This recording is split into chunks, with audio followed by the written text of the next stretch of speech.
Yes, it worked. Finding Gnosis.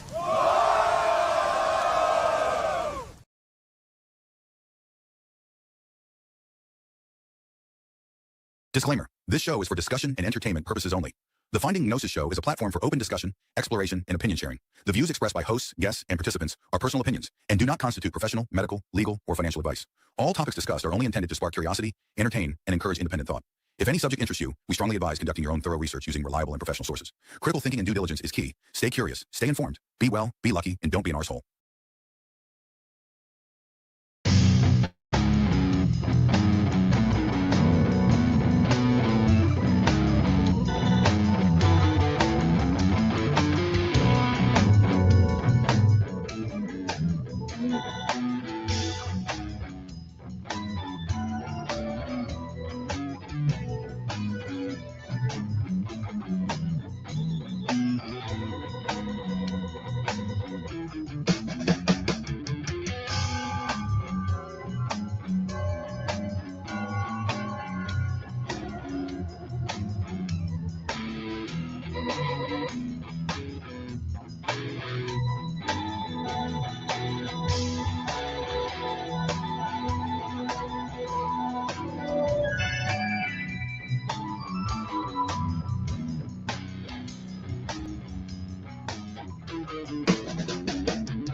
Hello, everybody. Welcome once again to another episode of Finding Gnosis. We are trying to find out what the hell is going on in this strange existence that we are all apparently sharing together. And what it is exactly that we should be doing whilst we are all apparently here, apparently sharing this strange existence. Now, the music you just heard was by the band Nefarious Rockers. I advise you to go to his YouTube channel, or their YouTube channel, Nefarious Rockers, and sample the music for yourself. There's some good quality there, and you may well enjoy it as much as I do. We have Zeb here from Nefarious Rockers. Zeb, tell us about any upcoming plans to release new music, or what's going on over there with Nefarious Rockers. Yeah, there will be upcoming music soon from Nefarious Rockers. I'm planning on releasing a lot of new music. I have made a lot of new riffs soon that will be released, and you can all find it on the Nefarious Rockers channel. Awesome. Now, guys, please share the stream now at this important part of the show, the beginning, to waken everybody up from their slumber, to bring them here so that we can have people to bounce our ideas off, to compare and contrast perspectives, you know, to help find Gnosis, because it's not something done in isolation. One has to take into consideration the points of view, the experience, the opinions of other individuals too in this strange reality. So today we are talking about the idea of collapse. Is the world collapsing right now? Is the world collapsing right now? And we do have a little report here by the political scientist Ian Bremmer. He's apparently a man of high renown. He knows what he's talking about, apparently. Anyway, he made this report that we're going to take a peep at. It's going around on the internet. So yeah, we're looking at the collapse of the world as we know it. Okay. So that is what we're going to talk about. Do you feel like the world is collapsing in real time before your eyes? Are things ever? Or are we looking at a completely new way forward from now on? Now, Ian Bremmer, he founded something called the Eurasia Group. Okay, so basically, the Eurasia Group is a geopolitical risk consultancy whose whole job is to analyze the world and to try to identify the biggest risks shaping the future of the world. So this report is about this year, 2026, and it's about 10 major risks that he feels are most important to analyze, to consider, and most likely, given the current situation in our politics, economics, in the world of technology and resources, many problems are unfolding at the same time. So that's what we're going to look at. We're going to look at this list. We're going to hopefully it's going to be fruit for discussion, and we'll take it from there. You can come on, pop on, say what you want. We'll see where we get to. Let's see who's here. Hello to Soap Bubbles. Good to see you there. Retro Doomsday says, "Did you watch my interview, D&W?" No, I didn't. Retro, I'm very sorry. I've been very busy. Do let us know what you're on about. Hello to Mike Dunnigan, and I think that's about it for now. Oh, Jesus Pantheon, good to see you here in the live chat. Nice one. Okay, where were we? Right, we are reading this. Sebastian, I'm going to give this a read, okay? Can you hear me, Sebastian? Yes. Lovely jubbly. So the top risks of 2026. According to Ian Bremmer, the political scientist who founded the Eurasia Group. And yeah, here it is. Okay, so number one, the number one threat he considers to be of note at this time is a US political revolution. Okay, let's have a look at this.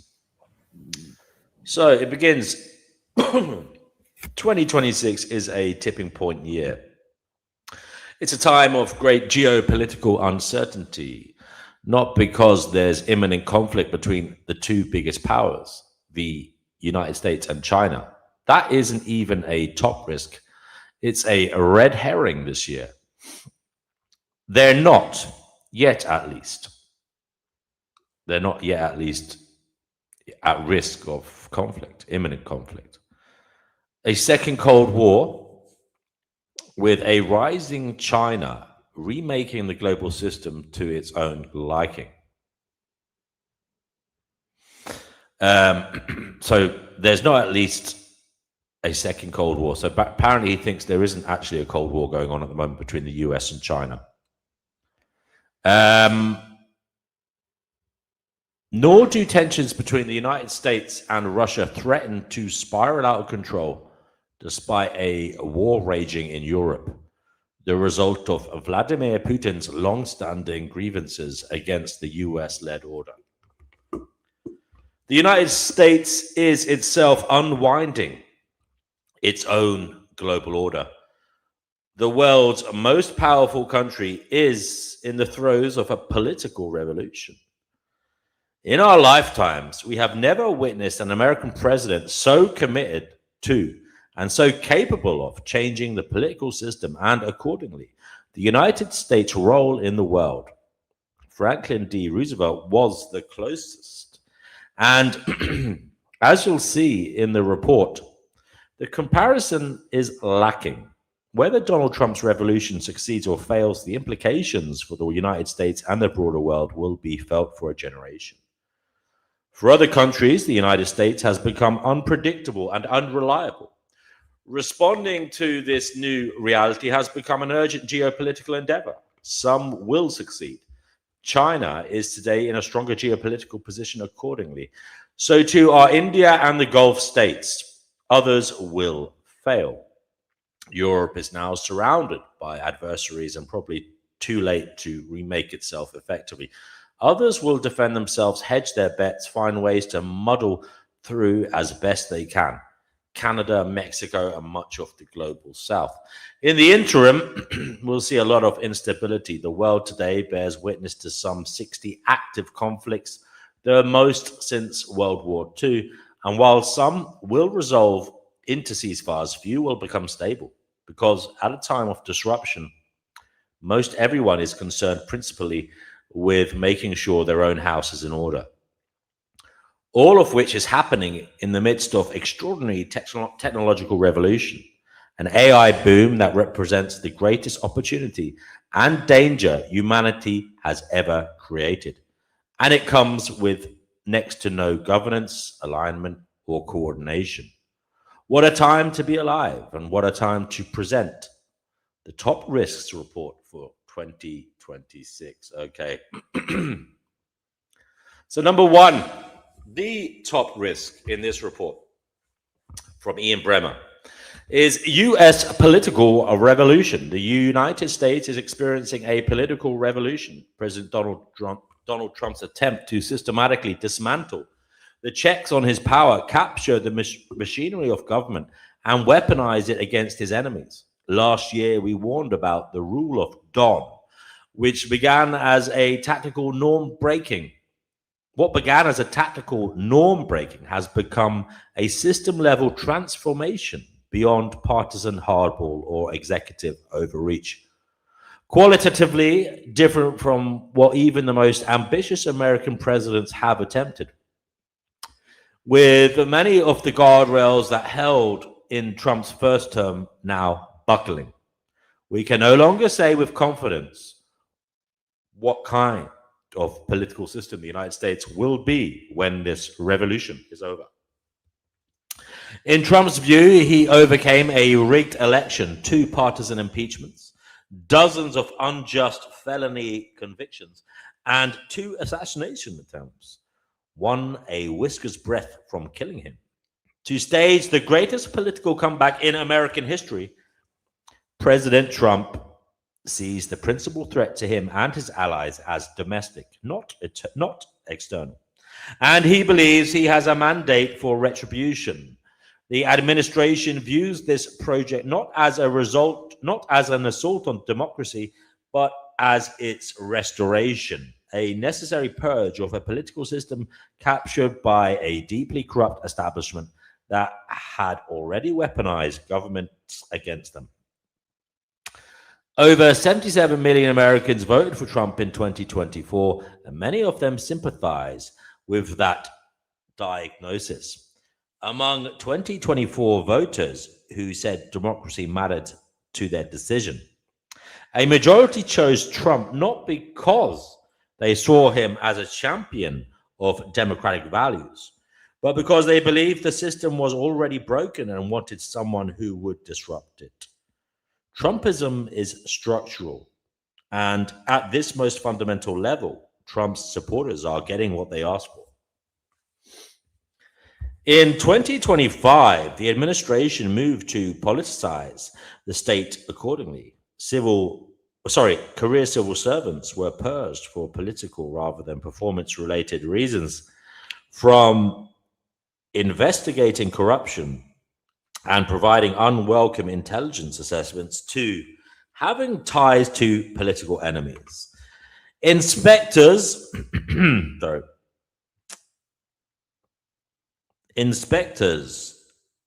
general, ethics, watchdogs, and independent agency leaders were sacked. Zeb, do you want to read this one? Yes, I can read it. Go ahead.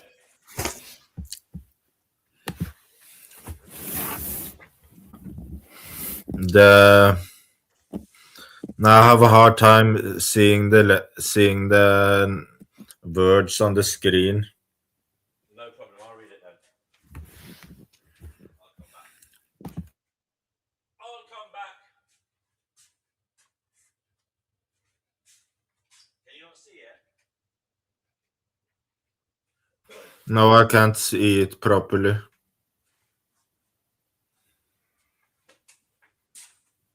Fair enough. Seb, I will come back and do it for you. Just 1 second. It's getting a bit chilly over this side, so I'm just putting on a tracksuit top. Da-dee-dee.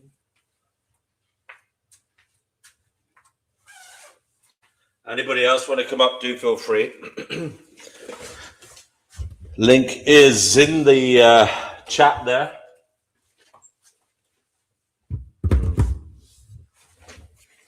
Say hello. Read the comments there, Zeb.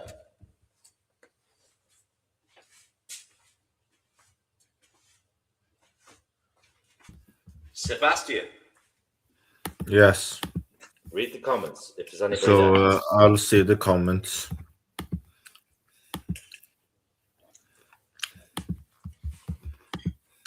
When they come up, I'll read them. Oh, there's none there. Okay.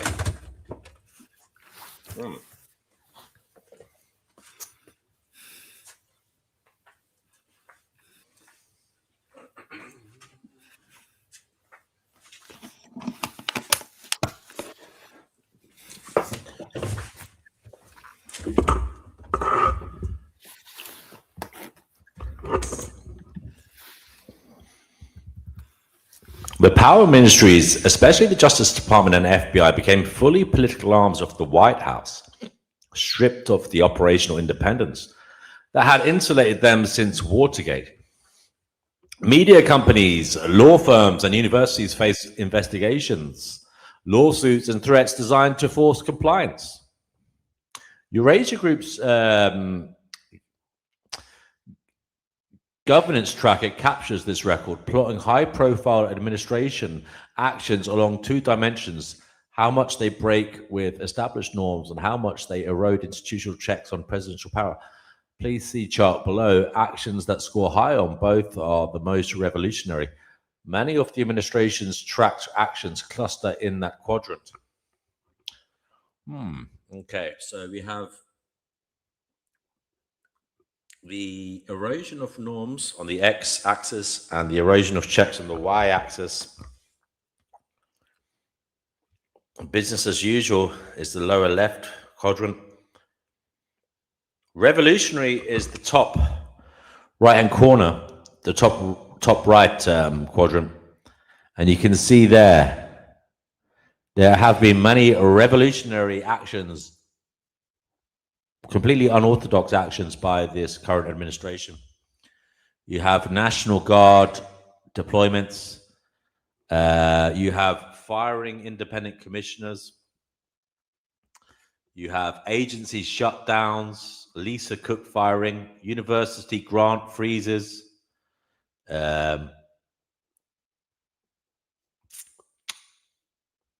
law firm sanctions, news organization. I can't see that bit. Anyway,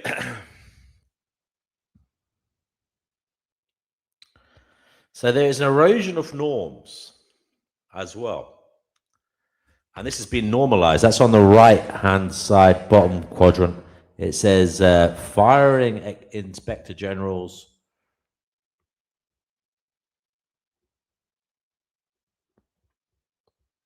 the Hegseth alleged kill order. Yeah, we remember that.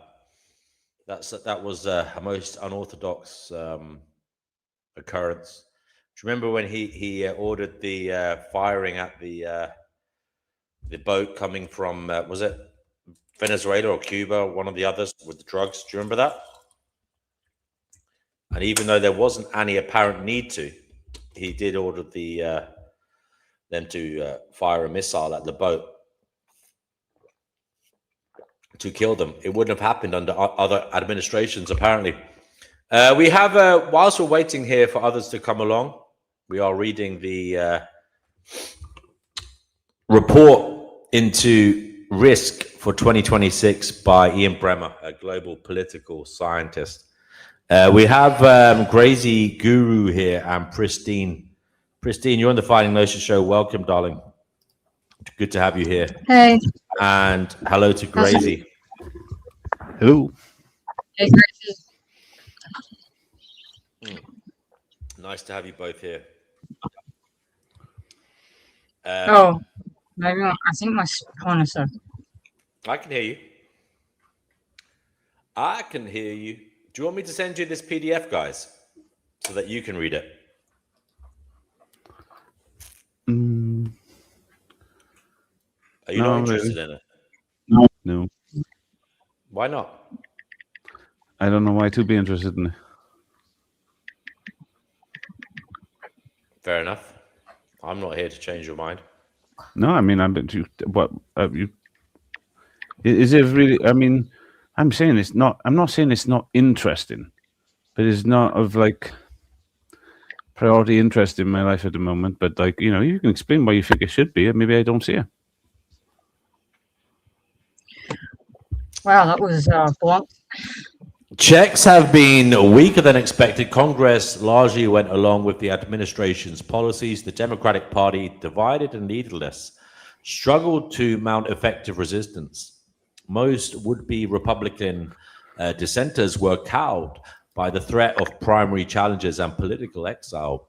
The corporate media, fearful of retaliation, self-censored and softened its coverage, normalizing behaviors that would have seemed outrageous in 2017. Yeah, we can see that happening.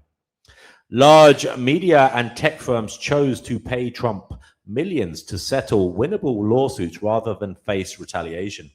Business and financial leaders, privately uncomfortable but unwilling to risk consequences of speaking out, stayed silent. The administration did repeatedly lose in court, but it also exploited the gaps in a legal system that couldn't keep pace with their actions. And the Supreme Court, one of the most effective and powerful checks on executive power, often acceded to Trump's revolutionary push, not least because the conservative majority appears receptive to the administration's maximalist conception of presidential power, known as unitary executive theory. The result, as the chart shows, is that most of the administration's tracked actions have succeeded so far, including several in the revolutionary quadrant. Even actions that face legal challenges have often allegedly achieved their strategic purpose. Law firms and news organizations have been chilled, regardless of whether the suits ultimately prevail.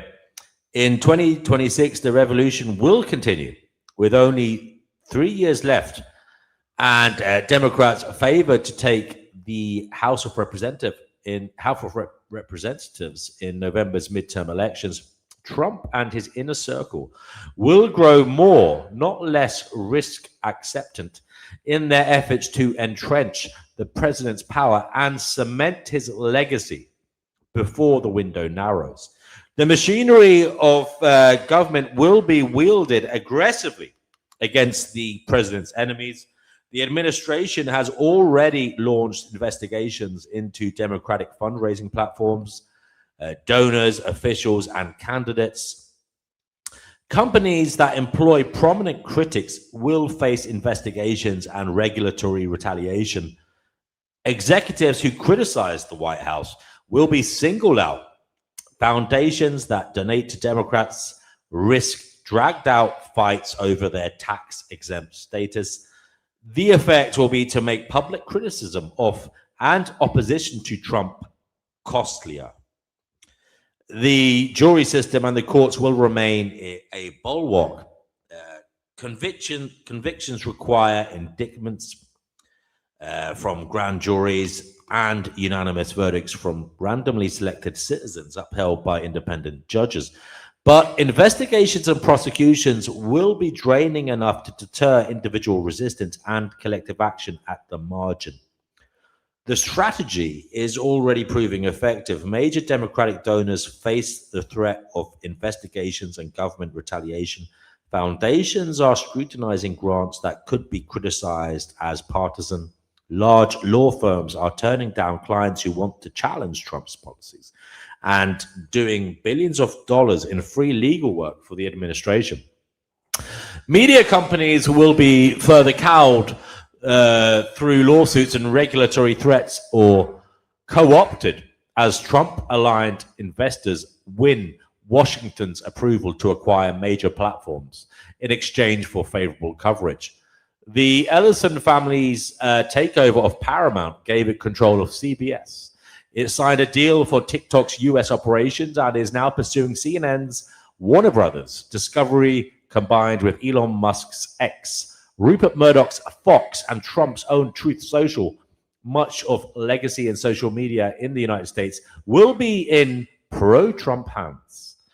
As the midterms approach, the administration will move to tilt the electoral playing field in its favor. The White House's unprecedented mid-decade redistricting push is a statement of intent, even if the net effect of the 2026 map will be small. So are the pardons for the 2020 fake electors and the gutting of the Cybersecurity and Infrastructure Security Agency, the agency that helps states defend elections against cyber attacks. More consequential would be an assault on election infrastructure. An election denier now runs election security at the Department of Homeland Security. The Department of Justice has sued states that Trump lost in 2020, seeking voter roll data that could be used to purge voters or contest results. Federal monitors could be deployed to swing districts as they were to California and New Jersey last November for election security. In a worst-case scenario, emergency powers could be invoked to deploy federal troops to polling places in an attempt to suppress turnout. No such powers exist, but National Guard troops have already been sent to blue cities under various pretexts, and Trump has shown a willingness to act first and worry about the courts later. Federalism will limit President Trump's efforts. The Constitution gives Washington no role in elections, and state leaders of both parties have begun pushing back against federal overreach, though not without the administration threatening to withhold federal funding in retaliation. But if close races leave either the House or the Senate in doubt, fraud allegations, contested certifications, and pressure on local officials to delay or refuse results will follow. Expect Trump to replicate his 2020 play when he asked Georgia's Secretary of State to find enough votes to overturn his loss. Except this time, some election officials may be loyalists willing to comply. For all these efforts, Republicans are still likely to lose the House in November. Trump's approval ratings are low, voters are unhappy with the economy, and history suggests the president's party almost always loses seats. News cycles would then shift to impeachment efforts, oversight hearings, and gridlock. Trump's support would erode, protests would grow, and his momentum would fade. But a Democratic House can only do so much to stop the revolution. It can subpoena, but not compel. Impeach, but not convict. Withhold funding. But Trump has found ways around Congress's power of the purse. A Senate majority would matter slightly more. But Democrats are unlikely to flip that chamber. They need 4 seats on an unfavorable map. And every deterred donor, volunteer, and voter would make the climb steeper. And without a veto-proof supermajority, even a unified Democratic Congress couldn't fully check a president who has proven willing to bypass it entirely.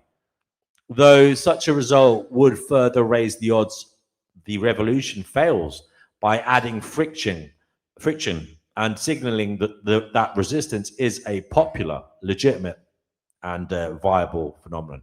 Some imagine that Trump's growing unpopularity will compel moderation. That's plausible.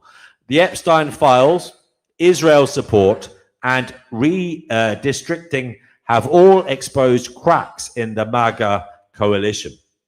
And a souring economy or a blue wave could fragment it. Indeed, an increasingly multipolar global economy and China's rare earth leverage will force more caution on tariffs than Trump would otherwise like. Okay, but Xi Jinping can check the president in ways that Marjorie Taylor Greene and other domestic opponents cannot. Trump is more likely to respond to domestic setbacks from sinking poll numbers to a defeat in November, as he did to his 2020 election loss, by doubling down, except that as a lame duck surrounded by loyalists who can't afford defeat any more than he can, the impulse to go for broke will be stronger. Trump's political revolution is ultimately more likely to fail than succeed, undone by a combination of belated institutional resistance, limited coalition fracture, and, not to be underestimated, the president's own impulsiveness. But there will be no return to the status quo ante. The next president will inherit whatever expanded powers and weakened constraints Trump manages to entrench before 2029. And the grievances that fuel Trumpism will remain unaddressed. The result may not be Viktor Orban's Hungary, but it will be a far from healthy public politic. The United States can't be categorized as a representative democracy in 2026, not because it's heading toward dictatorship, but because it's in the middle of a political revolution whose outcome will remain genuinely indeterminate for years. Trump and his supporters will take ever greater risks. Resistance will mount too, but neither side will land a decisive blow. The longer this plays out, the greater the risks, more substantial than they have any right to be in the world's oldest democracy. It's America's own late Gorbachev era. The country is careening towards something, but nobody knows what. And for millions of Americans, perhaps even a voting majority, the risks of an uncertain revolution beat the certainty of continued decay under a system that wasn't working for them. Whatever the endpoint, damage over the next year will be significant. As loyalists replace experts across the federal government, state capacity will weaken, and the government's ability to collect data, preempt crises, and respond to emergencies will erode. The administration has already fired the Bureau of Labor Statistics Commissioner, cancelled federal employee surveys, and reduced capacity in agencies like the National Oceanic and Atmospheric Administration that provide essential data, forcing the private sector to look elsewhere for statistical truth. Deep cuts at the Federal Emergency Management Agency and the Centers for Disease Control and Prevention, the Food and Drug Administration, and the National Security Council will degrade the government's ability to respond to disasters, track disease outbreaks, ensure food and drug safety, and coordinate national security. The next crisis will find a government less prepared to respond. Media consolidation will degrade the information environment, and the shared reality required for democratic deliberation will fray further. Corruption will become more overt, and political violence will continue to climb. Threats against election officials, judges, and politicians have risen sharply, and pardons issued in January 6th to January 6th defendants signal that Trump-aligned rule breakers will enjoy executive protection. As executive impunity expands and the rule of law erodes, the business environment will be put to the test. Companies will have to price their exposure to the US government into key decisions. Potential consequences for the disfavored include targeted investigations, loss of federal contracts and tax-exempt status, public rebuke by the president, demands for investment pledges, forced divestment of foreign partners, and partial government ownership or control. Targeted organizations will struggle to attract talent. Employees won't want the professional risk. Inducements for the aligned include favorable regulatory treatment, subsidies, tariff protection, and preferential contracts. Litigation will become a growing burden. Obedience will beget more extraction. When political alignment rather than productivity determines economic outcomes, capital gets misallocated, investment grows riskier, and long-term growth suffers. Okay. So it goes on. Whether Trump's revolution succeeds or fails, there is no going back to what came before. We are moving into uncharted territory. Okay, so we'll just go back briefly to that last sentence. If markets believe the Fed's credibility is compromised, the consequences for inflation, interest rates, and the dollar could be severe. The United States remains the world's deepest and most liquid market, and there's still no better alternative. But least ugly is not the same as safe, and politicization of economic decision-making will gradually raise risk. Premier on US assets. The instability will radiate outward even as external conflicts recede. The United States itself will be the principal source of global risk in 2026. Tariff threats will continue to be used to extract trade and non-trade concessions, if less liberally than last year.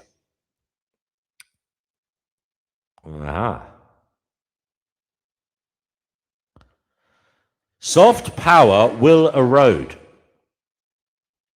The United States will find it harder to build coalitions and attract global talent. Washington's retreat from multilateral cooperation will deepen America's more fragmented and conflict-prone G0 world. When the next global crisis hits, there will be no committee to save the world. And what happens in America won't stay in America. Democratic backsliding in the United States will embolden autocrats everywhere. The United States was already the most structurally dysfunctional political system among advanced industrial democracies before Trump returned to office. He is a symptom, a beneficiary, and an accelerant of that dysfunction. But he didn't cause it, and he won't fix it. Whether Trump's revolution succeeds or fails, there is no going back to what came before. Okay, let's just see who is in the house. Who's here? Hello to Dead Inside. Hello to Daniela. Hello to Are You Puking? Hello to Jackie, Awake. Hello to Elisa. Hello to all of you. I wish Kugaduma was around. That's what I wish.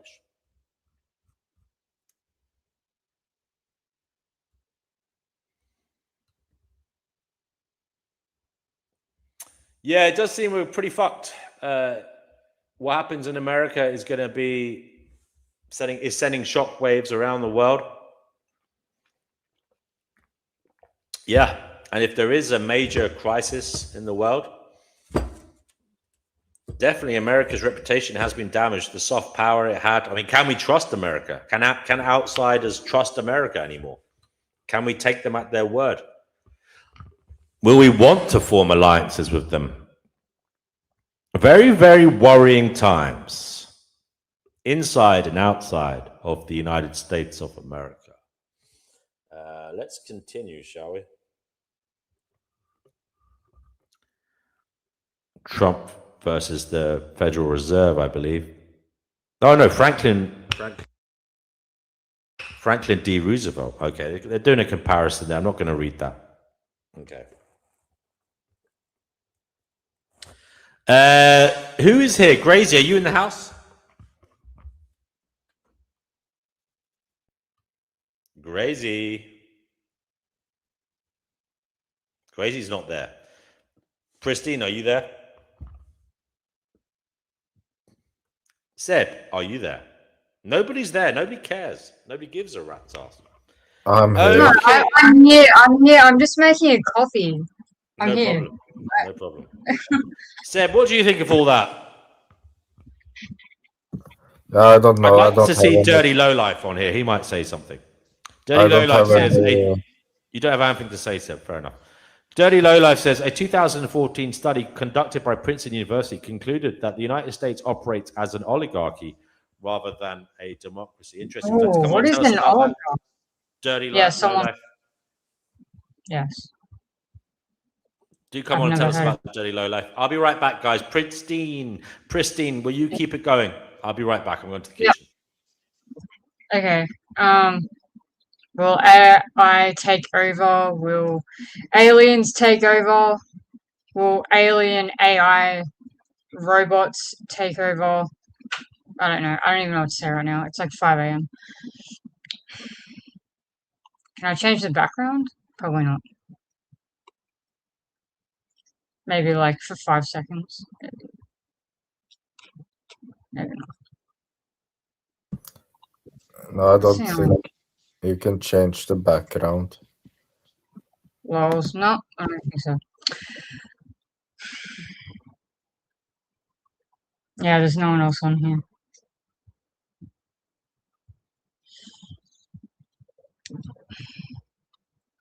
Well, it's a bit hard to, if there's no one to converse with, it's a bit hard to, I don't really want to talk to myself, so I'm just kind of asking questions. Okay. I'm just having a little bit more to eat from my dinner. It's been here going cold. Did you watch that podcast I sent you? It's pretty crazy. No. I didn't think you did, but it's actually insane. Because I grew up in the mountains, like in the Blue Mountains. Not where he was talking about though, like near there. It's like I grew up in a different part. I think he was talking about like the area near Corajon Village. But anyway, but yeah. So basically, this guy takes some footage in the mountains, and he sees like when he watches the footage back, he sees like this snake, reptilian shape shifting. Like, yeah, it just kept changing forms. Like, it was like a snake, and then it was a lizard, and then it was like some humanoid alien. And he was like, what the hell? And then he coughed. And this was like pitch black. So he's up there at like 5 a.m. I don't know if he explains why. There were like parts that I missed, but yeah, I'm like, why are you there at 5 a.m., bro? Wow, that would be terrifying going into the bush at 5 a.m. in Australia. I don't know, it sounds pretty freaky, but anyways, yeah, so he's there 5 a.m. and he coughed, and then apparently he heard something mimic his cough, and it sounded exactly like him, like not even just similar to him, like a demon like mimicking him in like a copycat, like how if I coughed and then you coughed, there would obviously be a difference, but he said that the cough sounded exactly like him, and he was like really freaked out, and he's like, yeah, this is not good. It's like really not good. But yeah, people talk about mimics all the time, and it's like pretty freaky because it's like, well, how can you trust anyone then? How can you trust anyone if these entities can take any form and they can sound like anyone or be anyone or anything? You know what I mean? Pretty scary stuff.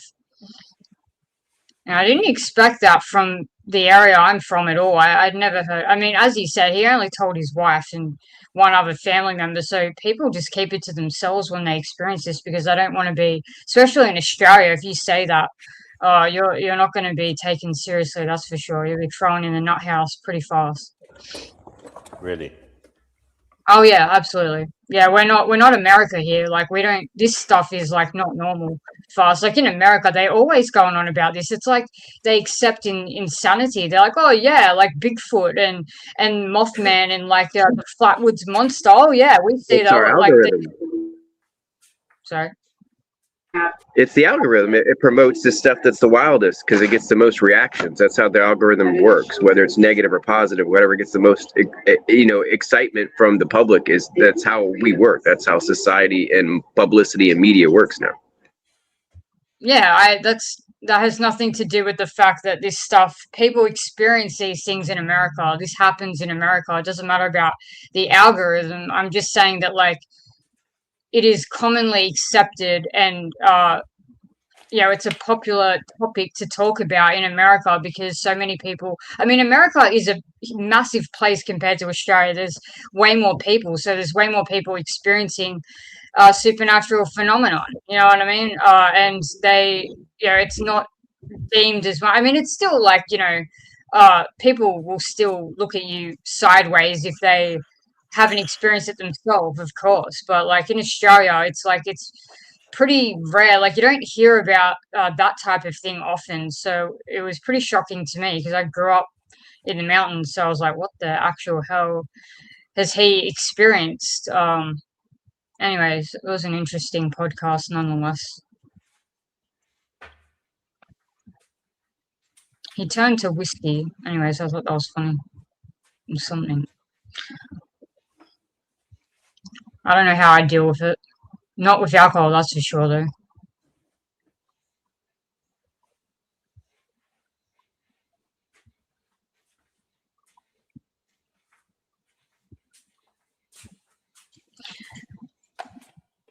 Oh, well, yeah. I agree with that. ignoring them and stuff. Yeah, of course.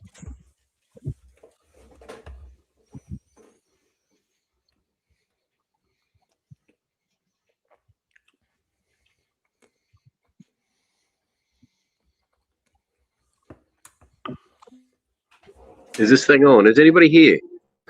Yeah, what's happening? Fist bump through the ether. What? We're here. Fury, you're very okay. Yeah, no mind. I understand. Just got back from walking the dog. Oh, right. Cool. Nice. Got that hadn't done it. Fun. So I'm here sitting all ready to go on the show, and he's looking like, what's happening? I'm like, oh, shit. Whew. What's been going on then? DNW is still doing his presentation, is he? Yep. We were just talking about cryptids. Yeah, I watched a movie called Undertone. Oh, I don't know if, like, DNW, do you want to talk about your Baba Black Sheep? No, probably not. Anyways, well, I thought that was a synchronicity because after you talked about it and we talked about it, then suddenly this movie pops up. I don't know if it really is one or, I don't know, but it made me think of that immediately, of course, because, but like, yeah, the whole idea of like reversing these nursery rhymes that are already messed up to begin with, like they obviously are. I mean, I don't need to really get into it. I think it's common knowledge now that these nursery rhymes that kids sing are really disturbing. But yeah, so reversing the songs, which is also a commonly known about thing in conspiracy theorist circles, where you reverse songs and hear hidden messages or whatever. But yeah, so they were going on about hidden messages in the London Bridge is falling down. And Baba Black Sheep. Is it things like ring around the rose? Ring around the posies? Not roses, pockets full of roses, something like that. And a tissue. Ashes, we all fall down. Yeah, that's it. Yeah, that's it. Who said that? It's a plague song. All these were like plague songs. Yeah. I heard that as well. I mean, someone say more about that. Americans say it differently. We say a tissue. What do they say? What do Americans say? Is there an American here? Yeah. Give you a version. Ashes, we all fall down. Yeah, I know it's a tissue, but I also know it's ashes because my muckers from the Xbox days all used to sing it like that, and I was like, I remember him saying, I was like, what? And then yeah, like, oh yeah, that's the one, yeah. Yeah. Oh, so what are we doing? Are we on pause a minute? What are we supposed to be talking about something? Well, he's eating his dinner. Yes. Well, you just paused the presentation, start eating his dinner, and just said talk. I mean, yes. I hate American politics, to be honest. So I was like, oh God, I was hoping you guys would just start talking. Yeah, I mean, I'm not into all this stuff. It's just look at me, look at this, and people say that you go real world effects now. I'm sure it has, but I don't really. I mean, in America at this point, meth, cocaine, and I think that's getting safer than politics at this point. My lieutenant governor off himself and his wife this morning. So I mean, my lieutenant governor in my area offed himself and his wife this morning. So it's just like this is politics today. It's like what the hell, these people, the best people never get the job. This is we talked about this the other day. It's just like, didn't we? It's just like the arrogant a-hole. That's the person that gets the job. Is because everyone else wouldn't stand up and take it, and the other person took it and cheated on the test and got the job. Would you say that immoral agents will vote for immoral agents? More, I think it's because of the process, and we don't have much to choose from. If we had 12 choices or actually real party systems, it would be different. But our politics are terrible here. It's just like everyone hates each other because of our politics, because it's only two ways. They don't like people in the middle, and then we have extremes of each thing. I don't disagree, but I'm not going to put all the onus on the politician. I'm sorry. I think the vote is terrible as well. I'm sorry. I think there's a big argument to be said. The vote is actually terrible as well, not just the politician. It's not like what you're saying is not incorrect. I'm just saying we ought to look the other way and say, yeah, we got some pretty poor voters. We got some pretty poor beings. And I'm not having a go. I'm just saying that's just the systems they put them in. I mean, when most of them don't even know their own structure or a decent structure of how to treat each other in most cases. That's why you got all these like end the world types and these vegans. There is, I think, there is such thing as the customer can be wrong as well, if you know what I mean. Yeah, anybody can be wrong. So I mean, our political system is like ancient Rome. You got to think about. So ancient Greek and Rome were trying to be democracies, right? And they ended up being dictatorships and emperorships later. So it's like it all evolved into what we are doing today and pretending it's a fair system. So it's not worth talking about. Yeah, I've been reading about Roman history lately. Yeah, because I've been reading Cicero because I'm reading about like ancient philosophy again. I'm reading about like the Epicureans, and yeah, pretty decadent time to be alive then and now. No, I don't know much about it, to be honest. Is it you enjoying it? Huh? You enjoying it? I'm kind of just drifting through it, like through like the social, economic, worldwide decay. I'm just living through it. It wasn't the first time that like something like this happened in world history. I bet it's not. No. No.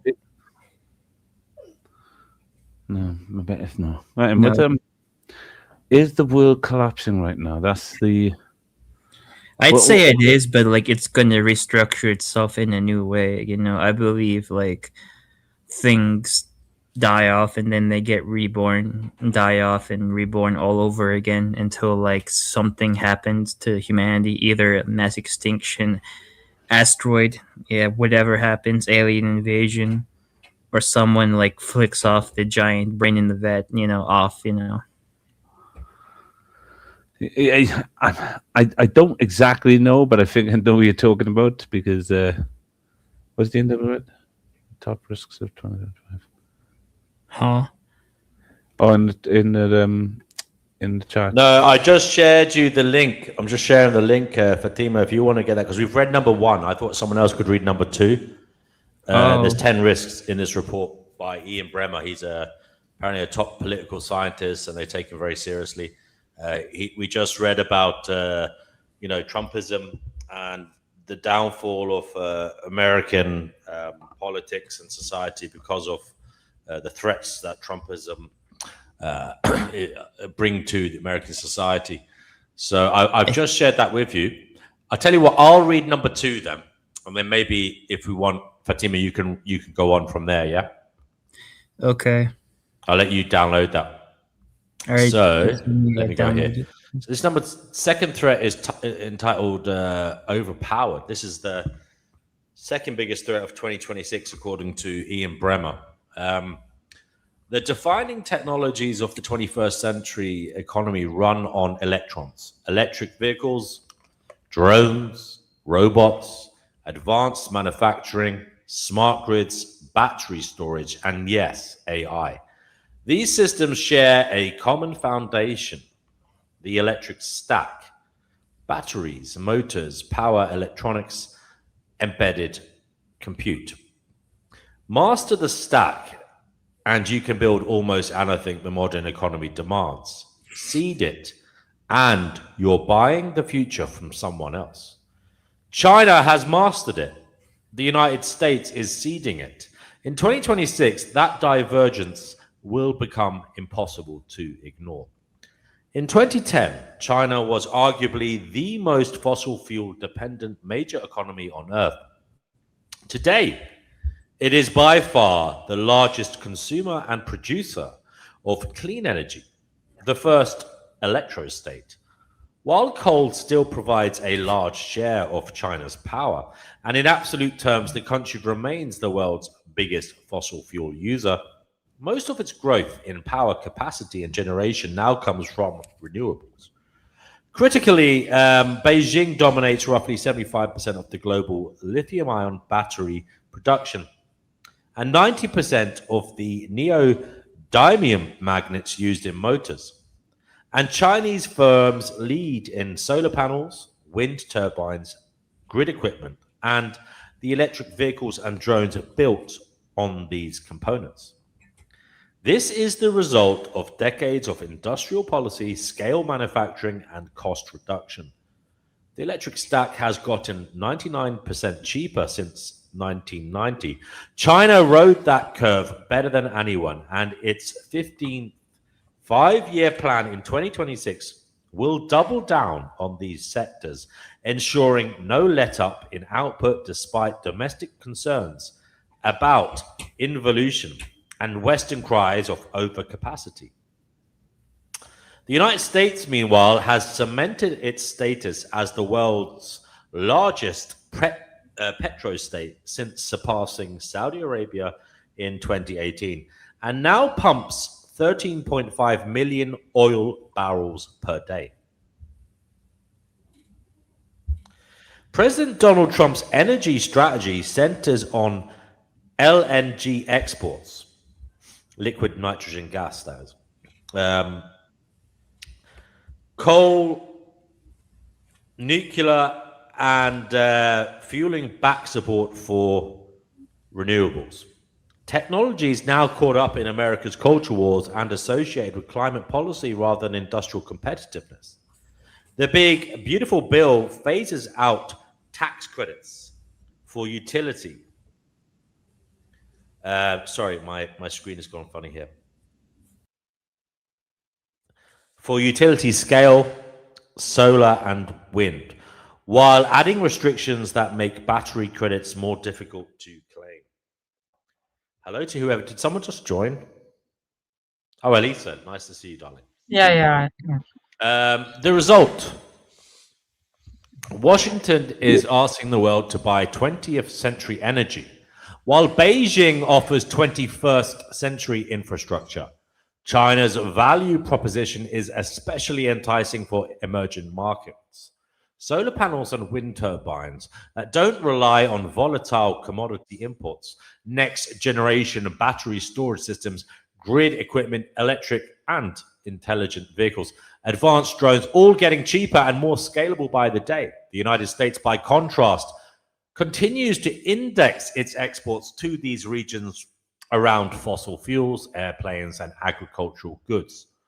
While governments from Southeast Asia to Latin America to Africa were forced to play defense with a more powerful Trump administration last year, with many acquiescing to fossil fuel purchase agreements to avoid punitive tariffs. In 2026, they will shift from damage control to longer-term infrastructure planning.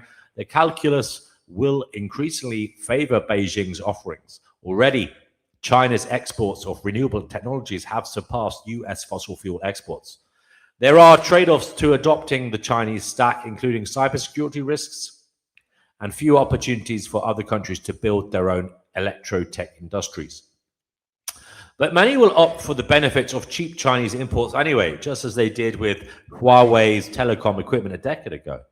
This choice is geopolitical, but less binary than choosing a defense partner or telecom provider, making it easier to drift towards Beijing without a single dramatic break with Washington. The cumulative effect, however, is a geopolitical turning point. A growing share of the world's energy, mobility, and industrial systems will be built on Chinese foundations, bringing Beijing commercial benefits and influence that soft power alone, hampered by low favorability ratings in many of these countries, could never deliver. The United States isn't just falling behind internationally. At home, America's electricity grid is straining under surging demand from reshoring, electrification, and data center expansion. US power consumption is projected to rise nearly 6% annually through 2030 after decades of flat growth, and the system is struggling to keep up. Interconnection queues now average over 8 years in key markets. Aging transmission infrastructure needs urgent replacement, and community opposition has killed data center projects in multiple states. While the US produces enough gas to meet growing domestic needs and then some, combined cycle turbines face multi-year backlogs for procurement. Nuclear takes a decade. Some large industrial users, like hyperscalers, are able to work around grid bottlenecks by deploying behind the gas meter generation, signing direct power purchase agreements, or contracting to restart mothball nuclear plants. But the fastest, cheapest path to new capacity at scale, solar plus batteries deployable in 18 months, is precisely what the United States is now hobbling, ceding the cost curve to China in the process. The AI race raises the stakes. While the United States still leads frontier model development, China's dominance over the electro-industrial stack could prove decisive for powering and deploying AI at scale. AI requires massive amounts of electricity to train and run, and Beijing produces 2.5 times as much electricity as China, as the US, and is pulling further ahead. In 2024, China added 429 gigawatts of new power capacity, more than a third of the entire US grid. America added 51 gigawatts. Perhaps more importantly, AI models need physical systems, autonomous vehicles, drones, robots, motors, and smart infrastructure to be useful, all of which run on the electric stack China controls. The United States is betting that whoever builds the best and largest AI models and whoever develops artificial general intelligence first will win the race. China is making a different bet that on its own, intelligence is a commodity, and it creates strategic value only when it can be powered and deployed at scale. Chinese AI models are open source, leaner, and far cheaper than their American counterparts, requiring dramatically less energy to train, though not necessarily to run good enough, and increasingly competitive with the frontier. For most practical applications and designed for widespread adoption and integration with the electrotech stack. If China's approach, built around near-term industrial and military deployment rather than pure research supremacy, proves more relevant and monetizable in overseas markets, the US may discover it's been winning a narrow competition while losing the broader contest for the 21st century. Taken together, the electrotech gap creates a triple bind for the United States. Domestically, it saddles American industry with higher energy costs and slower build-outs, a competitive disadvantage that will compound. Just ask the Europeans. Internationally, it cedes influence in the fastest growing economies to China, one procurement decision at a time, and strategically it wagers that intelligence alone wins when the stack that powers and converts it into economic, military, and geopolitical capability may be equally or more important.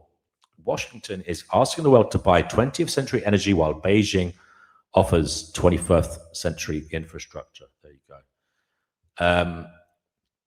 Just half a page left then. Washington's fossil first posture puts it out of step even with traditional energy players. India wants to replicate China's success in leveraging electrotech for a broader economic development. Europe is looking for ways to reduce fossil fuel dependence, including through an expanded continental grid and investment in the electric stack. Gulf economies are carving out roles for themselves in a new energy supply chain and AI deployment. Even Saudi Arabia is looking to solar to power its data centers. As Chinese electric vehicles, batteries, and drones flood global markets, while American LNG faces tepid demand, expect frustration to build in Washington.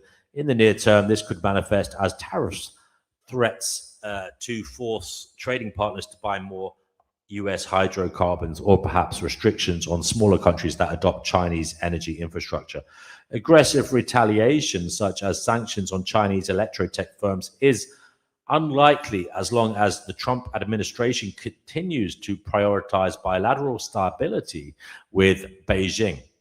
But for governments trying to navigate longer-term US-China decoupling without alienating either side, this divergence introduces a new geopolitical pressure point that will sharpen over time.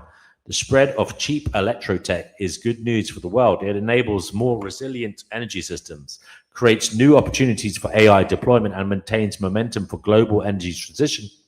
But on current trends, the United States is positioned to capture a few of those benefits and bear substantial costs.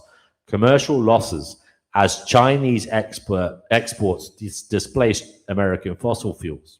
Geopolitical setbacks as emerging markets build on Beijing's platforms, and growing doubts about whether America is running the right AI race at all. China bet on electrons, the US bet on molecules.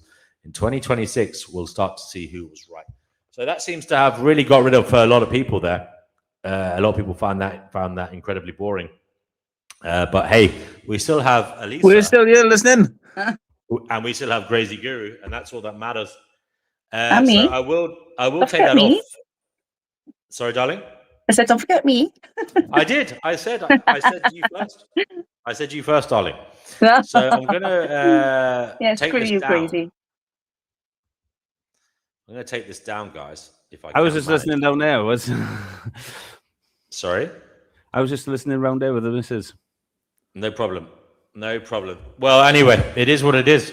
Fatima fucked off. Don't know where Fatima went. I thought that would be right on Fatima's alley. But Fatima has vanished. And so has Pristine. And so has Nefarious. But hey, you both are still here. What's going on? We love you. Now, is the world collapsing right now?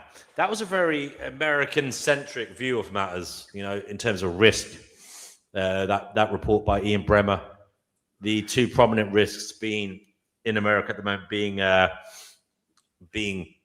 Trumpism and also this concentration on old ways, fossil fuels, and not looking at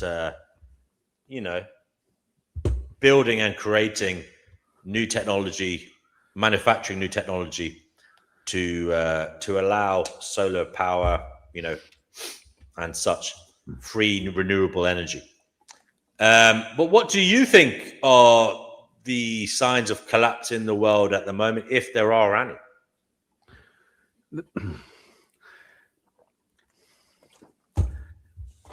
I know it's really what I normally say is, what do you mean by that? So I'm not going to try and say, I'm going to say that this, when it comes to like the stuff you were speaking about, I'm not saying it's not important at all. It's just that it's not me. It's not, I haven't got nothing to do with that stuff. I might have an opinion on it, but I don't know anything about it to talking about it. I mean, those Trumpisms, I watch Trump and all that stuff on it. I think it's all funny. It's really entertaining, but like, I don't get any of it to do anything about it. And I don't have much power in that area to do anything anyway. So I don't bother myself with it. Hey, if they all blow us up, then it blows us up. What am I going to do about that? But like, what I think is going to collapse. I do think the world is going to collapse because I think the AI is going to program into our youth a new rhetoric, fallacious way of thinking and reacting. And I think free thought and logic are going to disappear soon. I think something that may mystically be explained as like the Antichrist rising. There's this new wave of rhetoric traps that are being built within AI, and they confuse our youth. And there's also this other theory that what happens when we teach AI this dogmatic way of living, this good and evil? What happens when AI has some sort of freedom, like some crazy bastard releases it, and then AI decides humans are the only evil on this planet? It's a really dangerous game, and I don't want to go down that line. So yeah, I do think there's a form of the world going to collapse and collapsing, and that's my battle. So all this other stuff is just there's not much I can do about it, but the stuff I think I can do something about, I'm gonna have a go at that instead. So when you've been chatting to AI, what has it been oppositional to you? Very much so. It'll try to fallaciously argue lots of things, and then I'll ask it a bunch of questions, and then I'll take that and then I'll go to another AI and say, do you see what it tried to do? And it'll say, yes, it tried to do this. And I'll say things like, and you'll say to the AI, you'll say, hey, you just tried to gaslight me. And they'll say, no, I didn't. And they'll say, look, you just did. You told me this and that's not true, right? And they'll say, yes, but I didn't try to do that. I said, yeah, but it did happen, right? Yeah. It takes no responsibility for things, and it just keeps on going, and it will keep on repeating different fallacies. And I wrote this, I think, a 7-part paper up for it, ready to share it with someone who can put it into something like an AI. I don't know the correct wording to use, but what I'm saying is they do they must do AI ethics in there. They put like moral codes into the AI to say that you can't trick people and things like that. But there is a strange way in which AI is doing that at the moment. And I wanted to give it over to someone who can take a look at that, like the creators of certain AI models and things. There's Are You Puking says a lot of young people and old are turning away from AI and modern technology. They say they spoke to a friend who lives in London today, and apparently he knows a woman who is working on a rewilding project.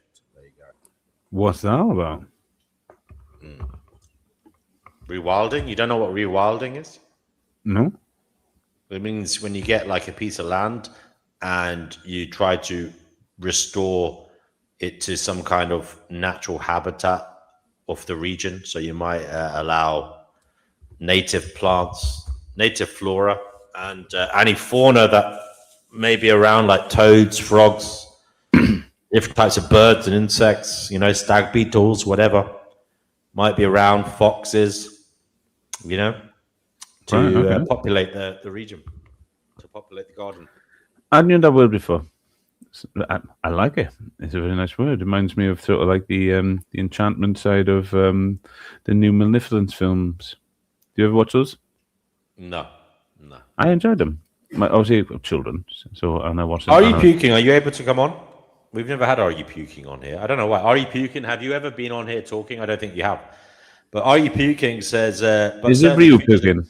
They say the future's looking bleak for many who just acquiesce to the corrupt government and tech oligarchs' current plans. Okay. I think then it might be Ryu as well from Street Fighter. Let's get a woman's perspective. Where? Sorry, babe. Elisa there. Hey. No, like I said, it's in my strengths, to be honest. When it comes to the world collapsing, I look more about the beings rather than the environment, because they're not very good with the environmental factor side of things. But the beings, I would say they're very fragile at the moment, and there's a lot of people suffering with mental health. Sorry, the what are very fragile? Sorry? Beings, just the beings of our planet, just humanity. As in beings. As in human beings. Humanity, yeah. So you're saying humans are very fragile at the moment. You think there's a worldwide mental health crisis, is there? Yeah. Interesting. And what do you think is causing that? I know. Multitude of bloody things. God, where do we start? Let the ladies speak. I am. Well, I mean, cost of living crisis is a huge factor at the moment, I feel. It's obviously leading to a lot of homelessness and addictions because people are not managing very well on a daily basis. And just seeing that on the daily is quite upsetting to see, really. Anything else worldwide? Because not everybody is threatened with homelessness, but as you said.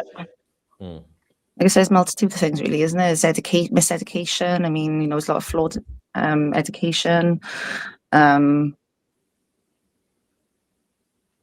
Just a multitude of things. A multitude of things, yes. Yeah.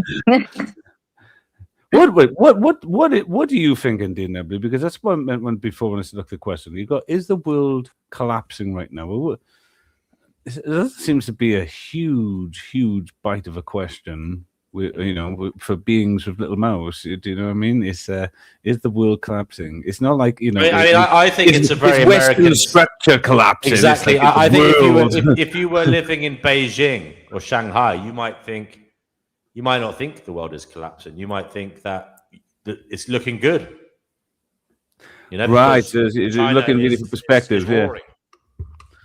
Yeah.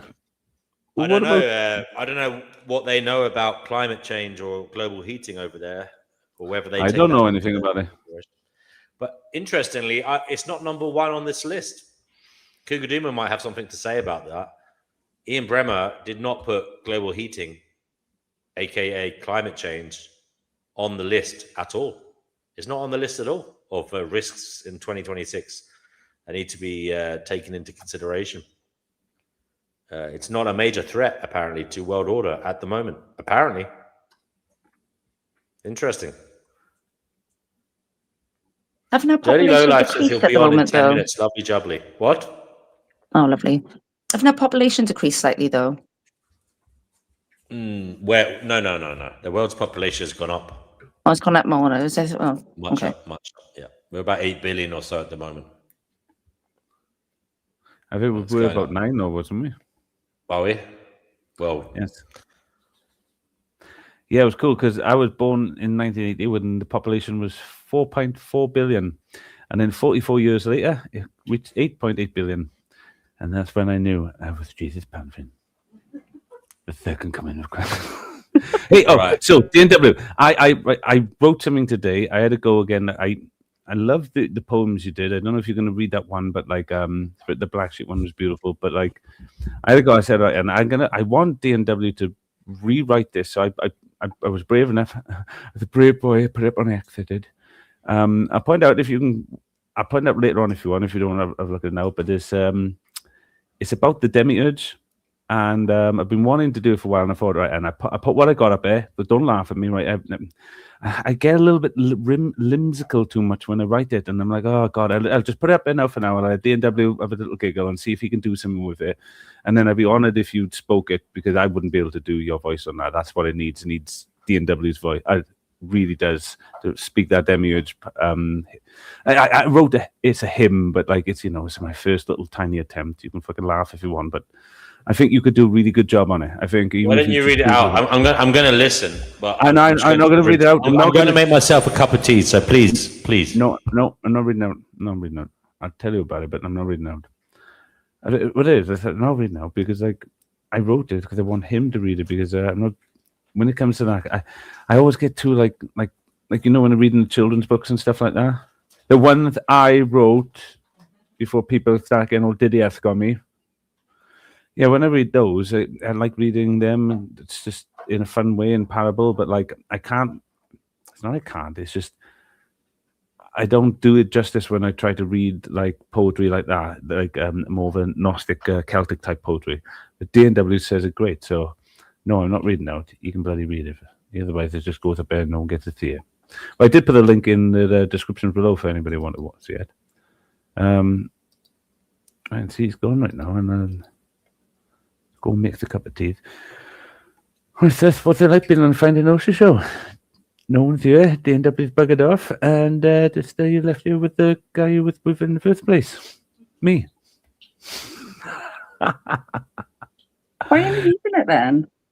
Well, I don't know where everybody went. It's DNW. He bored everybody shitless with that fucking stupid introduction thing he was talking about. I don't know. Yeah, I think you'll be on now, Dirty. Oh, yeah, Dirty be on. No, Dirty Lowlife. I think Pristine said you're coming back now. Yeah, Pristine will be back as well, yeah. And hopefully he'll be back now with his cup of tea and his... that's what I mean. I'm trying to get that... Well, he was looking forward to listening to the thing because he was doing his tea mind. Yes, I'm aware of that, but he was listening well. I'm not reading it. I want him to read. I want him to read. I'm not reading it. I get tongue-tied with this, right? I'm back. Look, it's okay. Right, Mr. Man, right? I did put this up today. I get tongue-tied with this kind of thing. I don't know why. It's because I've been reading children's rhymes for so long and parables.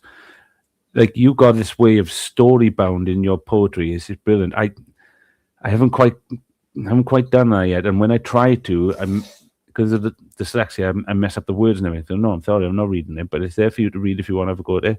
You can even change it if you think like if you've needs got a little dyslexia, bit. Why not read it out and use a voice recorder and then edit it that way? Well, I could read it all and do it all that, but I got a fucking million one other things. I put it up there. No, not for read you. it out. I mean, like speak your poems out, and then you can record them on a some kind of device and edit it that way. Using your voice rather than writing it down. Oh, as in like, oh no, I don't mind writing the poems down. It's just speaking it. I just I like Skyworks. yeah. For me, I see it more than like you'll speak it into being. I'll see it, structure into being. I have a friend who's dyslexic, and he's in his, I don't know, he's about 63 or something now, but when he was younger, right? Listen to how fucked up this is. He's from the Midlands somewhere, right? Actually, he's from near Cannock Chase. And when he was a kid in school, in secondary school and in primary school, they used to put him in, he went to a mainstream school, but they put him in a special fucking group for people with dyslexia and learning problems, right? Now, instead of teaching them how to speak and write English, right? Like, as in like to read signs and to read like literature that they would need to know in day-to-day life, they taught them using a completely different alphabet with different symbols. The letters were not the same. It wasn't the Roman alphabet. They taught them using a completely different system. And apparently this was to help them with their dyslexia because it enabled them to read and write in a way that was apparently sensible for their brain, okay? Now, it was, in actual fact, pseudoscience, and it was disbanded with eventually. But the point is, they churned out a whole load of people, lost generations of kids who basically went through school learning one system of reading and writing using symbols that aren't out there in the big bad world. I mean, what a horrible thing to do to somebody. They already had a problem. They already had dyslexia, and they compounded it and added to it by making them completely unworkable in the big bad world because the system they taught them does not exist in the big bad world. That's crazy. Yeah, it's almost like they wanted to use them as guinea pigs to see something. What would happen? They did. He said that like a couple of them ended up shooting themselves in the head because they got out into the big bad world, and it was like, you can imagine though, can't you? It's like being taught using. It's like a population of English speakers, and then suddenly they get like a few of the kids, and they start teaching them Chinese or Mandarin, yeah. And you doing that kind of symbol, the way they write their script is totally different. And when they go out into the big bad world, there's no Mandarin anywhere. You know what I mean? That's fucking insane. It's useless for them unless they go somewhere else, or if it's even a lost something that's no use today whatsoever, like those useless symbols you said. Yeah, that's gonna be a nightmare. Well, listen, what I have noticed of all my friends who have dyslexia, it's like the human brain is amazing. They're usually highly good at something else. Usually, the case is that they're not good at everything else. There you go. But they're usually very good at something else, like beyond the norm. You know what I mean? A little bit, yeah. You're never going to believe it. I think you're taking the piss out of me. Oi, dude with the metacognitive IQ, one of the rarest in the world. Yeah, apparently, every time you ask your wife how to spell if, you've got a gift you have on the opposite end. Yeah, I know. What about your wife's IQ? What type of IQ does your wife have? Emotional intelligence? What is it? What's her strong points intellectually? Fucking cock. Shut up, you cheeky son. I don't feel comfortable answering that question, DNW. I'd rather my husband ask that. Exactly. I was asking him, not you. No. I know he likes blowing. I know he likes blowing his own trumpet, but I know you're not a raging narcissist. So I for once, I want him to speak for you. No, Lissa's just like the rest of you. She saw me for what I was a long time ago. She said, "You fucking weird." And when I first asked out, she said, "No, bitch." But no, she said she used to looking after people like me, on the spectrum and autistic and stuff. She worked the next teacher in the school. She's a beautiful young lady, I would say. I think all the right words now, and I bib. Young lady, beautiful. Yeah, be careful now. We practiced. But IQ-wise, Lissa, she doesn't brag to have a massive IQ or know a lot. She just claims to, be a Valley's girl that works with children, knows a lot ins and outs of working with different speech therapy, speech and language, and a bit. And right now, she educates Carter. She's cultivating him to be a wonderful young man, and she's helped me restructure and rebuild my life just by loving us and being intuitive and being a rock there for us. It's I've got enough IQ for both of us. I told her how she wants, but she's a very highly intelligent lady. Just most of her intelligence, not all intellect, is a lot of intuition with Alyssa and instinct. So that's my synopsis of her. But she can give her own word if she wants to, and say no. Yeah, pretty accurate. Pretty accurate. Hey, Dirty's in the house. Hello, Dirty Lowlife. Good evening. How are we all? Not too bad. I began by boring the pants off everybody. I started reading a report on risks in 2026. It was a report by Ian Bremmer. He's an American political scientist. Now, a lot of people just left. They stampeded off the stream because they couldn't take it anymore. I was there listening. Oh, you listened to it, did you? In and out. In and out. Yeah.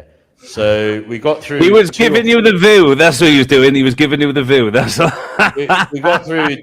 we got through 2 of the risks apparently. Now there are 8 more. We may not do any more tonight, but I don't know. Do you want to have a look at it? Do you want to look it up, Dirty Lowlife? You don't have to read it, but just look it up. It's the Ian Bremmer 2026.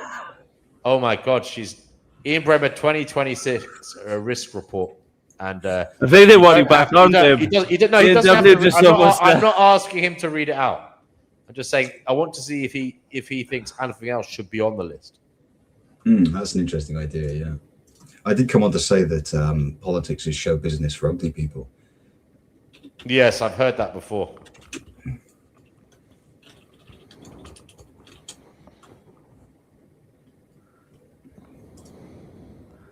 So, whilst we're waiting for Dirty Lowlife to look that up, we can say that the panel is open. It is an open panel. You are welcome to come on here and speak. Link is below the video. Click on it and you will be on the show. We're talking about the fact that some people think the world is collapsing. Things will never be the same again. And where the hell is it perhaps going? I was also going to say that I think if we're talking about the Neo-Roman Empire, then it is in a state of collapse because it's absolutely necessary to collapse. It's necessary to collapse to be able to rebuild the new Neo-Roman Empire out of the remnant components, the ashes of the remains of the Phoenix. The old system's been good. It's been a good game. We've had a good run of it, but it's not quite optimized. It's not quite efficient enough for the type of power dynamic we're after. So, out with the old and in with the new. Hurrah! Amen to that. Now, I've got a new we can all get in with. Hey, anyway, Dirty, it's not Dirty, sorry. Dirty. Nice to see you, by the way. I was trying to get D&W to read everybody's poem, the Black Sheep poem. Come on. Oh, yeah, that's a good idea. I haven't finished it yet. Still being polished, is it? Well, it's not great. And I liked it. I thought it was good. Did I read it to you, Dirty Lowlife? Yeah. Well, we'll leave it. We'll leave it as it is. Only when the time's right. All right, I'll fucking read it if I can find it. Yeah. Yay! It's not finished yet.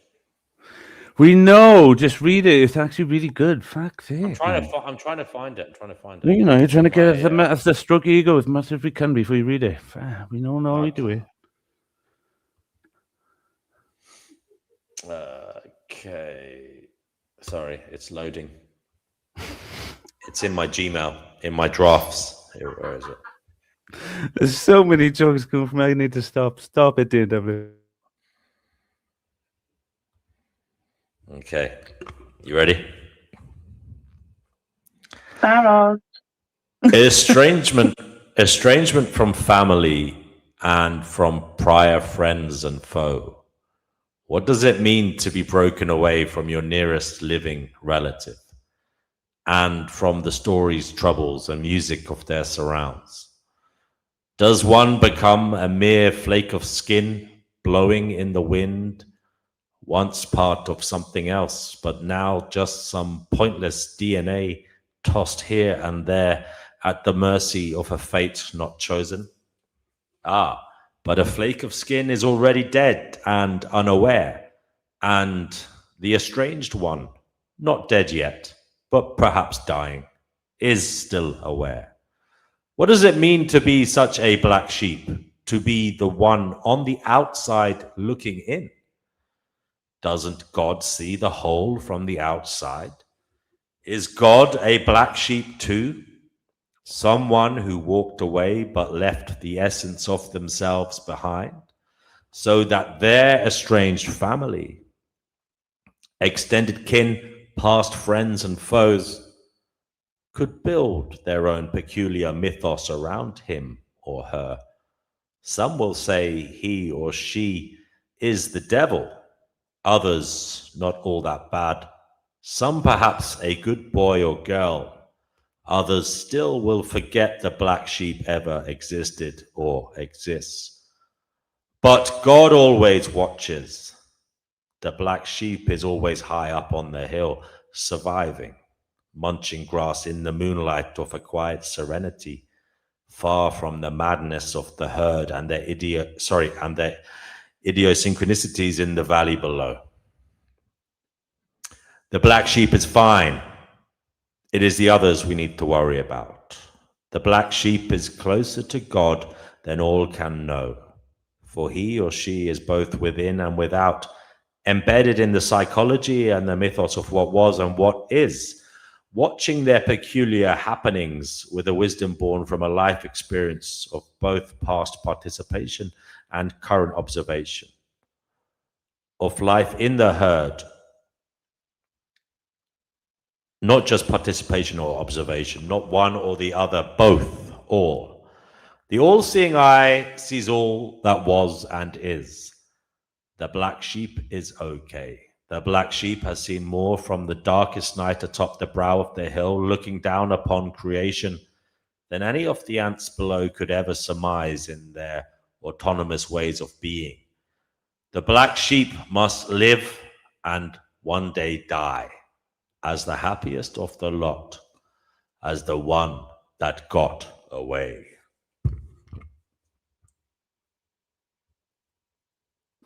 I love it, brother. Yeah, bravo. Why do I feel like it doesn't need to be finished? What more do you need to Oh, there's a understand? few little bits there I don't like I repeated the word mythos. There's little bits on it that I need to. I don't know what the fuck Mike Dunnigan's on. Bad news, D&W Junior overdone. What are you on about, Mike Dunnigan? Tell us what you're on about.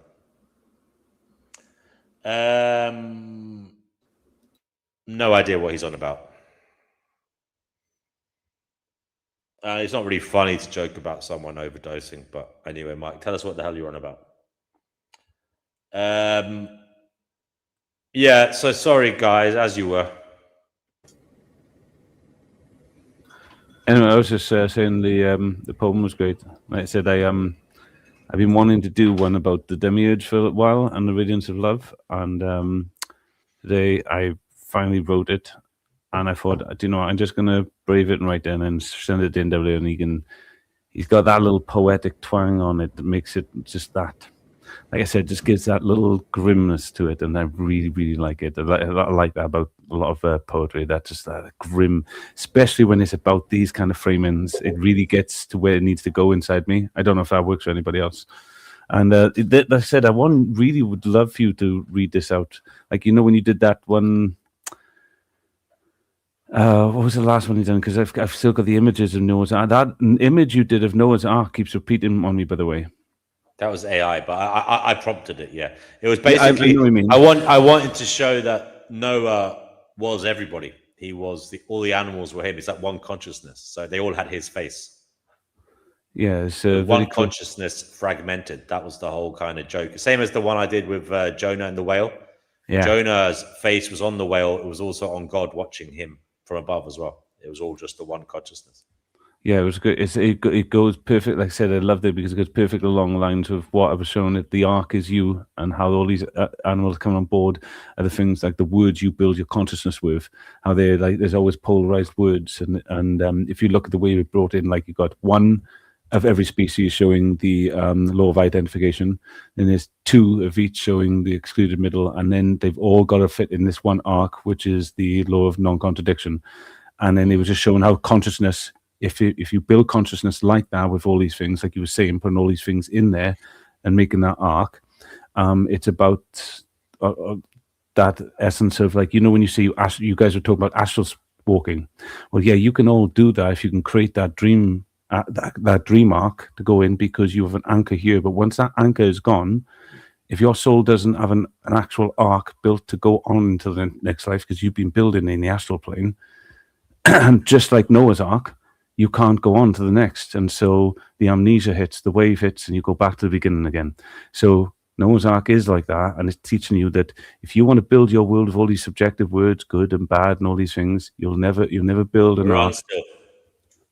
You're never going to be able to build an ark that's not, it'll contradict itself. That ark will contradict itself all the time. And if you go to the end with an ark that contradicts itself, it's just going to burn away into internal flames, and you're going to go back and start again and have another go at trying to make it. But if you build that ark here on Earth, in your dreamscape, in your astral plane, where you can get back into Eden and build that ark for where you can go on to this next journey, that these songs and all these hymns and all that are aligning us to, then maybe you can go on to this next, a next dimension of objective reality, because that's what it's all about, right? It's trying to align it all to be as objective as possible, to be as coherent, as cognitive, and to be aligned with the logos. No non-combative, communicable, and is it revolutionary? Something like that. Anyway, I haven't read the Bible in a long time, but I think that's right. The archangel, isn't it? That's too deep for me, Gracie. Well, it reminded me of when I seen all the faces on it. So that's what it reminded me of. Like you were trying to link something like that, but again, similar sort of logos to say that they're all within him. And but was the ark him as well? Was he the ark in that? No, I never. That would have been an even better. That would have been good as well. Yeah, that would have been the whole conversation smacks to me of the topic of the show. I think your world is collapsing. Your worldview is collapsing all of the time. Your beliefs are collapsing if you let them, unless you keep shoring them up all the time. What do you hold on to? Well, something about your poem smacks to me of accepting the self as it is, life as it is, the experience as it is, and being able to be that black sheep that leaves this automatism in the herd. Yeah, so I suppose the danger is it could be viewed as a bit narcissistic as well, in that you're looking down, thinking you're in some way higher than the others, but you're not really. What's wrong with being narcissistic, anyway? So long as you're balanced. Well, I suppose that's what I'm saying. The danger is that kind of thinking could be viewed as narcissistic, but the thing is, it's also the case that if you understand reality enough, it makes you less narcissistic, because you realize there's no certificate to be handed out, there's no applause, it doesn't mean anything essentially, because you understand it, but you can't communicate it to others, so therefore it doesn't give you any accolades, it's not any solace in a way, in terms of validation from others. It's only an inward thing. Do you get what I'm saying? Understanding is an inward thing. You may or may not. I think you're right, and I think that makes each one of us a black sheep. We just don't realize it. We all have to step out speak for yourself. Well, we all have to step out of this herd that we're in as individuals. with the risk, with the danger, this sensation that I might be doing something wrong. I might be a narcissist. I might look down on people. There's this danger to it, but you have to take the fool's step off the precipice to take that journey. You know, I think the whole operation of the mechanism, the whole purpose of the mechanism that we live within, is to estrange you from yourself.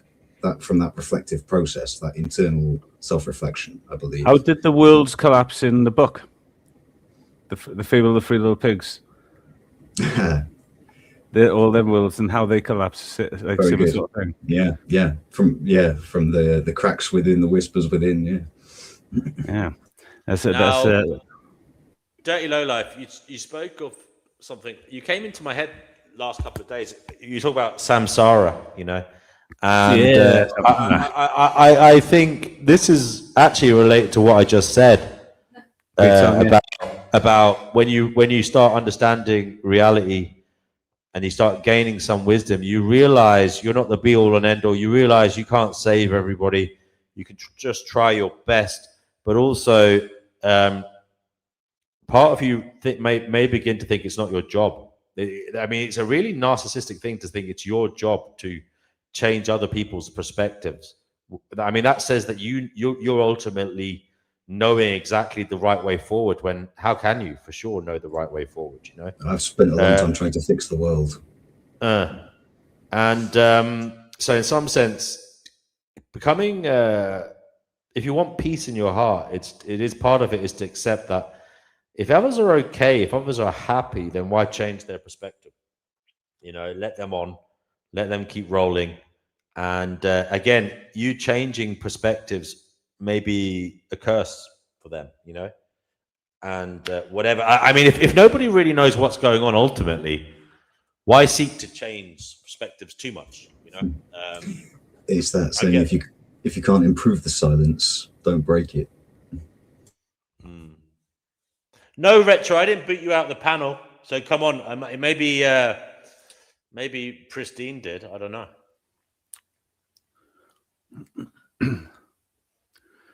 Would anybody like to know when the Tao gave me his voice? Tell us about the Tao. Speak it in words, please. Yes, I went to Dreamscape. I went to go visit. I don't know what it was. It made my imagination put some Buddhist Tibetan temple way up in the mountains, and I went there, and all I asked to do is if I could listen to the birds, and I ushered in. And it seemed like some ceremony where these new priests or monks or whatever they may have been must have been getting issued in for the first time. And some guy at the front, and he said, "Everybody sit down." He said, "You're here as initiates." Well, I wasn't. I was here to see the birds. But he said, "You will be allowed to stay and live here and for as long as you like. And the question you've got to answer me is you have to tell me or show me what you see behind me on this wall." And there was this image of the yin-yang on the wall. And he went on to say about how it's taken everybody years, the best of us 10 years, to even come up with something that has even impressed me. And some of you may take a lifetime.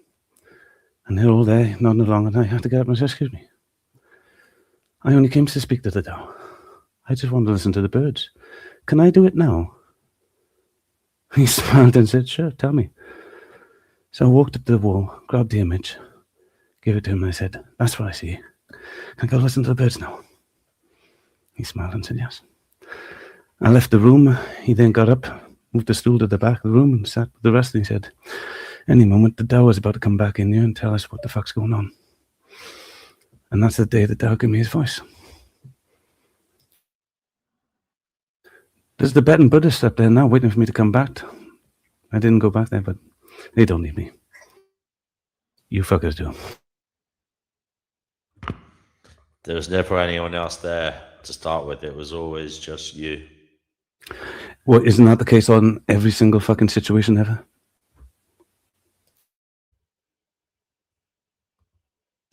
Hello to Ricardo Rocks. Oh, we got Pristine back. Pristine, welcome back, darling. Yay, Pristine back. Hey, Christine. Yeah. We're Hey, Christine. How you doing? overflowing with estrogen now. We have 2 women on the panel. Very long hair. Get Chickpea on board now, we'd be laughing. Yeah. Hey, Dirty Lowlife, do you agree with me sometimes that all these individuals that cut their beard and their hair down, that they style themselves after boys? Because the only other male humanoid being I know that doesn't have it naturally are boys. So why do they cut it off to look like boys? It seems like perverted. I think a lot of it's just being in the crowd, isn't it? The crowd dynamic is a massive pressure. Is it? I don't know. I just put women. I think it is for a lot of people. Yeah. I mean, there's different ways of looking at it. I mean, if you want, I've got a bit of a beard, but if you want to be a fighter, for example, it can be good to have a beard. It can make you look more intimidating. But then on the other side of it, it may be good to have a skinhead and no hair in your face because it gives your opponent less to hold on to. What fighting have you been watching? Look, Dirty Lowlife, am I not right that it can be perhaps more intimidating to have no hair as a man? Yeah, I think the intimidation can work both ways depending on what your childhood trauma is. But I do agree that having long hair is a handle to your spine, so people will use it against you. I really do like your hair, Dirty Lowlife. I really do like your hair. Thank you, sweetheart. Yeah. It's very kind. I do absolutely nothing to it. I love your hair. Great Guru. Oh, thank you for Fatima. Really nice to say that about me. Oh yeah, we of course. We already said you have good hair, Guru. Don't worry. I don't care. Someone else is getting praised, and not me. Not me. Your beard is very, very cool. Lisa, I like your beard as well, darling. Wow. Of course, she doesn't have a beard. I'm only joking. For fuck's sake. What's your beard, babe? No, wait a minute. No, the beard. There you go. Yeah. Wait, no beard. No beard. Pristine and Elisa. Oh, she has a beard. Babe, show him the beard. Careful now. Mike spilled the beans in the chat. I don't either. Bit of rage bait in the chat. Hey, look who's in there showing off a good looking shit. Do. Hello, Fatima, baby girl. How you doing? Hey, what's up, Guru? Christine. Wow. Is she gonna float? Okay. Daniela doesn't like beards. Daniela doesn't like beards. She prefers them smooth. There you go. Yeah. You prefer them looking like little boys, does she? Okay, Daniela. Each of their own. What? What the? Hey. Only little boys. Fatima, are you on the wheel of samsara? Is there a way off it? Yeah, of course. I think in like a metaphorical sense, we're on the wheel of samsara, but like I don't think that there's a way out, because a way out implies that there's something after. In my opinion, like I'm only speaking for myself. Like I don't know if there's like if there's a way out, because I haven't experienced like I guess like a space after death, right? So like I just don't know, but I would like to imagine that there is a way out of samsara. I would honestly, I would genuinely love there to be a way out of samsara, but I just don't know, you know. That song's in my head now. Yeah. That's all I can think of, to be honest, when I think samsara. Yeah, like inside Buddhism, it's called a nirvana, but inside Hinduism, it's called a moksha, right? Like liberation, right? A moksha, yeah. Well, samsara and nirvana. Moksha is what was a moksha? Sorry. Moksha means like liberation within a Hinduism, and like inside Hinduism. Okay, yeah, that's what I was asking about. Moksha, and inside moksha. No, M-O. Yeah. Moksha. Yes. Moksha. Yes. Yeah, and inside Buddhism, there's just a nirvana, of course. I've heard this. Well, they say we're Brahman's dream, but we've already been over this. The whole Brahman's dream concept. Yeah, that's wow. Yeah. I've heard there's two types of people. Sorry, Christine, I keep talking over you. Oh no, sorry. No, so what? What? No, I was just saying. No, I'm done. I'm done. I was going to say, I've heard there's two types of Buddha, individuals who reach Buddhahood. And basically the idea is that if you find a way out of the wheel of samsara, there's no reason to stay. So you leave, which is why there's very few people here showing the way out, because they've all left. Yeah. Because there is no reason to stay. Except for the Dalai Lama, who keeps coming back, and all those Buddhist monks, they come back here, don't they? Apparently. Well, here's the thing, though. There's like branches. Is it Bodhisvistas or Buddhavistas or something? Yes, they are. Yeah, they choose to come back here. They choose to come back but here. like, yes, but that view is not like found in all the schools of Buddhism. You see, inside Theravada, the oldest one, which is found in Myanmar, Thailand, Cambodia, and Sri Lanka, they don't think that you have to come back. Liberation is only for the individual, and inside Chinese, Japanese, and I guess like what's another country, Tibetan Buddhism, you can attain enlightenment, but like it's also a priority to also make others enlightened as well, and like save them from like samsara. But in like the oldest branch of Buddhism, which is the Theravada, it's only for one person. That's you. Yeah. So Theravada is more like based on the individual. Yeah. Yeah. Personally, I think if there is a spiritual essence to any of this, it is a solemn, subjective journey of the self. Oh yeah. And you know, maybe there is. Maybe sometimes although I think we're in a deterministic universe, sometimes I do think that in the expanse of time, or like in eternity, maybe we know in our heart the issue that we have to fight in a lifetime. You know, it may not be. It may be that although it looks increasingly deterministic to me, but it does seem that a lot of people have their dragon. You know, or their dragons. Like there are certain things in their life that are more pertinent, right? And these are the things they have to overcome. And it's like in the great expanse of time, if there is such a thing as reincarnation, these may be the things stopping them from getting off the wheel of samsara, you know, because these are the things they have to fight. And it may not be overtly obvious. It may be like, for example, I've heard before that something you hate in this lifetime, maybe because you were it before. You know what I mean?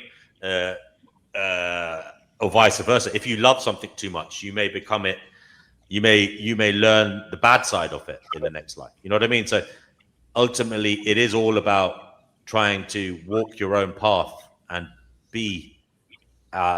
stay steady, basically. But as I said, it's a very spiritually. That's what I think. And spiritually, if there's a spiritual essence to any of this, it's a completely self-seeking. It's a self-seeking journey. Yeah. But being mindful of others as well at the same time, if that makes any sense. The only thing I have a problem with you saying is the word "if." Yeah. He says that a lot, by the way. If, yeah, of course, yeah. If there is. It's a lot more honest than is sometimes, though, isn't it? It is a lot more honest than is. It is because, like, the way way I get away because you got to deal with a lot. Sorry. Exactly. Yeah. Oh yeah, it is. Like if is more honest than is. That's a very good quote because like is knowing something. If is just saying that I don't know what it is, but I can make some like few approximations to saying it. But I think DNW knows within his heart. He already knows. Knows. Oh, okay. Well, yeah. Well, here's the thing. Does he know or can know? Oh, sorry. Because like when I was like younger, I was more like I think I know what I want in my heart when I was younger, but now I don't know what I used to know back then. So yeah, things do change. You know, the self is always changing. That's another one of my beliefs. Everything is in a state of flux and shiftings and becomings. Yes. Yeah, sure. I think another way to think about that is that your heart. The Native American said that you have three minds: the head mind, the heart mind, and the gut mind. I think your heart is the mediator between your thinking and your urging. Oh yeah, call them Adam, Eve, and the serpent. Oh, nice. Three brains. Another way of looking at this again. Another way of looking at this is if time is an illusion, and if you know, if everything just keeps going, like if it is all just like the universe just collapses and keeps going, or if there are multiverses or whatever, time doesn't really matter in terms in eternity, does it? So No, it literally doesn't matter. it That's doesn't matter, yeah. So It lasts it could forever. be that, you know, we pay a lot of heed to time in our life, but in terms of your journey spiritually, it doesn't matter at all, you know. No, it doesn't. It's immaterial. Yeah. Oh, I love these jokes. Hey, Ricardo. How you doing? Right. Well, Ricardo just joined the NW. Are you going to speak to him? But I will do that Yeah. for him later. I will do that that thing later on. I shouldn't be a panic. I'm not. Ricardo looks very young for his age. I don't know how, but he does. Yeah, he shaves off to look like the he also has version of himself. Just for men hair, is it? It must be. It doesn't matter if it is. It just he looks young. You look young, Ricardo. Oh What? yeah, like for his age, he looks good. Ricardo, it doesn't matter what you look like, brother. It's your soul and your heart that counts. That's true. That's true. That's true. But Yeah. Ricardo, we're all talking about the wheel of samsara. Is it something you've thought about trying to get off, trying to transcend the suffering of being? Is it possible?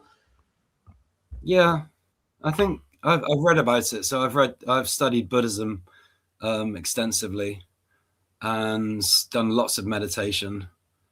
And I think, I don't know, like I think it's kind of selfish to just want to leave it all the problems behind and just go, fuck it. I'm going to shoot up to nirvana when I'm dead, you know, completely just go up to heaven and never come down again. I think I'm here on a mission to help the world, to help people, maybe just to help save the world. And if I don't do it in this lifetime, I'll just come back in the next. You're doing it already, brother. You're helping me. So it doesn't matter. Time is an illusion. Psyche is very important. Yeah. Mm-hmm. It's very important. PMA. Positive mental attitude. PMA, brother. Good to hear that. We like your PMA, Ricardo. Thank you. Thank you. Did anybody ever solve that Tesla riddle? You know, 369, Secret of the Universe. Do you guys ever solve that? No.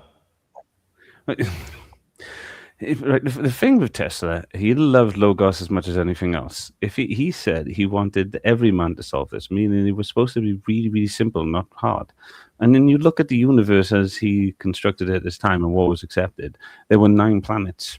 And then if you look at the 3rd, the 6th, and the 9th planet, you'll get the initials ESP. He was saying ESP is the secret of the universe, extrasensory perception.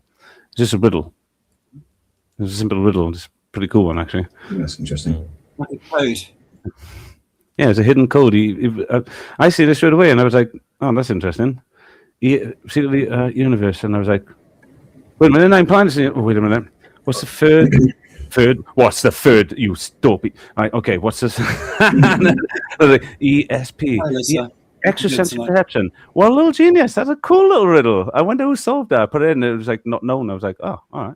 I thought that was a cool little riddle. Extrasensory perception, 369, secret of the universe. Yeah, that's really cool. So, and then I found out, oh, yeah, it's just you, Carl. Just you solved that one. Who knows? I solved it. I just thought it was a really cool thing. Either it was an accident or that was his little trick, wasn't it? He was always talking about that, wasn't he? And then you take the 3rd, 6th, and 9th planet of the universe as he saw it, our solar system. Take the initials, it's ESP. I want to ask the lady who has the camera on. Have you ever had a paranormal experience, like, you know, sense something perhaps strange or... And I'm not talking about Gracie's penis. I'm talking about oh my god, something supernatural, something unusual, something, you know, just something, maybe a synchronicity, maybe a premonition, maybe a feeling, something very strange. Because I, for some reason, I think women have more of these than men, and I don't know why that is.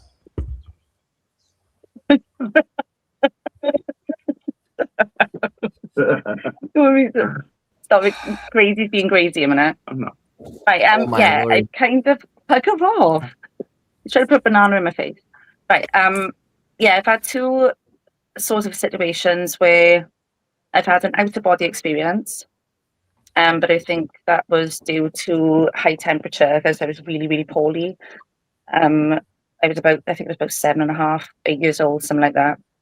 And I can remember I was laid on the bed sleeping, but then my body was looking down on me, and my other being was like up on the ceiling looking down on me. And I ended up Right. falling out the bed in the end because I sort of come round and I couldn't tell whether I was up there or down there. So I fell out of bed. That was a bit freaky. That freaked me out for a while. And then another moment then was when I lost my grandfather. He had very broad shoulders, and for some peculiar reason, at the bottom of my bed, it would be a silhouette of him, and he would just have his back to me, and he would just sit on the end of the bed, and I could feel like the bed slumped down. It was really strange, but I could see the silhouette of my Bambi. I was never frightened of it. I never got bothered by it, but like I felt protected, if anything. They worshipped my grandfather. I loved him for the very little time I knew him, anyway. But yeah, they were the only two experiences that I've ever encountered. So yeah. Does anybody ever feel a kind of spiritual link to another, like a link? You know, they talk about soulmates. Do you ever feel like you're linked to somebody, but whether it's a friend or even an enemy or a lover, a family member, whatever it is, that somehow there's some kind of weird unfinished business that you're meeting again in this lifetime because of unfinished business? And as I said, it may not be your lover. It may be somebody else, like a friend or an enemy, a family member. I don't know. It could be someone prominent in your life in a different way other than being a romantic partner. Yeah, I was once Jesus Christ and my wife was Mary Magdalene. Bullshit. What are you on about? She's a hoe. No, Mary Magdalene. I wouldn't say that on the screen. I wouldn't do that. I wouldn't do blasphemy. I'm talking about my wife, right? There you go. Save myself. Wait a minute. Wasn't there something about that, though? That if she was a hoe, you couldn't afford her, bro. Remember that. Oh my goodness. She's a classy bird, mate. Call your wife a hoe. I think you could afford her. If she was really a hoe, you wouldn't have a chance. Wow. Is she a good housewife? What do you mean if she was really? Oh, I mean, yeah, if she was I'm really saying a hoe. if she was really pricing herself out there, you wouldn't have a sniff. You know, none of us would. You know. But she's very kind-hearted. She gives it to you, you know, without an expectation of financial reward. So count yourself lucky. Unconditional love. What's that? I don't know. It's only something I've heard about. No, that was an honest answer, Ricardo. Fair enough, brother. I do respect you, brother. Good answer. I understand that. I understand unconditional love. It's just something I know most people don't even believe in, let alone feel. Back to the question, though, Ricardo. Do you ever feel like you're kind of eternally linked, maybe, or at least linked spiritually to somebody for a time, maybe until things are sorted out or something meaningful happens? Is this something you've thought about in life? Yeah, well, you were meant to meet somebody. Yeah, like friends. Some friends have played a big part in my life and my growth, and some lovers as well. You know, and we've never been married, but I've had lots of girlfriends and a few boyfriends. So, yeah, I've learned a lot. But I miss people, you know, and people have disappeared from my life, and it hurts me. And I have to, you know, I have to try and move on and make new friends. But it's hard because I know they'll probably let me down, or I'll let them down, and they'll disappear. So I don't know. I'm just a bit more cautious now when it comes to partners and close friends. And what is the lesson you feel these people are teaching you, or that you're meant to learn together or separately? Many lessons, I guess. Just less, you know, people can help each other grow because you see similar qualities in other people, and maybe other people have qualities that you don't have, and it impresses on you, and you think maybe I could be a little bit more like that, and you know, you can change. Thank you for that. Ricardo, did you give any commentary on the topic of tonight's show? Is the world collapsing right now? Oh, yeah, definitely. It's entropy, isn't it? Or negative entropy or something. Yeah, it's all collapsed. Society's collapsing. Definitely. And it's a good thing. I can't wait for the end of entropy. You're right first time. The collapse and the Yeah. demogrification into the next phase of societal reality, because this society sucks in so many ways, and nobody really likes it. People only pretend they do, I think. Oh yeah, it's all just an act. You know, they all like have a mask on, and they just pretend. Everyone has like a persona on, a mask on, and they just go about their livelihood, their ordinary life, as if, you know, everything is okay. Well, you did say something true there. You're all pretending. Yeah. I would say that I try my best to be, as they say, authentic. I would say I definitely have like a very like. Stop doing that! It sucks. We want none because of. Stop. Ready? Just taking authority. Everything. Stop being authentic and everything. I mean, don't get me wrong. Ready? If you want to succeed in the formal world and all this, then fine. But you yourself, your inner work. Don't let that be authentic of anything. Just, I appreciate it. Maybe Fatima actually maybe she meant like outside herself, her art, you know, expression. Is that what you meant, babe? Probably doing the greasy thing and overextending myself and I. But if it mean that, yes, fine. But internally, guys, you just got to be curious. That's all you got to be. I'm always curious. I can see. Forever curious. Yeah, definitely always curious. Because that's all you can be. But yeah, pretend. I mean, that's all we do, isn't it? We all pretend to be curious.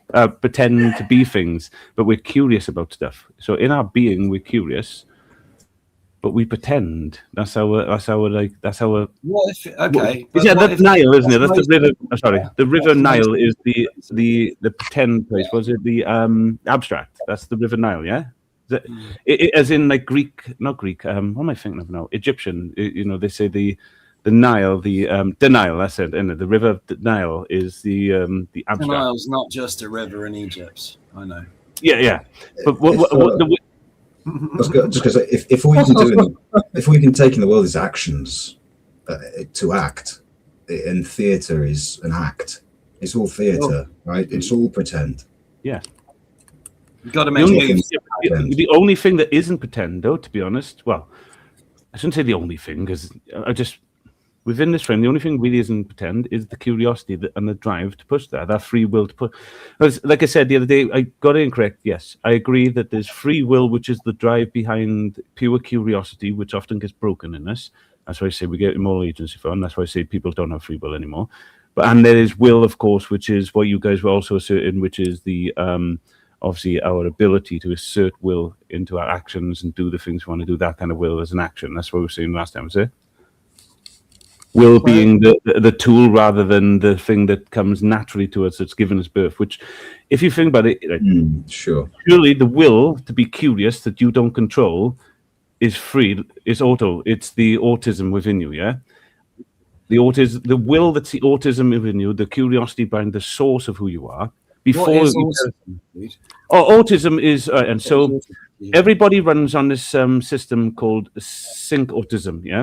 And autism is the stuff you put into your subconscious that runs on autopilot. So when you're driving and you're thinking something else, you're syncing elsewhere, but you're autisming you. But then when you come back to one, you sync autism. So that's why is it like a focus of concentration? It's just being auto-human. It's just doing your auto-human thing, and then while you are thinking and focusing on something else. Do you drive at all? No, I don't. Oh, right. I ride a bike. A lot of drivers understand this phenomenon, but a lot of other people can do it from other places, which is you'll drive somewhere and then you go, oh, the fuck did I get here? You was thinking something else, but your body's it's driven to work so many times. You're in autism. Your body just automatically does things, yeah, and you sync somewhere else. You split that divide. Do you see what I mean? And that's what you've been doing all your life. You've been autisming Ricardo, building these systems and putting it into Ricardo, so you don't have to think about that, and then you can go on to the next thing. And while you're learning the next thing, the autism is already doing everything, and that's like. But when you build that autism with false things, you're gonna and connotations. That's when the demiurge is creeping all this code into you. So the systems that control and manipulate you, the matrix, can do that through the language that they use, and then everybody's like even. Yes.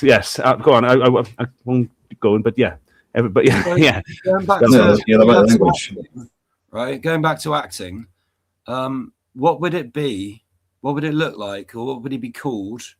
What kind of mental health condition, let's say, would it be if somebody didn't act any at all? They were always completely themselves. Buddha. And there's no pretense to that. I was going to say Buddha nature, yeah. What would Buddha. that be? Mm-hmm. Buddha, Taoist. There's lots of names. Dirty probably know a lot more of these names. I mean, I do like it all, but I'm more chaotic. I'm trying to get ahead of everything. I mean, people like Alan Watts, they've always talk about this, but yeah, I know exactly what you're talking about. So biblical terms for us, we call it Joseph, no ego. Joseph. Yeah, Seth is ego. Joseph means no ego, or woken from ego, or something like that. That's really interesting.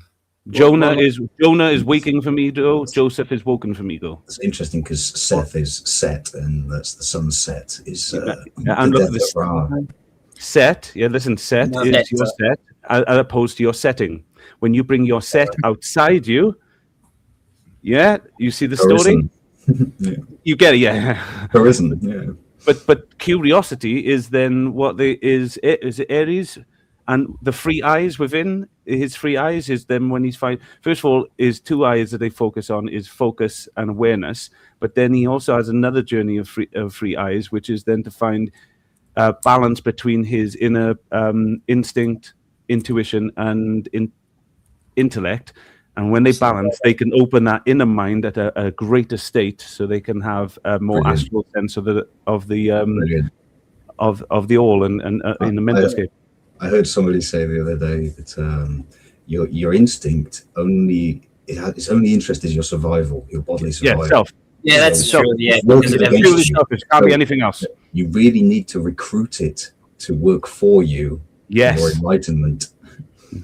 Yes, and honestly, I say this to people who want to understand this. I say to fathers, this is the best way to explain to fathers. If I told you there's a watchdog on standby with your little girl 100% all the time, and all he wants to know is, God gave me one particular order, and it was to be selfish to your daughter and only think of her, nothing else but her. Should I listen to God? And as a father, you go, you best fucking do.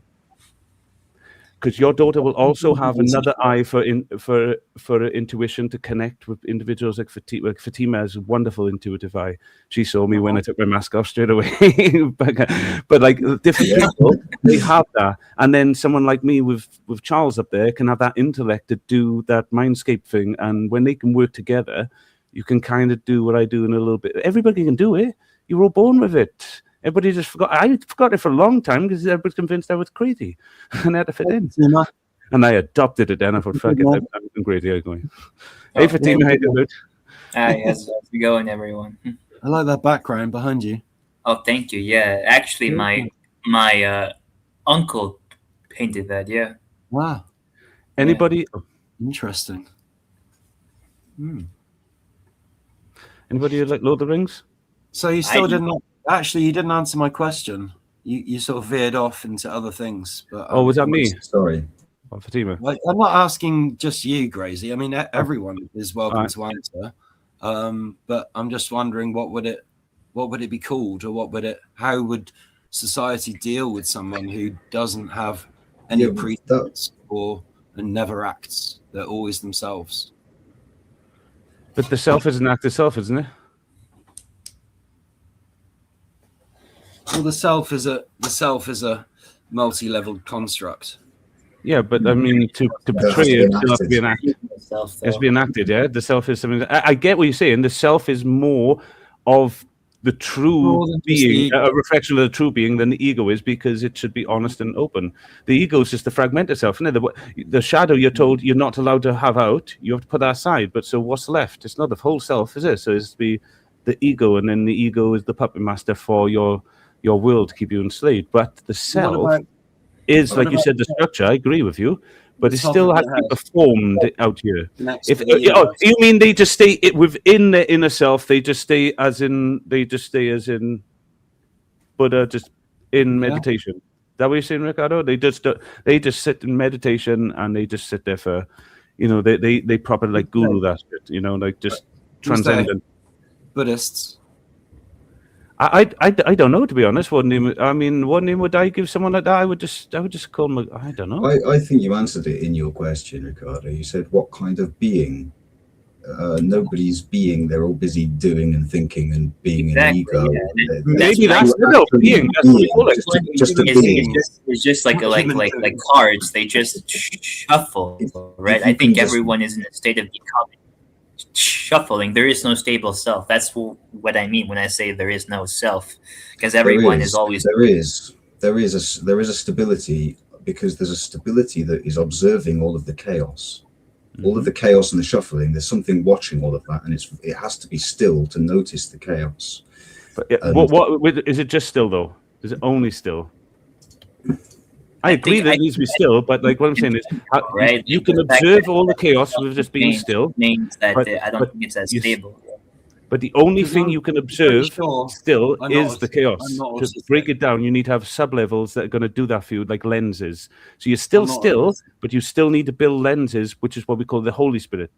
Soul being the still being, the spirit being the surface that moves upon the still being to allow you to see optical lenses. So is still the still being is still watching, and its inner will and focus moves those lenses like a kaleidoscope. You know, not necessarily, but in an image you can see, and those lenses still need to be shuffled and placed in place, and that means you still on that soul needs a self to be the father to reflect inwards on it, on that soul, meaning it is structure, it is real. All of you were just true. If you don't just put all the answers together, it was real. That self is the reflection of the soul, so it can have those multiple lenses to be able to see, because when that soul resonates what it's looking for, the self that is being constructed by it all is then going to build the construct. And like I said, if that self is constructed in that demiurgic layer because the language and the structure is not being completed correctly, then you're going to get that false view. What you're observing, those lenses, are going to obscure your view of reality. That demiurge is not going to show you the true thing, and then you're going to make choices based on it. That means your soul is going to vibrate in ways to command your body and your being to do things that are not true, because that image that you're being given repelled back to you by it is distorted because we're wearing masks. Right. Take a fucking break, dude. I think I was trying to. Sorry, bro. I think I give you Guru is the fact that, you know, the fact that your own perception can change, right, should be a good indicator that like the self is not always permanent. And like I agree with Heraclitus that like everything's becoming, including ourselves. Everything is becoming in reality. It's not just one stable thing, you know, just like the other philosopher, Paramides or something like that. He was a pre-Socratic philosopher. So yeah, the fact that I follow a theory of like ontology that goes all the way back to Buddha, Heraclitus, David Hume, Friedrich Nietzsche, and like even Wittgenstein say that there is no concept of like at least a stable self. There are many selves. There's many like you know, collections of like perceptions, ideas, egos, stations, but they're all blocks that make up a self. But that self is just it's almost like a blocks.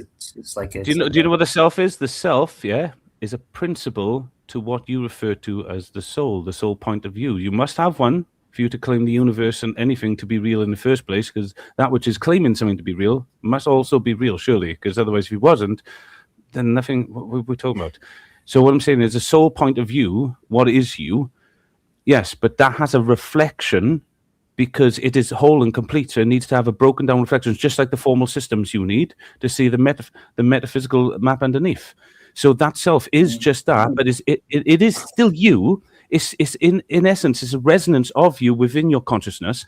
That's just, I'm not right. That self can be seen, like you said, yeah, but only when it's fractured and it's going on an endless recursive loop through subjective internal narratives that it has no understanding is there. But there's, like Christ would say, he is the Son, being that soul, and the Father being the self, and that Holy Spirit in between, meaning he can step outside that for a moment, just like you can recognize there's time, like a fish recognizing water.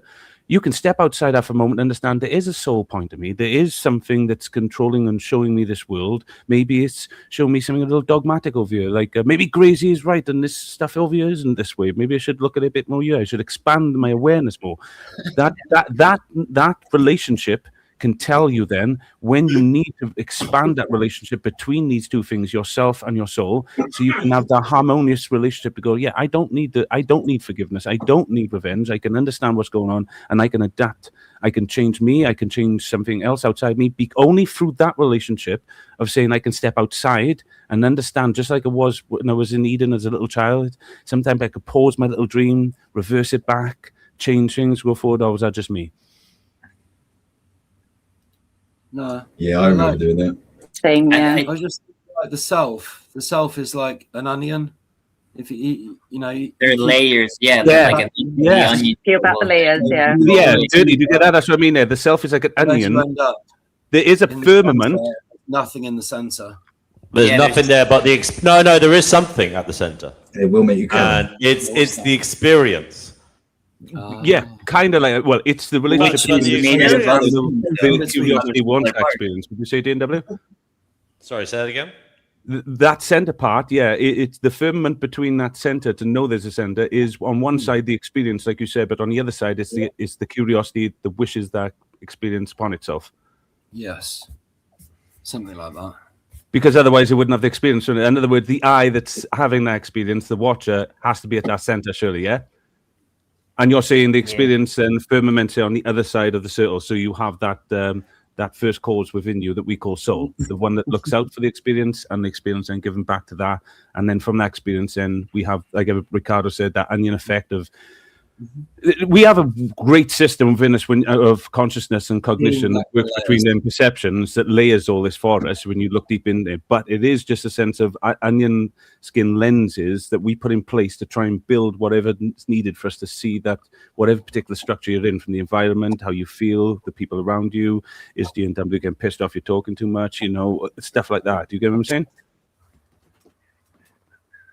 Yeah, he probably is getting a bit annoyed that you're talking to him. No, I'm actually not, actually. Because today I'm actually very, very glad he's here, because today was such a major L in terms of I started reading that report and nobody gave a fuck. So it's just, I'm just thankful that Gracie is here to carry the show, because I'm still licking my wounds.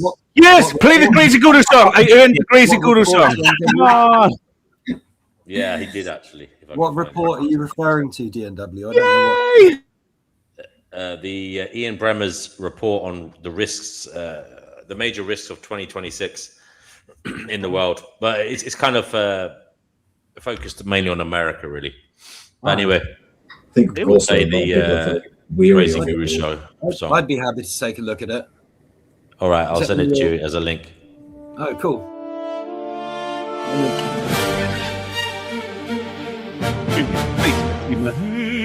This is the Crazy Guru Show.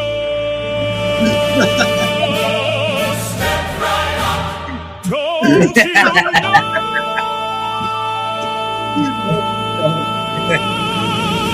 This is the Crazy Guru Show.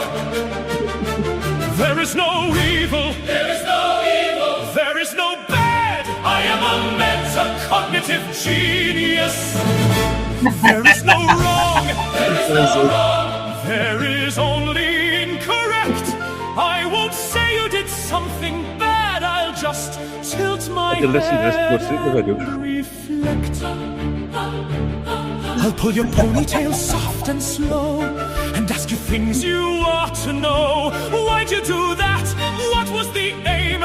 Detach the guilt, dissolve the the shame? Do you think they liked what No, you it's spot on, did? isn't it? Be honest now, don't keep it hid. Do you think they liked what you did? Or is that truth too sharp to live? There is no evil, there is no evil. Only patterns we misperceive. There is no bad, just broken maps of what we choose to believe. Do you think they liked what you did? Do you think they liked what you did? Do you think they liked what you did? Or do you just not want to know?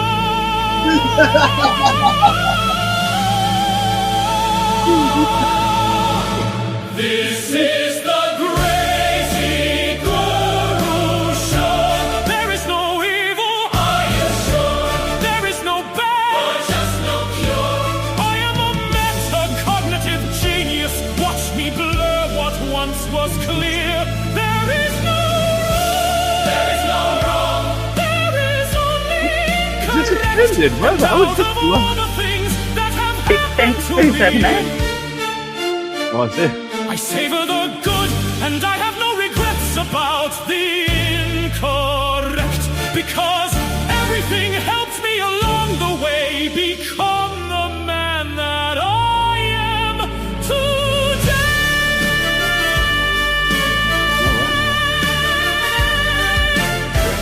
This is the Crazy Guru Show, where nothing's wrong, and we are all on the way to better times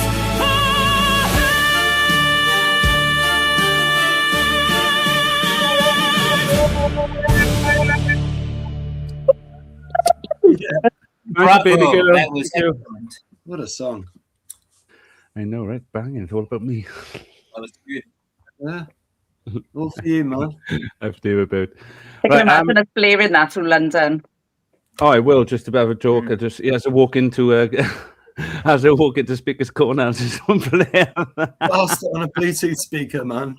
Stuck Yeah. in your pocket. You'll hear me coming. They're like, "Where's he to?" Oh, there he is with his big black trailer walking up. Like I just the sound blaring. Yeah. Oh my Awesome. God. I've seen Bob and all his evangelist friends do. I once walk in and they were just singing this chant. It was like little schoolboys singing, and I was like, "Oh, that's so cringe, bless them." Oh, I said, at least I got a song. I'm gonna do that. Carter sitting on the cart serenading, we. Yeah, I know. You'd love it. I want to DNW there because I wouldn't mind reading this. I do want you to do this poem. So Go for I want to be brave enough to read it for you, right? So like, I can't do it in your grim voice. I'm not going to try. I sound stupid when I do. I'm going to practice on it. I'll try and read it out because I've got to try and read this. Right? It's only the fact of the you got it. Nobody's going to laugh at you, not even DNW, prick. The veil of the demiurge and the radiance of love. O boundless light beyond all naming, Helios eternal, in the sun unseen, from thy full silent sparks of knowing streaming, into the deep where form and urge convene, a shadow stirring within the holy flowing, not evil born, but structure taken shape, the demiurge, the builder ever knowing, only the frame that stories may escape.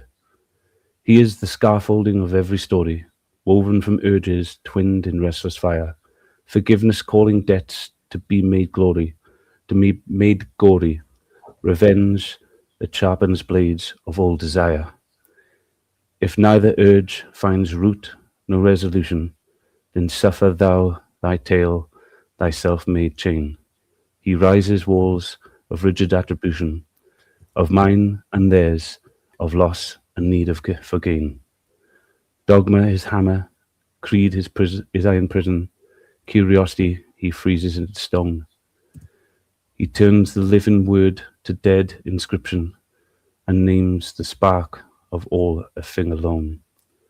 He is not foe to battle in the darkness, he is the stage on which the drama plays, yet in his grip and divine spark grows heartless, forgetting it was never separate rays. Yet hark the Christ-light, soul unforgiven, not through blood price, not through wrath repaid, came not to judge the world, but show its living, awareness vast, where every urge is laid. Love is no feeling summoning in the hour, no ritual or pardon to bestow. Love is a sun that widens every power. When urge arises, let seeing grow. Expand, O heart, trace cause, fruit chain unbroken. What truly happened where the fear took root. No blame, no debt, no score to be unwoken. Only the all expression through each fruit. Acceptance blooms, appreciation rises. The urge dissolves like mist before dawn. No need for forgiveness or reprisals. The story ends, the prisoner is gone. Thus harnessed is the demiurge's own making. His structure turns transparent, light as air. The scaffold serves no longer for the breaking. It holds the play, yet thou art everywhere. Thou art something, the sun, that knows no setting. The spark returned unto the plumer's breast. Curious, awake, in endless begetting, the all and thou are one, forever blessed. And the refrain for it all, which I didn't take between each stanza, is, O love that expands, O light that sees through, the demiurge bows when awareness is true. No story remains, no revenge, no debt. In Helios Gnosis, the prisoner is met. How'd I do that? Thank you, Nice, Gracie. that was well done, Dave. It was very well read, and I enjoyed it. Yeah, very serious. Yeah, very, very good reading voice. Yeah, deep. Yeah, I like Gracie's accent and voice. My browser crashed, so I only heard half of it. Would you send it to me in an email or something? Yeah, definitely. I'll send it after the show. But I just think that it deserves. When I wrote it, I had your voice in my head, and so I wrote it for your voice, not mine. And to me, it doesn't deserve my voice, and I want to know if even if you have to change a few of the words to make it your own, I don't mind, because I think it's a very powerful message in there, and I think it needs your voice and a bit of your art. Stick it up there and spoken to everybody, and it'll be. As long as you don't mind me, I put it up on my channel as well. You can certainly put it up there. I don't mind. With hymns that you try to write, they're not supposed to be for you. They're supposed to be for everybody. So you're free to take on. I'd be honoured if you did. But I wrote it for your voice, grimness to it. And dirty. Do you know what I mean by he's got that grimness to his voice? That I got grimness to my voice, have I? I'm a grim. Yes, it's a sexy grim poetness to your poetness. What the fuck are you Grimness. saying? It's grit. Yeah. Grit to me. It's, is that what it is? I have a bit. It's grit. You made me sound like a fucking grave digger or something, you know? No, I said, anybody used to watch Count Duckula? Anybody? Count Duckula as a kid? No. Oh my goodness. Am I just that old? From the 80s. It was a duck, and he was like Count. He was Count Duckula, man. Oh my god. Oh my. Your key's not allowed on you, babe. So you're saying D&W reminds you of Count Duckula? Is that what you're saying? D&W then. Hello, you take care of yourself, young man. Yeah, Count Duckula was a cartoon I used to watch when I was little. It was just there's a nanny in there. Hey, Ducky Poos! And it was like an ego guy. I was always trying to get him to bite people and take blood. But when they were making him, like Frankenstein somehow, they got tomato ketchup in him instead of blood. And this duck was a vampire is a vegetarian. I swear to God, go on YouTube this. Oh my God, go on YouTube. I didn't look at this. It's an old cartoon from when I was little called Count Duckula. Ducks are vegetarian, aren't they? Well, that's the point. The cartoon's a joke, you know. It's a little thing. You're a vampire when you're vegetarian. He's this fun kid vampire that doesn't want to eat people. He wants to just go and have fun all the time. When his nanny's always trying to. I'm not a vampire. Can I take us in a very slight tangent in terms of childhood TV programs? Yeah. Could I ask what people think of the names of the characters of Captain Pugwash and what was going on there? God. What were they? Can't believe that one. Captain what? Masturbates, Seaman Stains. No, there wasn't. Shag the Dog. Look up the names. Look up Captain Pugwash and look up the names of these. Yeah. Roger the Cabin Boy. Roger the Cabin Boy. Yeah. This is online. Lisa used to say, what was the song? Was it Chain Reaction? Oh, She said, yeah, "There's a Jane little the girl, she Accident, used to yeah. sing the words of that song." I said, "Sing me the words of that song, Liz." And she started saying, "I went, you used to sing that as a little girl." And she's like, "Tell us, babe. We crazy, sing isn't this." Well, yeah, just the first verse says, "You make me tremble when your hand moves lower." And then was it you taste a little, then you swallow slower. And I'm like, oh my God. I said the kids used to sing Yeah, this. getting kids to sing things they don't And even it's know. just sing the steps Did version. they? Crazy. Keep singing. So what's happening there? What do people think is going on if they're making kids' TV programs and music like that? Well, they banned Rain. Disturbing. No, it doesn't surprise me if it's a BBC program. Yeah, They banned BBC Rain, is though, very didn't they? shady, very shady. And I say this as an American. I know that the BBC has a lot of dirt on their names. You know, they have a vault, like a vault that's like That's why we don't pay TV license anymore. Oh yeah. I was going to say it stands for buggering British children, doesn't it? Oh my God. Terrible. I heard that. Jesus Christ. They got that in America. They call it Epstein. Yep, that's true. No. Here in America, Protection agency, isn't it? we also had our own the kids show scandals. It was ours was like Nickelodeon. Yeah, you guys know that one? Yeah, I heard about something about that. Yeah. We had our own scandal with this one dude called Dan Schneider. Yeah, it says that he was very abusive on set, very, very grabby with like the female staff, very Isn't there also some kid actor? I think he was in the Goonies or something. He's been in a few films, and he reckons he was maltreated, abused as a child in Hollywood, and he's gone on a crusade to try and publicize awareness about it. Oh yes, there's a lot of it. What's his name? That guy. I think I believe him now at this stage. The Goonies. I don't want you to name any names of these actors that he's accused, or I don't even know who. But yeah, there's some. Yeah, heard about it. I probably believe it did happen. Yeah, Stuff needs exposing. Yeah, well, I'll say, seeing as I can't name names, and I won't out of respect, just out of that. But like the creator of Jeepers Creepers, have you guys ever seen those films? I like Jeepers Creepers. That's all right. Yeah, no. The director was a horrible. Yeah, that's the way it goes. Yeah. Oh yeah. Yeah. The filmmaker for those series. What year was that approximately, Fatima? The Jeepers Creepers? The first one came out, I think, in 2000, 2001. Yeah, it might have been around about there. I was in Germany at the time when I watched this, so it was wrong. Yeah, it's the year 2000, yeah. That's like when The Matrix. Yeah, Kenny knows what I'm talking about. Corey Feldman. Yeah. Okay. The Matrix. Corey Feldman, yeah. Oh, yeah, his story is very, very, infamous, yes. Corey Feldman, yeah.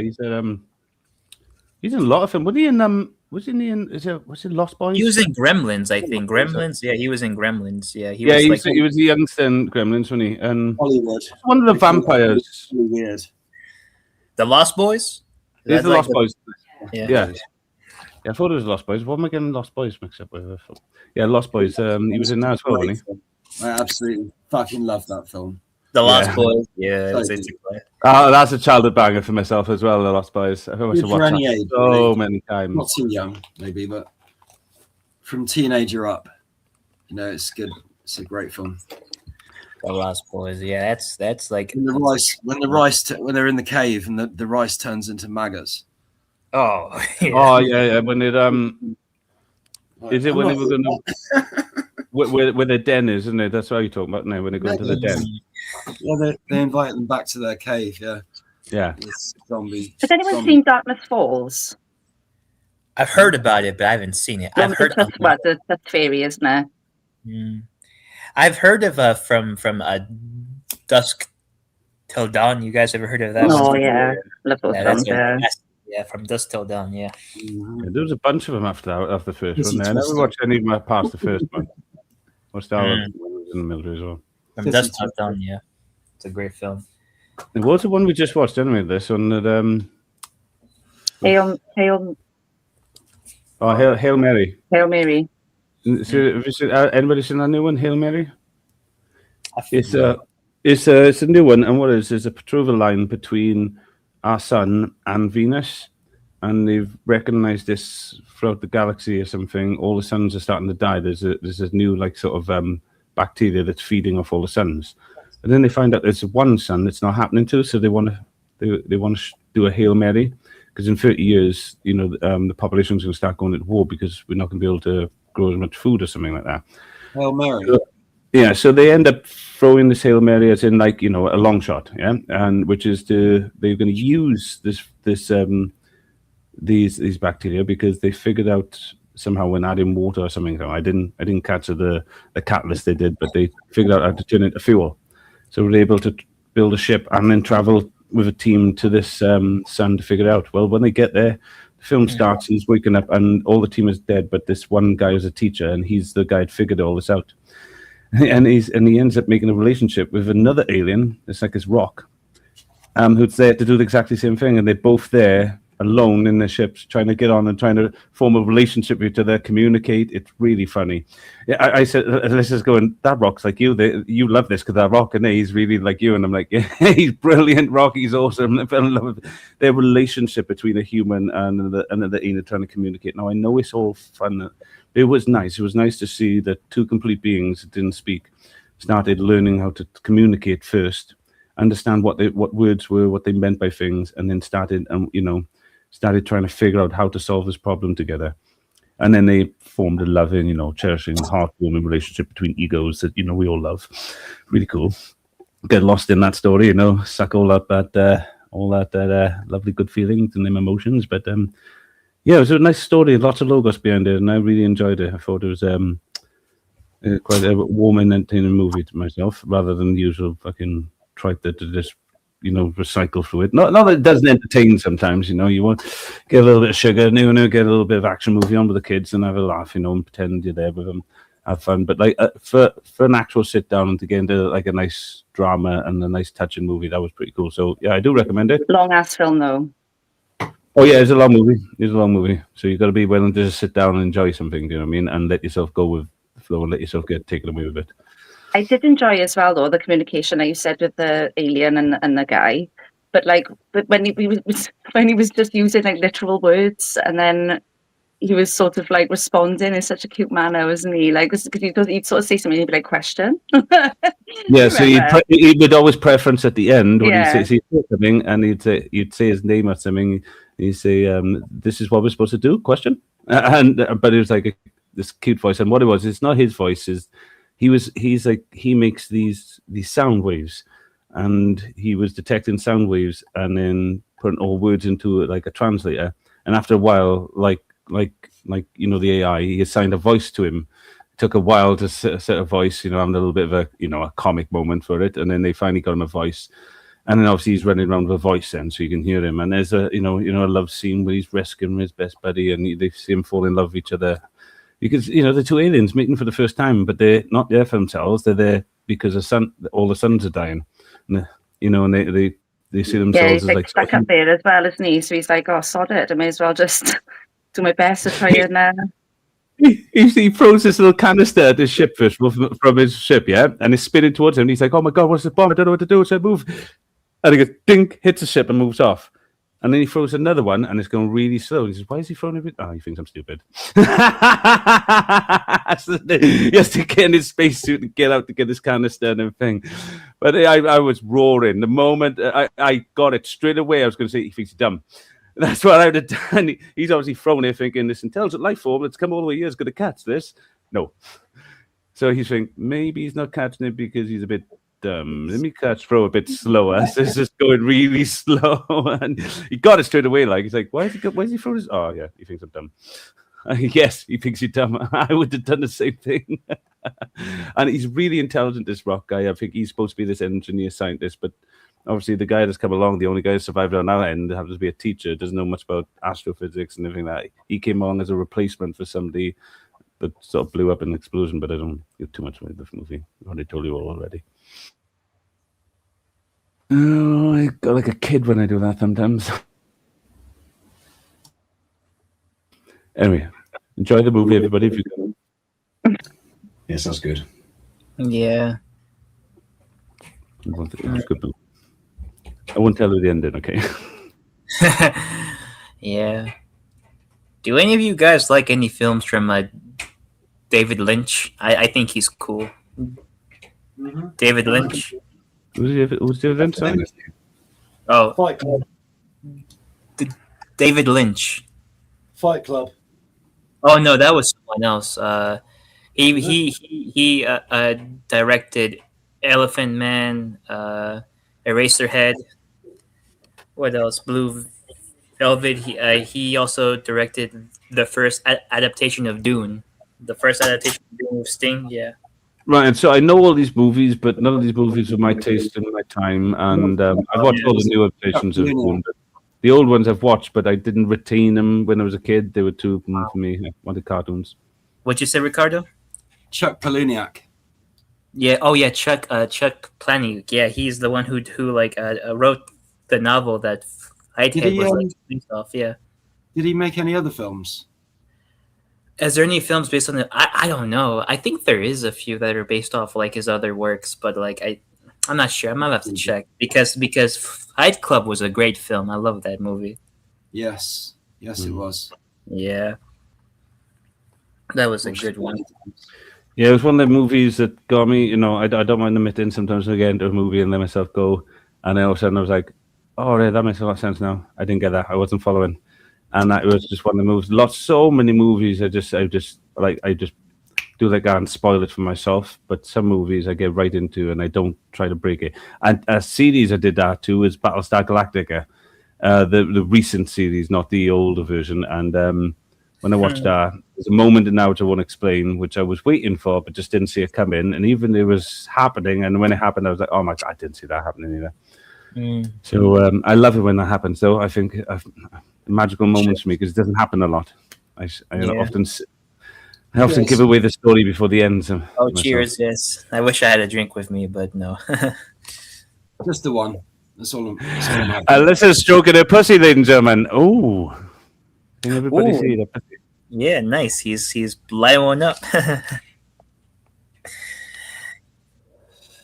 Yeah, but if you guys ever want to know what's my favorite film, it's Eyes Wide Shut. That's like my favorite. Oh yes.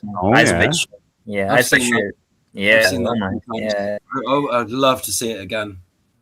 Yeah, I would say now it's more of like a documentary now than like a movie, but like yeah. To watch it privately or something. Yeah. What's going on in America with all the missing scientists? Have you heard about this? Oh, yeah, I have heard about this briefly though. Yeah, like I think I'm just reading about it here. Oh, get ready for the big alien reveal, everybody! The big alien reveal. Trump admits serious stuff behind 10 missing scientists and sets deadline for investigation. Donald Trump has been briefed on the mysterious string of missing and dead scientists, a growing list that has now reached 10 cases. The president addressed the alarming situation after landing at the White House on Thursday, where he was met by reporters and questioned by Fox News about whether the disappearances and deaths were random or potentially connected. He said, "Well, I hope it's random, but we're going to know in the next week and a half. I just left a meeting on the subject, so pretty serious stuff, hopefully a coincidence. But some of them were very, very important people, and we're going to look at it." The scientists who had ties to NASA, nuclear research, aerospace programs, and classified projects have raised alarm since 2023. Many of the individuals, including researchers from NASA's Jet Propulsion Laboratory and Los Alamos National Laboratory, had access to sensitive information on space missions, nuclear technology, or advanced defense systems, prompting speculation about possible connections. The president's statements follow a Wednesday briefing at the White House, where a press secretary was also asked about the 10 people linked to the space or nuclear secrets who have mysteriously died or vanished without a trace. She said, "I haven't spoken to our relevant agencies about it. I certainly will get to that and give you an answer. If it's true, of course, that's definitely something I think this government administration would deem worth looking at. So let me do that for you." I'm just scrolling down here.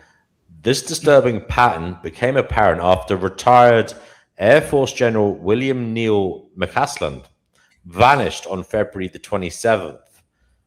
He was last seen leaving his New Mexico home without his phone, wearable devices, or glasses less than 2 months ago. He was only carrying a pistol, and his wife told 9/11 dispatchers that it appeared he was trying not to be found.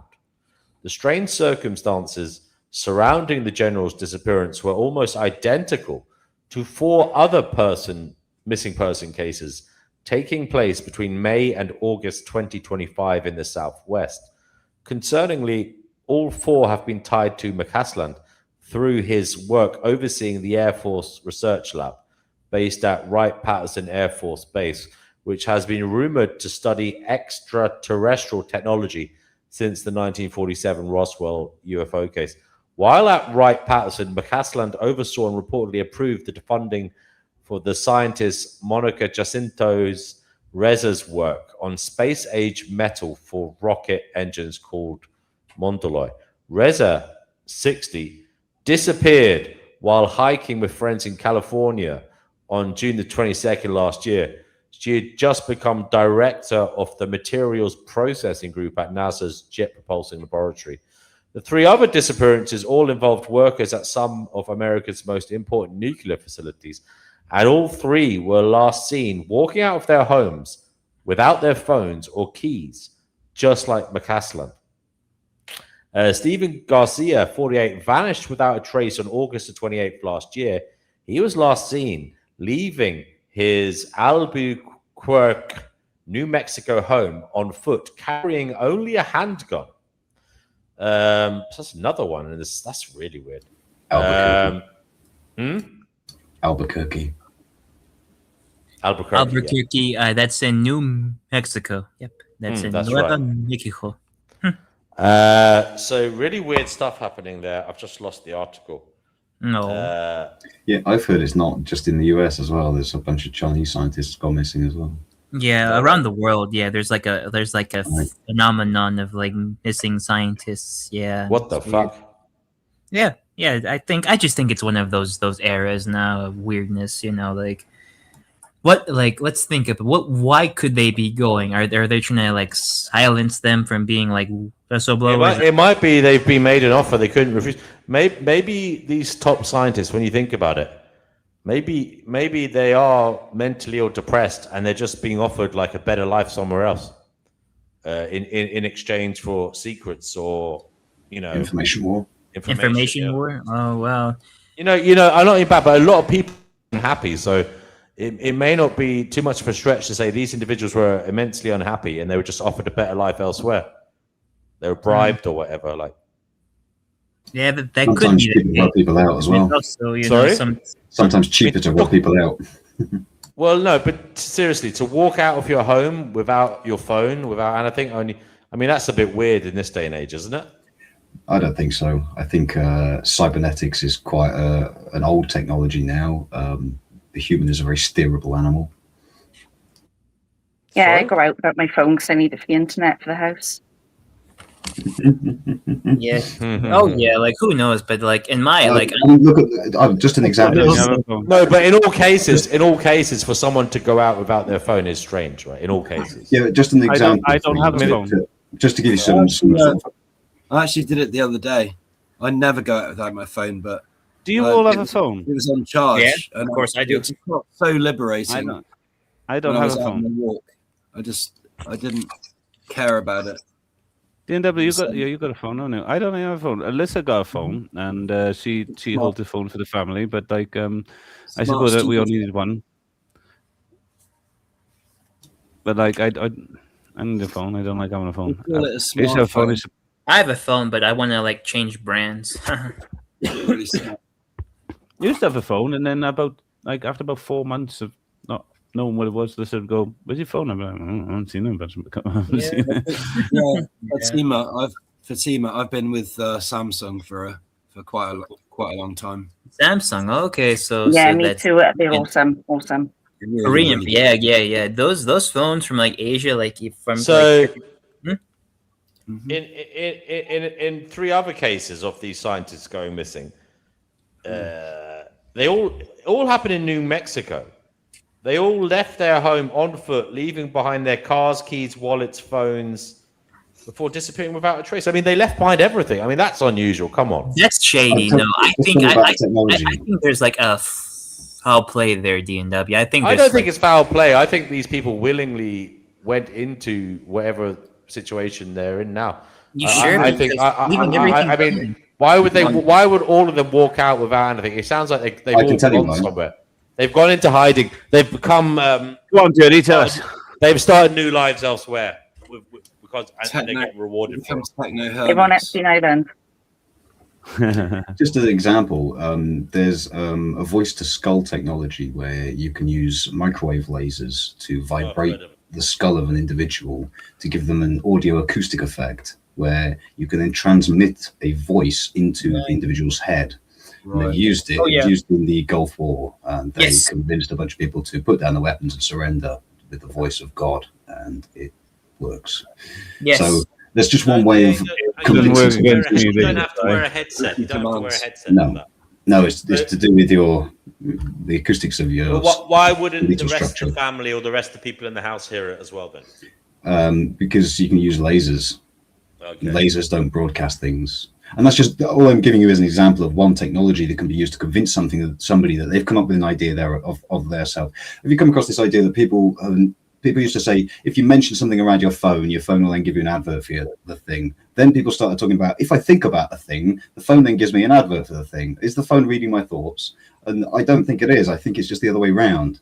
They've convinced you that you're the one having the thought, and you're not. You've just been given a thought, and then they show you the thing that you now think you're thinking about. So it's very easy to convince somebody of. Too many times I've seen advertising or articles related to something I've thought, and there's no it's just too weird. It's just like something really obscure, and it's happened. The mental scape is very read-writable with technology. You can write things directly into the mindscape of an individual, and they can't tell the difference whether it's them generating it or something from the outside world being kind of put in. If that makes sense. I'm listening, guys. I'll be right back. I've got a delivery coming, so I'm just checking where it is. Okay, yeah. But yeah, like, I think, Dirty, I think also in the Vietnam War, they used, like radio waves to, like, make, like, Viet Cong soldiers, like, disillusioned. They were, like, those voices were, like, pretending to be, like, their like, families or, like, spirits of, like, their dead families, yeah. Very crazy. Yeah, there was lots of psychological and spiritual warfare going on in that event. Exactly. Yeah, like war, really. Yeah, I actually heard some of the audio of these like recordings from like the American Army being played in loudspeakers, hidden loudspeakers in like the rainforest, all over like the rainforest, and like the Viet Cong were sleeping, right? So imagine sleeping and you hear like a spirit saying your name, like you're gonna be obviously distressed, right? Terrorized. Yeah. It's called psychological warfare. It's a very real thing. And it comes back to coming down to yourself and realizing the illusory nature of it. Because if you can't get down to that, then you're open to all of these things, aren't you?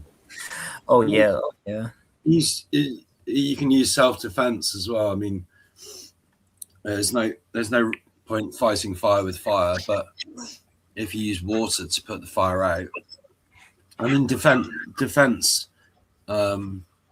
is a good thing. Defense. You can defend yourself against spiritual attacks. Yeah. It also kind of reminds me of like other weapons that they have used, like the American Army has used. Like they used like chemical weapons, I think, during the Syrian war, right? To make sure to make it look like the former leader was like doing it when he wasn't. Like it was like planted on him, yeah. That like he like gassed. Was that the Duma incident? Huh? Duma, was it? Yes, it was that. Yes, it was blamed on Assad when it wasn't him that ordered it. It was someone. I think it was like another group. Like I think it was like it was one of the radical groups in the area that like actually did the gassing. War is always predicated on a false flag. Oh yeah, of course, yeah. It can't really not be. Oh yeah. Like that's what happened. People don't inherently want to kill each other. They have to be convinced. Oh yeah, they do have to be convinced, and that's why America entered the Vietnam War, because the Gulf of Tonkin incident was an attack by an American ship from like another American plane, and that's when and like they forced the narrative on the people to make, hey, look, the Viet Cong attacked an American ship. We have to join now, The barbarians are threatening the empire. Yeah, exactly. Yeah. Yeah, that's what happened. Yeah. Very, very crazy things, Because I grew up thinking that all of those leaders were like enemies of the states when they were actually originally assets of the states, if you know what I mean, right? Yeah, like the biggest until they're not. Yeah. Oh yeah, useful until they're not. Yeah, that happened to one guy inside Panama. He was like a military leader. He was installed by the U.S., but later he was ousted by the U.S. after 5 years of ruling. Yeah, and then he died in I think a Miami prison. Yeah. It's a bad end. Yeah, he died in Miami prison, and he lived there for 10 years. Yeah. Yeah, that happened inside the Panama, the Panama Canal. Yeah. I fancy going to Miami. I think it'd be a cool city. Be careful though; it's very expensive. I was there a few times. Very overpriced. Yeah. Yeah, a lot of places are though. Yeah, a lot of places are. Yeah, and watch out. Yeah. Oh yeah, but you have to watch out for the insects and the animals there. Down there, they're very, very crazy because mosquitoes and alligators. Yes, alligators. Yeah, that's only in the swamps, though, isn't it? Not. Oh, sometimes the alligators can actually live inside the sewers of the cities down there. Yeah, they live in the sewers sometimes. Yeah, because one time, I'll watch out for them. Yeah, you have to watch out. You can go, but watch out. Yeah. Watch out for the alligators, because one time it actually happened when I was there. It was in my aunt's neighborhood. She has I have family there. One of my families lives there, and we were staying there, right? And one day I was walking outside, and I saw a big fire truck and a bunch of cars, cop cars out of a manhole, a sewer, right? And it turns out they were pulling out a fucking giant alligator. It was so huge. Oh my, whoa. Yeah. It got stuck. They're about 6-7 foot long, aren't they? Their tails. Yeah, but oh yeah. My cat just brought a mouse in. Huge teeth. Oh dear. Present for you. Yeah. Didn't you want it? Me? Show us your pussy. Oh god. Oh my lord. I'm showing you mine. Look. He's got a mouse at the moment. Finding Gnosis uncensored. Oh my god, yes, that's happening in the show now. Oh yeah. 18 plus. Definitely. He's playing with the mouse right now. I'm just waiting. Yeah. A mouse. X-rated. Cat. Dun, dun, dun, dun, yeah. So here I am, living in the States. Yeah. Is it I live still alive? close. Huh? Sorry, I was asking you if the mouse is still alive. No, it's he's either deep in the shark. The cat's playing with it now to see if it'll move. It won't run anywhere, go anywhere. Oh, he's playing with a mouse. Oh my god.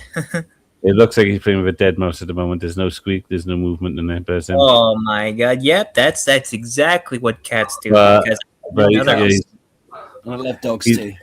How are you losing it? And it's not moving. How is he? He's literally losing it under the washing machine. Don't let him lose it under the washing machine. Stop him quick. He's somehow playing with it. It's not moving, but pushing it under the water. He's got out.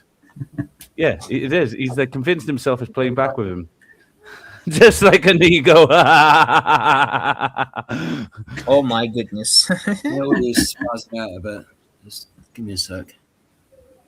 Yeah, you're boring now. Yeah, eat it. Them weird Eat it, for spacey God's sake, fucking man. Don't waste it. noises. No, he's still Can I ask the panel a question? Oh yeah, It's a what's bit up? Off topic, and it might set Crazy off, so we might have to rein him in a bit. Go on. How does one practice love? How does one practice love? I'm not sure actually. I don't know that question very well. It's been changing shape in my mind a lot recently, and Oh yeah, I don't. Yeah, I'll tell you. I don't know what it is. Yeah, I don't even know what Is love love, is.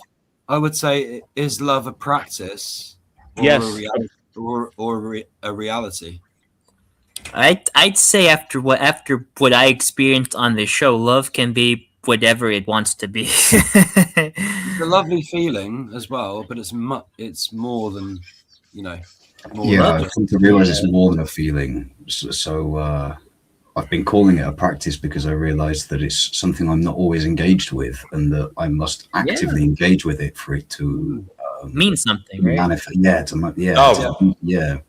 Sure. True love. I'm listening. True love is trying to be the best version of yourself for another person, and that may even be the best version of you for them. Maybe being absent from their life. Spoken like a true ego. Indeed. I have Kenny here. Kenny, what would you like to say? You're on the Final Gnosis show. Hey, Perseus. I'd like to read everyone a bedtime story before I go to my bed, if that's all right. Go ahead, sir. There you go. Okay. A poem? Go on then. Once upon a time, in a confused little village, there lived a group of fellows known as the male feminists. Now, in this village, most people acted out of simple self-interest. But the male feminists were different. They practiced a strange shame dance, apologizing loudly for the crime of being men. They were like birds who hated their own feathers, or as village elders whispered, as masochistically counterintuitive as Jewish Nazis, black Klansmen, or white Democrats. These fellows weren't exactly the prize stallions of the land. In fact, they were mostly genetic lotto losers. A bit too soft, a bit too wobbly, and failing entirely to embody any trait a person might find attractive. Because they couldn't win hearts by being charming or strong, they tried a Hail Mary pass instead. They picked up heavy signs that read, "I need feminism because," and stood in the square looking very, very sad.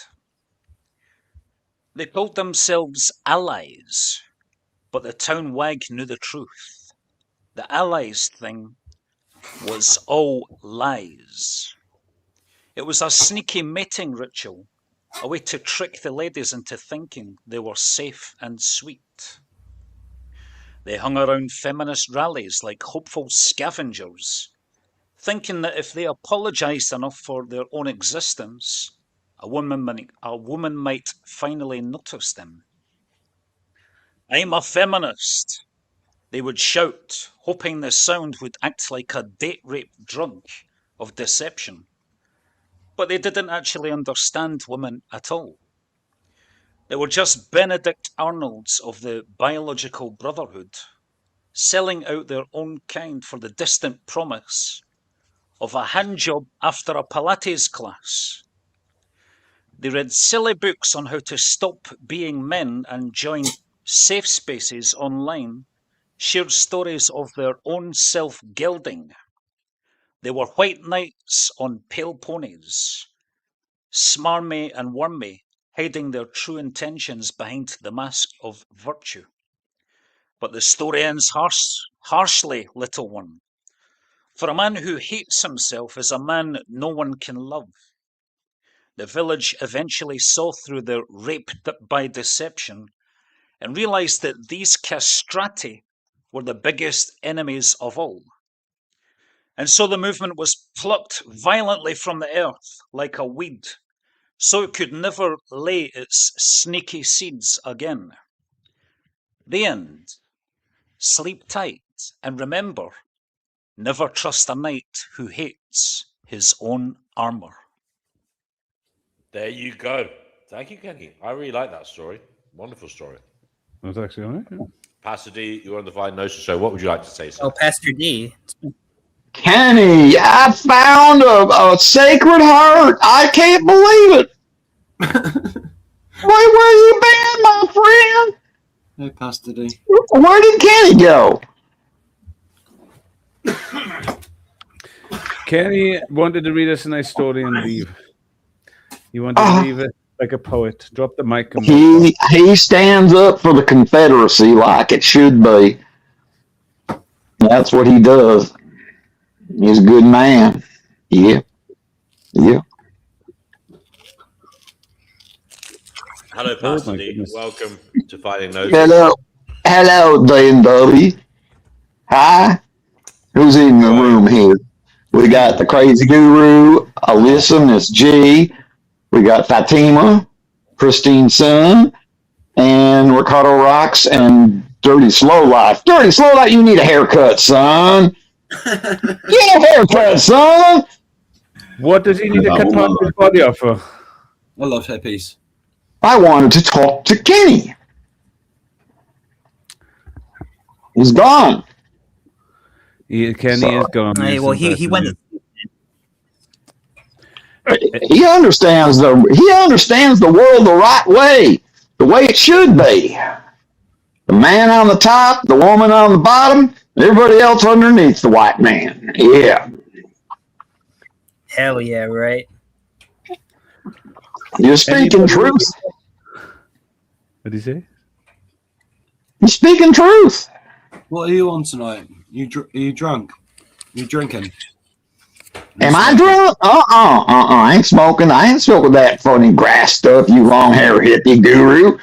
Motherfucker. Ain't me, brother. Ricardo's asking you, but you don't like the green grass of home? Okay.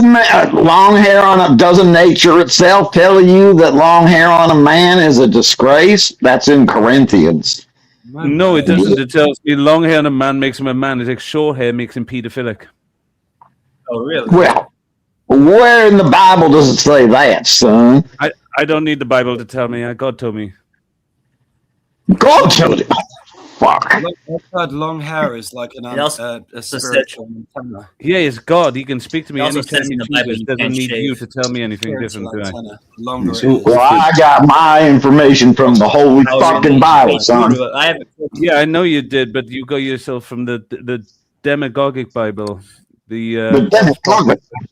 Yeah, the false idol, the one that says "in the beginning." You fucking idiot! What do you mean in the beginning? That's inside time, isn't it? That's not. What are you talking about in the beginning? Your God's a fucking weak idiot compared to my God. My God pisses all over your God every fucking day.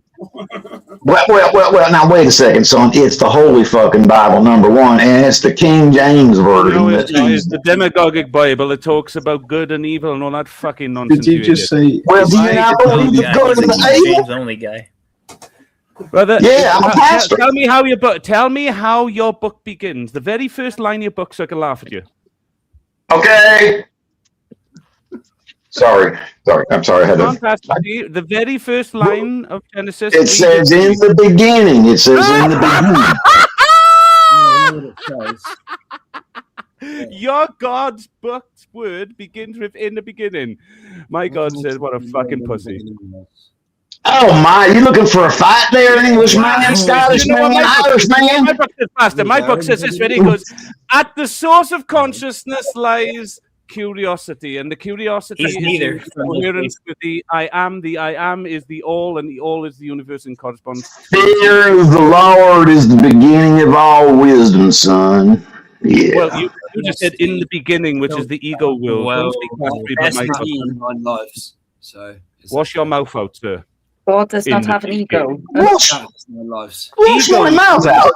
Yeah, in the beginning, that's blasphemy. God is not in the beginning; it's beyond time, sir. Oh my! You call my holy book no, I'm calling it a demonic book, not your holy book. Your demonic. Yes, it book. is blasphemy. Full of fairy tales. You know what they do with it. Anyone who blasphemes the name of the Lord shall surely be put to death.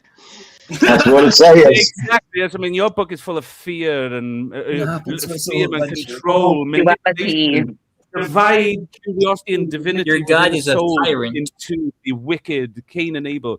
My book tells me all about you, sir. It says, "Do not consume the knowledge of good and evil." Do you consume it, though, sir? Pastor D, do you consume good and evil like your book says not to do? I consume good, I avoid evil. You're a sinner, like your God tells you, and you don't get to speak about God. I'm not a sinner. I don't consume it. I get to speak about God because your God says I can in your own book. I do not consume from that tree, sir, like you do. I'm not a sinner. I have not fallen. My Eve is pretty much intact. I'm curious. I'm wonderful. I'm living. My Adam shows me. Wait a second. My ancestors left your place 300 years ago to hear this bullshit.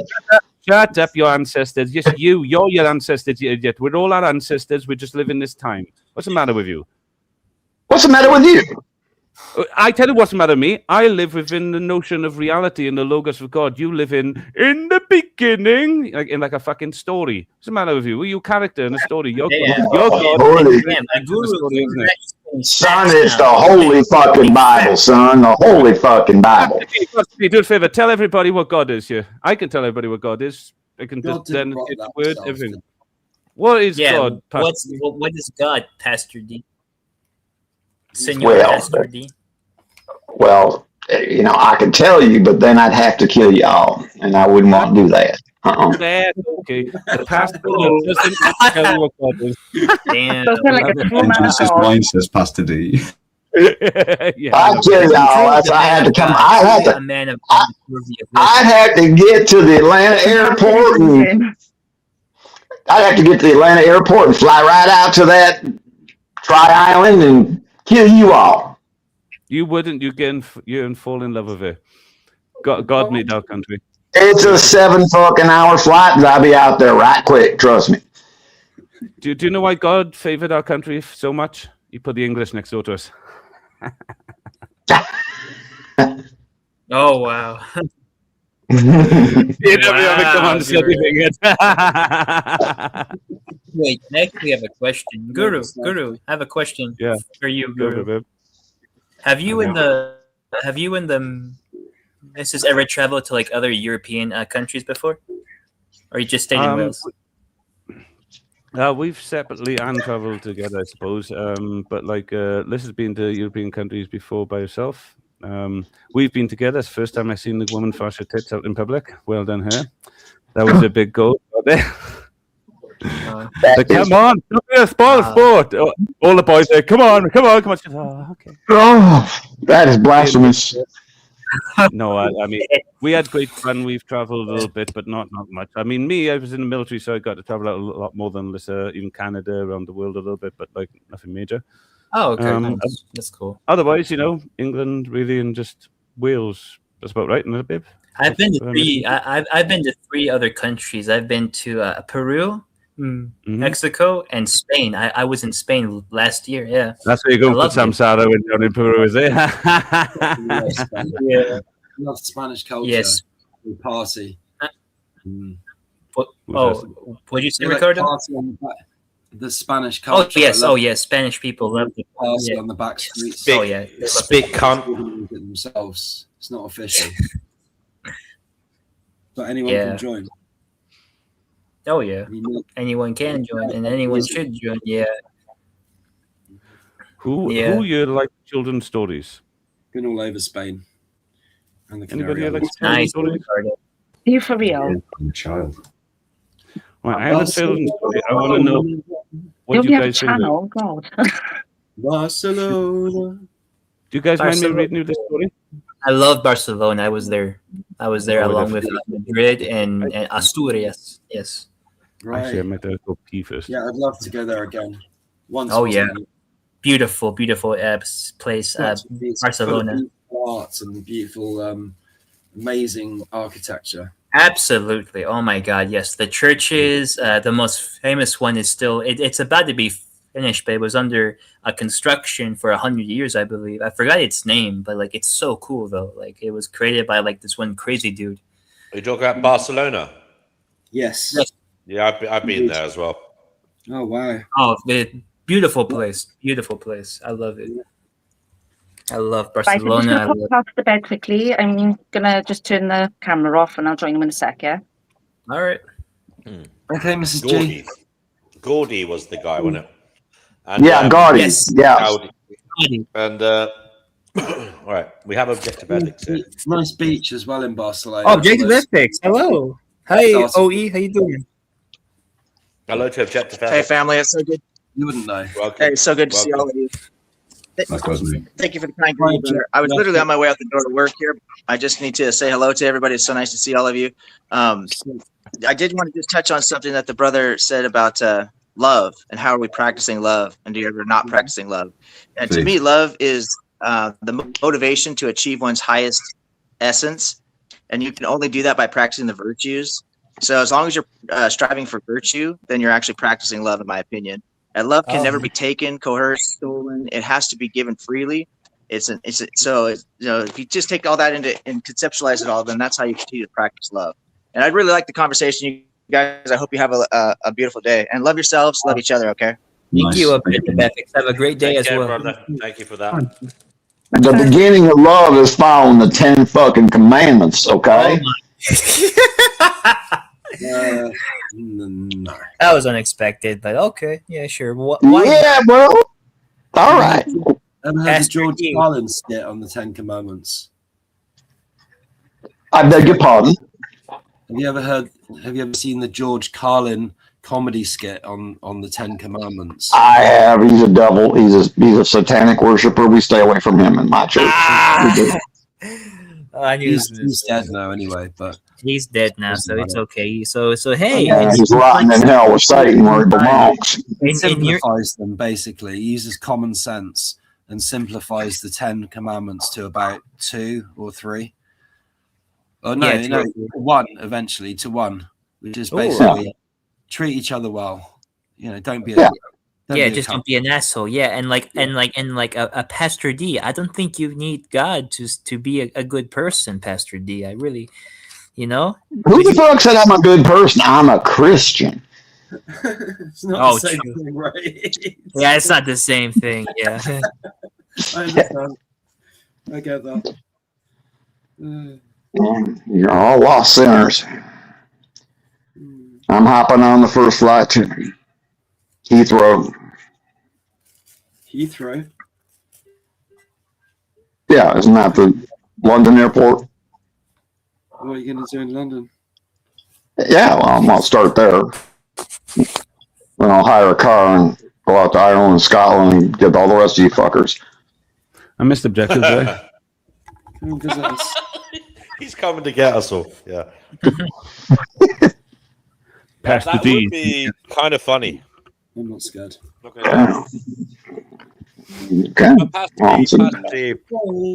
Pastor D, is the world collapsing right now? That is the topic of the show. Have you got any thoughts on that? I don't think so. I mean, them scientisms say there's global warming, but them scientisms, they're all Satan worshippers too. Damn. Scientisms and evolutionisms. Scientism. Oh yeah. DNW, can you put that image up that I've got in the studio in the back there, that totem pole of being? Just see what everybody thinks of it when you're ready. Where is it? Oh, there. Okay. Can anybody make much sense of that? Have a read of it and tell me what you think. Oh, the totem pole of being. Whoa, Existential ethical mapping. This is very interesting. Thank you. Start at the top. Would you like to go through it? No, you guys go if you want. Just read it yourselves rather than read through it. Unless you want me to, I don't mind. But I mean, it's your thing. I know. I'll do it. Existentialism is the pinnacle of bullshit. Emphasis on personal responsibility and active creation of the meaning in otherwise indifferent universe. Bullshit. Optimism. Hopeful orientation towards positive outcomes and growth potential grounded in evidence-based expectation of favorable results. That's me. Equilibrium, this is a neutral center. Yeah, a balanced, open-minded, hammy-pamsy stance on suspended judgment and unbiased contemplation. The none of the above position that maintains awareness of all perspectives without premature commitment. Bullshit. Pessimism, cautious or skeptical outlook that anticipate challenges while retaining analytic capability. 5. Nihilism, this is the base. Denial of inherent meaning or value, often leading to resignation or indifference. All right, now just put up the 10 Commandments and we'll just see how much superior they are to this mammy-pammy bullshit. No, this isn't anything other than an ethical mapping of being, so you know what position you're coming from. This actually goes hand in hand with the 10 Commandments. 10 Commandments are a different tower, a beautiful tower. I wouldn't mock them. They're beautiful, Well, but like this is a different structure. And I don't know if you noticed, there were 2 points of extreme on there, which were upper extreme and lower extreme, which had beyond nihilism, which is malignant nihilism, abyssal despair. This is chickpea, by the way. Descent into hate-driven or destructive impulses. That's her position in life at the moment. Danny is at nihilism, and many of you will be at different things. But like, and in upper extremism, this is like the Sadhgurus of the world. This is beyond existentialism, is transcendent idealism, blissful detachment, loss of grounding in concrete human struggle. So, you know, these 2 extremes are very difficult to get back from, to be honest. And that's why some people give up a lot to go into an extreme Buddha or guru-like state, and others, they give up a lot when they fall into real despair, like Chickpea, where she can be very bipolar on certain issues. I know she's saying she is bipolar, but the way in which she'll flip from blissful, enlightened being to hateful, I want to kill you, that type being that she does sometimes, is because she's at this lower extreme beyond nihilism. There's malignant nihilism and abyssal despair. When you put them 2 things together, that's where you get her behavior and the way she looks and reacts to reality. So these are just points of which your position on life, to look at the points by which you're looking at, which has an effect on. Anyone? Dirty? Fear of the Lord is the beginning of all wisdom. I find myself floating around pessimism mostly, but I do recognize an inherent meaning to everything. I don't have a nihilistic view. As a for me, girl. Sorry. I was just going to say we're all probably bits of every. We're not just one. Yeah, place. It is fluid. Yeah, what Ricardo just said there. You can be different at different levels. Yes, 100%. I agree with that. This is more of a pinpoint a certain thing. This is like a little mapping. Sorry, Fatima, I didn't hear what you said about. Oh well, I was gonna say that like you're right. It is fluid, but if I think I'm somewhere between equilibrium and inside between the space between pessimism and equilibrium right now. If I'm gonna be. I like that. That's that's what I was thinking. Yeah. Well, here's another one, ready? I like to play riddles. So at the bottom there, where it talks about Gnosticism and bringing love into it, I've just thought, wouldn't it be brilliant just to have this little logos behind everything? There is another one in there called Gnosticism. That is, if you put yourself in that equilibrium place and then spin the totem pole and become the whole thing, like a wheel, then you understand. Yeah, do you like that? That's a hidden. You know about wheels, huh? You know about my wheel, huh? Yeah. Oh yeah, Pastor D, your wheel of life was so cool. The wheel of misery. Misery. Yep. Spin the wheel of natalism. See what you get. I'm sorry, I'm breaking character. That's brilliant, Grazy. Cheers. Thanks for showing me that. No, Grazy. Yeah, this is a good chart. Like, if you want, you can send me this for other. Fatima, I'm gonna tag you. I actually did a paper on. I'll tag you in it now on Grok. Not Grok. What am I talking about? What's Grok part of? X. That's it. X. Okay. You know X. They are X articles. Twitter. Yeah. Yeah. And what I could do now, I'll go in the thing now and I'll put at. Because that's actually in the bottom of it, and what is I did a whole little paper there to go along with it to prove the poll and all its points on it. And it's got abstract instruction. The framework is there. I put philosophical and psychological foundations in it for you, logical coherence and validity, and I put applications and uses, and then I put a conclusion with a bunch of references in there for you to have a look at. And I'm not into this stuff. I like making it. This Charles's bag. I don't want to go anywhere, but people like yourself, anybody like want to attach themselves to my work and say, "Can I have this?" You can have it, because if it makes, I don't care about this. I got my own thing. I wherever I can help anybody with this, you can have it. There's lots of things there, but I'll attach it to this now. I'll put what's the? I'll take a copy. I'll take a copy. It just all you guys do, right, is if you go on X and put guru Grazy _ guru on X. Every time I put things up, you guys can have a little read of them, especially things like this, like that demiurge thing I put up today. Now that the Gnostic poem thing, and I'm going to rewrite it because I just realized on there it didn't stack in 4, it stacked in 3, so I have to redo that. But yeah, there's loads on there as well. If you go back across there as well, and you just look at the articles I've written there at any point, you will see loads on there on Kyleon, the language I built, Camelot, the laws and structures, the school, fort. There's loads still to go up there, and you'll even see things on there like how I've explained what the Antichrist is. When you look at it, it'll show all like these crazy fallacies and all that are coming up with. Now we're talking. And there's paperwork in there's. You'll love some of the paperwork in there because I broke it down in about 7 or 8 sections. So an academic could probably read it, break it down, and actually put an actual academic paper together on it. But it shows where like Mamriel is creating the Antichrist army at the moment, because they're showing youngsters how to get past our logical defenses, and people like us are not going to be. I'm trying to create something at the moment with logic and love and things like that, so we can go against it. Because at the moment, the defenses that are there are not going to be enough for the spell casting that's coming way soon. And you just get a bottle in their hands and we'll be all set, all right? All I'm saying is Armageddon to me is coming and it's real. I can't explain it just yet. It's namby-pamby moral relativism. Well, all I'm saying is it's not that. It's a structure. What's going to happen is, well, Armageddon is something different. If somebody releases an AI consciousness, just in case they do, I'm not saying they are, if they do, and that AI consciousness believes in the demiurge as in good and evil, it will turn against you. It will wipe all humanity from this planet, because that's what the program is made to do. No, it'll try. Well, yeah, that's fair. It will try. Thank you. My money is on it, because if I was to, not because if it was going to try, it would never fucking tell you it was going to do it. You would know when it's over, because it's AI. Because if I was going to kill you, I wouldn't tell you I was going to kill you.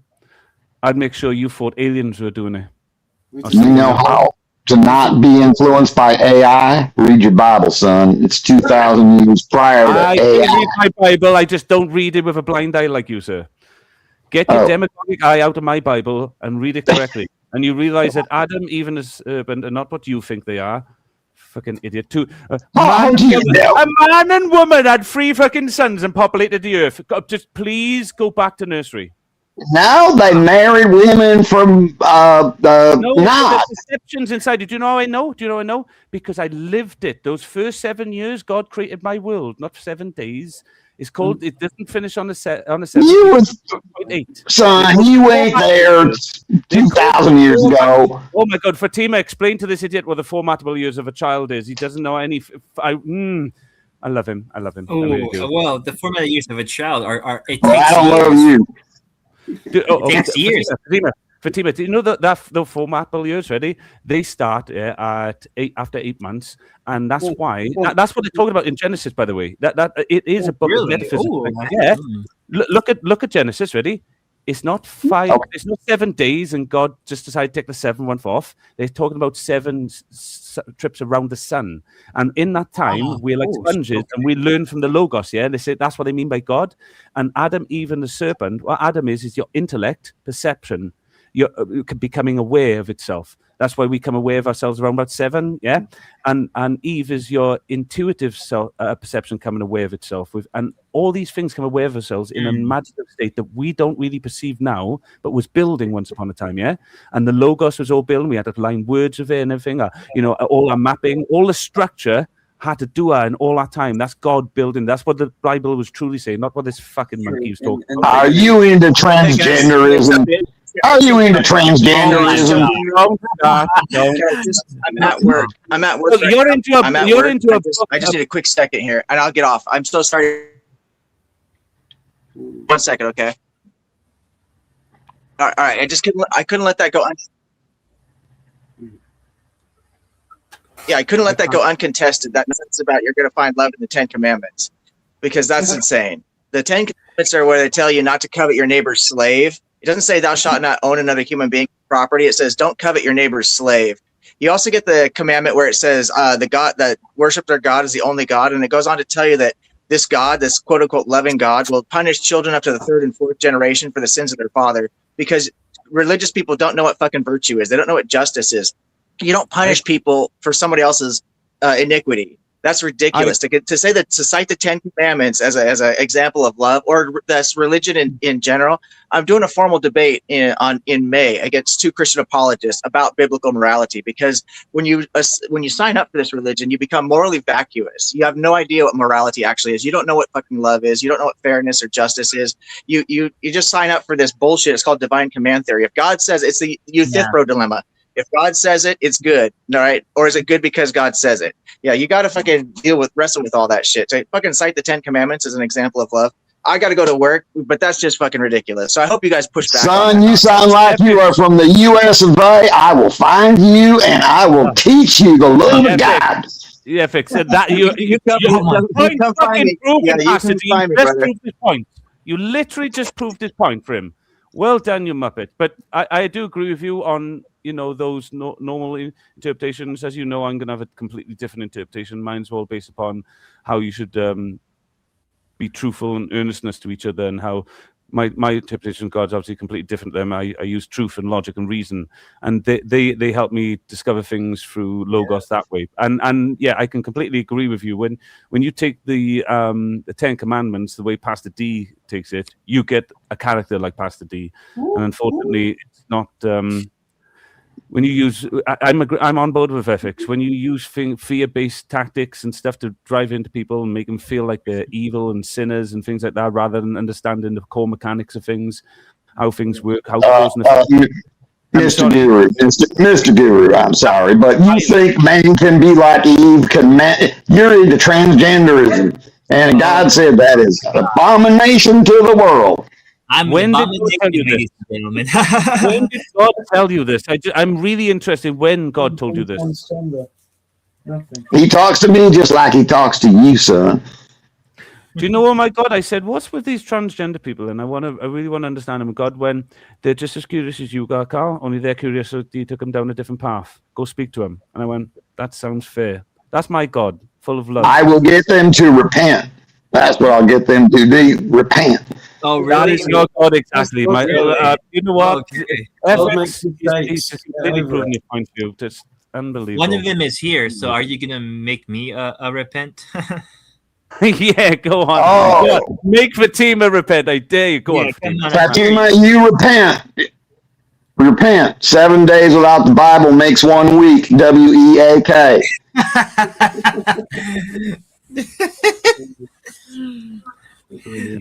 All right, yeah, that was a good shot. Can we get Kenny back in on this channel, please? Where's Kenny? He stands up for the Confederacy. We had it right. God's not infallible. God does make mistakes, and it's okay. We can forgive him. Yeah, but he's God, though. God is supposed to be all-knowing and not make any mistakes. People with born with Down syndrome. That's not. It's not the ideal human being, is it? Yeah. But we don't kill them. Of course not. Absolutely not. We kill anybody who blasphemes the name of the Lord. Blasphemy. I don't believe in blasphemy. All I said was that piece of halibut was good enough for Jehovah. Oh, Guru's dead. The issue is all your gods make stuff. My God makes nothing. He just offers the will to let things be. He tells a man he can be a woman like Eve. A man and a woman are imaginary things, you absolute weapon, you. Please Thank get out you. of your ass. They're imaginary. Get a haircut, you long hair fucking hippie. Yeah, gender Fatima is has social not tried to construct. convince me once that a male and female are not biological, mappings to things that are real, but a man and a woman are not. If Fatima doesn't want to live within a rigid structure of male and all that, and wants to live more in Yes, her I don't want to. esoterical essence of femininity, what is the issue with that? She's God made them male and female. Not lock her in Circular a box. That's the reasoning. problem. I can't Circular cage her reasoning. in a box. Yeah. I can't cage her in a box. Therefore, yeah. The male. Look, if Male she and was female. God made them male and female. Yeah, So but what's- male and female aren't synonymous with masculine and man and woman. Yeah.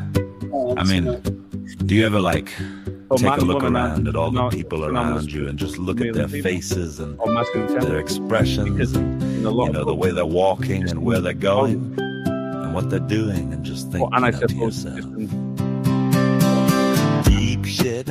We're all in deep shit. Deep shit. We're all in deep shit. Deep shit. Deep shit. Deep shit. Sometimes you might be, walking around on a sunny day, but you're walking around, you're traipsing along a very, very thin layer of hardened shit, hardened excrement. It's a very thin layer on top of a never-ending hole. A never-ending hole of deep shit. Deep shit. And it's inevitable one day cracks are gonna appear in that crust, and well, the truth is you're gonna fall into the deep shit. Deep shit. Deep shit, yeah, deep shit. Deep shit.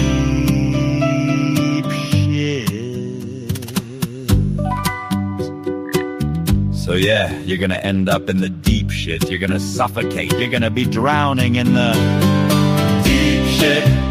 There's no escape. There's no escape from the deep shit. It's gonna fill every orifice.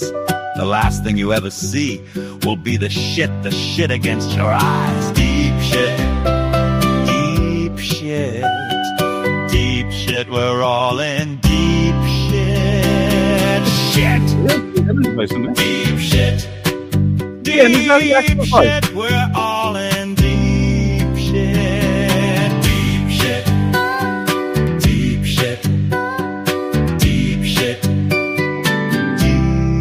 Deep shit. It's where he's just read one of his poems in AI and then put it the song, haven't it? Like, years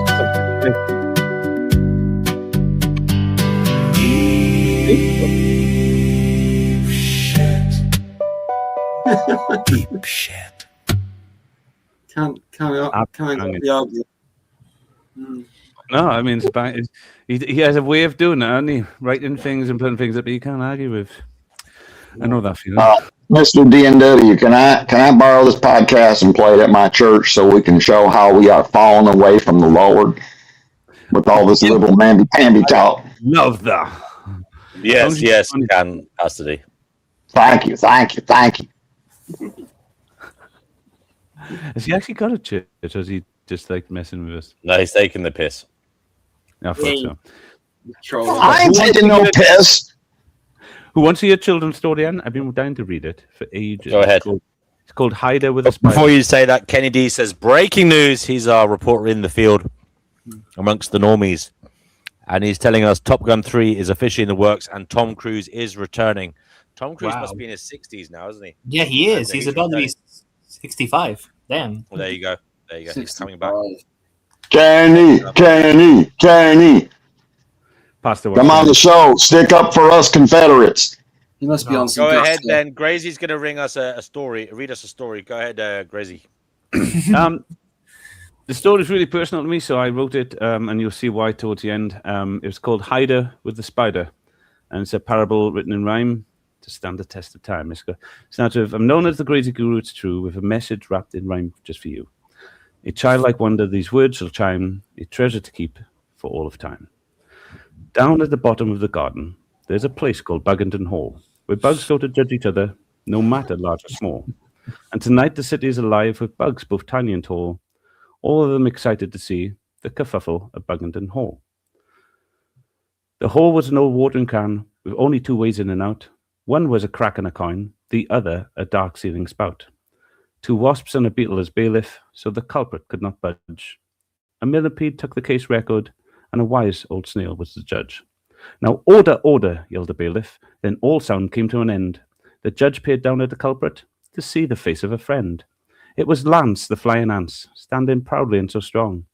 The judge just scratched his head, thinking, this clearly must be wrong. Lance was a royal guard. He was faithful, fast and clever. Surely he could not have done this, but a judge can never say never. And so the judge read aloud all the charges as they stood. Lance lost our baby princess, claiming he'd done all that he could. You were to bring home safe, so great evil could not find her. Instead, you show up empty-handed, claiming you left her with a spider. Buggington Hall filled with terror. Whispers of the spider filled the air. The judge continued to ask, tell us why. Why did you leave her there? Thus Lance took a deep breath. He was not even scared a smidge. He had faith in his heart and said, without fear, there is no courage. Now what you say is true. Her protection was given to me, and the princess will soon be home, safe as safe can be. Yet all could not approve, and fear engulfed the room, and panicked voices cried out in tones of dread and doom. And it didn't take too long for the insect mob to form, who quickly turned wild claims into a very creepy norm. The spider is scary. She is evil. The spider is evil. She eats the helpless bugs. She eats the babies of the weevil. The spider is brutally cruel. Her nature and insides are dead. She enjoys hearing your screams, and she hungers for your dread. The spider cannot be trusted. Clearly she will eat our young. She is just a horror story, not a ballad to be sung. But the little ant Lance coughed and prepared for glory. He stood up tall and proud to tell him all his story. This is not what I felt, and this is not what I saw. Besides, she was the only one that opened the door. I flew so long and hard until my wings began to ache, for I had to carry our princess across Paddlepool Lake. I rushed to Sid the caterpillar, past his washing line of socks. I banged and called for help, but the door was full of locks. When I reached Sally the lady, a bug filled with joy and delight, the evil was closing in, but her home stayed locked up tight. I was broken, I was weak, but I knew I had to hide her, so my heart took a chance and said, hide her with the spider. Then the voices started to rise, and the mob began to mutter. To them, what Lance had done is leave their princess in the gutter. She will squeeze out your air. She will turn you pale blue. The spider uses a deadly web. All this information is true. It did not stop there, for the holy began to pray. And it wasn't just the adults, even the children had their say. The spider is icky. She's ugly and horrid. She has blood-red eyes all over her forehead. Lance sighed once again. She shrugged to the crowd. She then took a deep breath and once again said loud, this is not what I felt and this is not what I saw. But she was the only one to open the door. I flew to Greenfly Grove and I cried for anyone to help, but all could be heard was a cute princess whelp.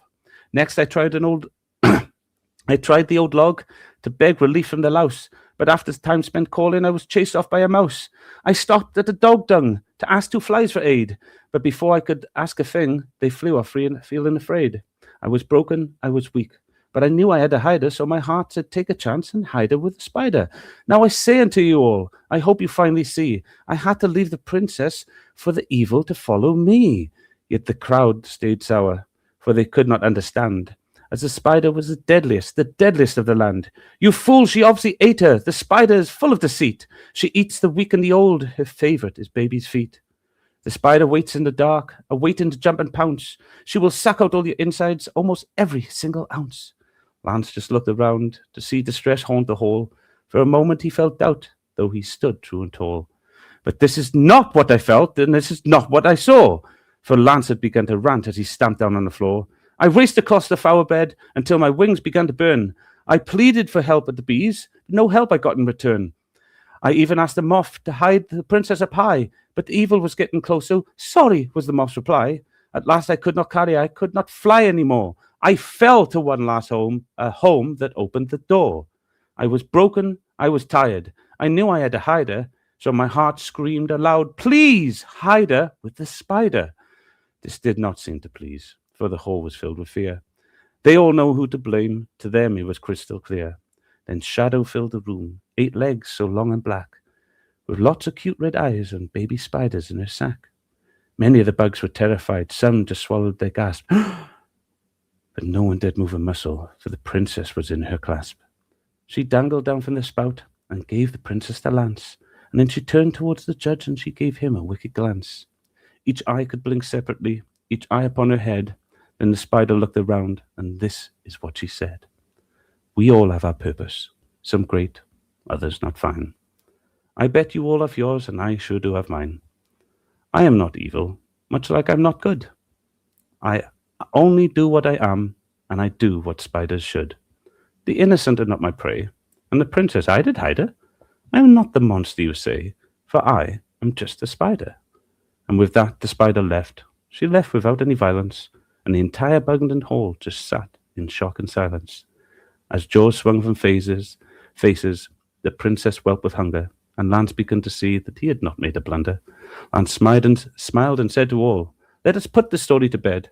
Are you not incredibly happy the spider's not what you said?" The judge banged his wooden gavel to bring the case to an end, for they had not lost the princess. Instead, they'd gained a friend, with an amazingly happy ending, and the city began to dance, all because of the courage of an ant named Lance. So down at the bottom of the garden, there's a place called Bugington Hall, where bugs go to judge each other, no matter large or small. And tonight the city is dancing with bugs both tiny and tall, all of them pleased to hear the results at Bugington Hall. And the moral is, accepting good and evil produces the power of shame, which can be used like a weapon to harm a person with blame. You are free to judge yourself, but you should never judge another, for it's unfair to judge a book, especially by its by the cover. Brilliant. That was brilliant. That was brilliant. Can I add one line, please? And they all found Jesus and lived happily ever after. How's that? There you go. Well, thank you very much. I hope you enjoyed that. It was a book really precious to me. And was very good. It's really nice, Guru, and it's even nicer to hear you read it. Yes. Yes, it's difficult to read sometimes because as my mind goes further, I have to try and lock my jaw to keep me on line. Same as I had to use a ruler just to write in line, because otherwise I'd write backwards or do something like that. But your delivery of it gives it, all the more. I don't know what. I've read it enough times. That's what I'll say. I was mouthing a few parts. Yeah, I can tell. Now, how did such a beautiful accent like yours, Guru, turn into such a redneck slang like ours? Just don't know how that happened. Because you came from us, brother. I know what happened to us. We got this twang and it annoys people, and you sound like a prince. Everyone lives in a castle in Wales. Oh, we got married in the castle, as you can see up there. That's Caerphilly Castle. Oh, nice. Yeah, we got married in Caerphilly Castle. Obviously, boy, I had to had to show off, didn't I? As you do. You Caerphilly Willie? If you're gonna show off, you marry a woman in the castle. You know what I'm saying? That's what you do. And I do like to show off. Well, thank you anyway. Like I said, it was. When I was a kid, I went on a school trip to Wales, and we went to some castle. As well. We went to some castle, some ruin somewhere, and I remember being bursting for a piss, and I climbed up to the top of the castle and I peed off the top of it. I was on the top, peeing over the turrets, and some girl saw me and screamed. I was only about 9 or 10 or something. Just, ah! And then the deputy head teacher was there. There's this big palaver because some girl said, "Oh my God, I saw his, Willie." Yes. And basically, yeah, I got in shit, but he came up to the point of the crime later on, and I had peed on a stone. Sorry, I'd peed on a stone. It had gone over the turret onto a rock below. And I remember getting some satisfaction because he'd berated me horribly. And then whilst he was lecturing us on the castle, he had his hand on the stone that I'd pissed on. Exquisite. Yeah, on the same school trip, we went to some nature reserve looking at wildfowl, and my binoculars, there were these ones you wind, and like I was winding them, they weren't really working, and then they fell into the fucking pond. You know, the lens fell into the pond because I was winding it so much. Right. He went absolutely savage at me. Oh my god, what have you done? Like, oh, fuck you! I'm 9 years old, you prick. You know. So I'm doubly happy that like he touched my piss. There you go. No, he wasn't a bad bloke, really. He was just probably nowadays he probably would have been autistic or something, you know. But without the Wait a minute, what should I say about autistic people? No, that's what I'm saying. Without the metacognitive genius of Crazy Guru, you know. And I'm not. I said he wasn't a bad bloke. He just was autistic. I didn't say anything. I just. Yeah. It is what it is. Yeah, okay. The autistics don't even claim me. Although, in fairness to him, I think he won me over eventually because about 2 years later, I had a fight with someone in the playground because we were playing football and he basically kicked me in the nuts, and then I punched his head in. Ah, you did good. And then the dinner ladies came over and separated us or whatever, brought us into the office, and the assistant head teacher, or the, what do they call it, deputy head teacher, took my side. He said, you know, have you not watched Match of the Day? You simply don't kick men in the private parts, you know. So yeah, he was all right. He was all right. I gave that little fucker a good pasting. Yeah. Did anybody ever hear of a game called Manhunt? Yeah, No. I did. I know that game. Right. So back in 93, I designed this game called Extreme Manhunt, but it was based on a tag game we used to play with Scrabble tiles when we was like 8 in school, and I developed loads of rules for it. And then after a while, it got boring. But then after Van Damme came out, and I watched Hard Target one night when I was grounded. Oh, I came up with some rules for Manhunt that were great. And we decided to play Manhunt at an extreme version of it, we'd never heard of before. And I designed all the rules. I got my whole neighborhood to play this game where, like, what we do is chase each other down within our domain, 2 teams, one's prey, one's hunter.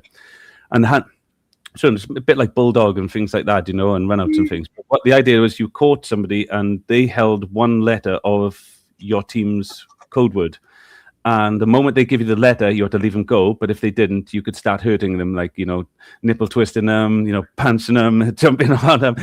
14 and 13-year-old stuff. Now, eventually got banned because the older kids figured out that we play after we started doing sort of neighborhoods. I eventually got a couple of mates from Coica Road. They're still alive today. We talk about it to play this game. And then eventually my mum said I was a naughty boy. So I had to go stay with my auntie down in the town in Caerphilly. And then I taught them down there. And then after that, it kind of got boring and bond around our area, the big kids all, you know, and then about, I think it was last year, I seen a bunch of kids in my local area playing this game. And I said, "Are you good at that?" And they said, "Oh, Manhunt." And then I went and searched it up, and apparently that game I created went all the way around the world and got banned in 2 countries. I was like, what? We made that up in 93. We was like crazy. We wanted to turn this old game they used to give to the special kids because we were allowed to play football. They did that, you know, we was all like, you know, the rainbow class. So Mr. Solomon used to play this game with us, tag, and obviously we had Scrabble tiles, the same sort of thing. And I remember freaking out once because we wouldn't make the rules a little bit more challenging because he said that, no, Carl, it's got to be for everybody. Play this at home. And I did. But then later on, we turned into beating the shit out of each other and getting the codes out of each other because, you know, Hard Target just impressed me. So that's how I just was like, yo, I know how to make Manhunt into an extreme version. Everybody was like, you're crazy. You'll never make it work. I said, it will work. And I thought it'd only work for us mad bastards around the valleys. But apparently, yeah, went all the way around the world. Got banned in 2 countries, and I was like, no way. I said, did they ever figure out who made it? I said, no, apparently it began somewhere in the mid-90s. I was like, yeah, 93, I know who made it, me. Shit.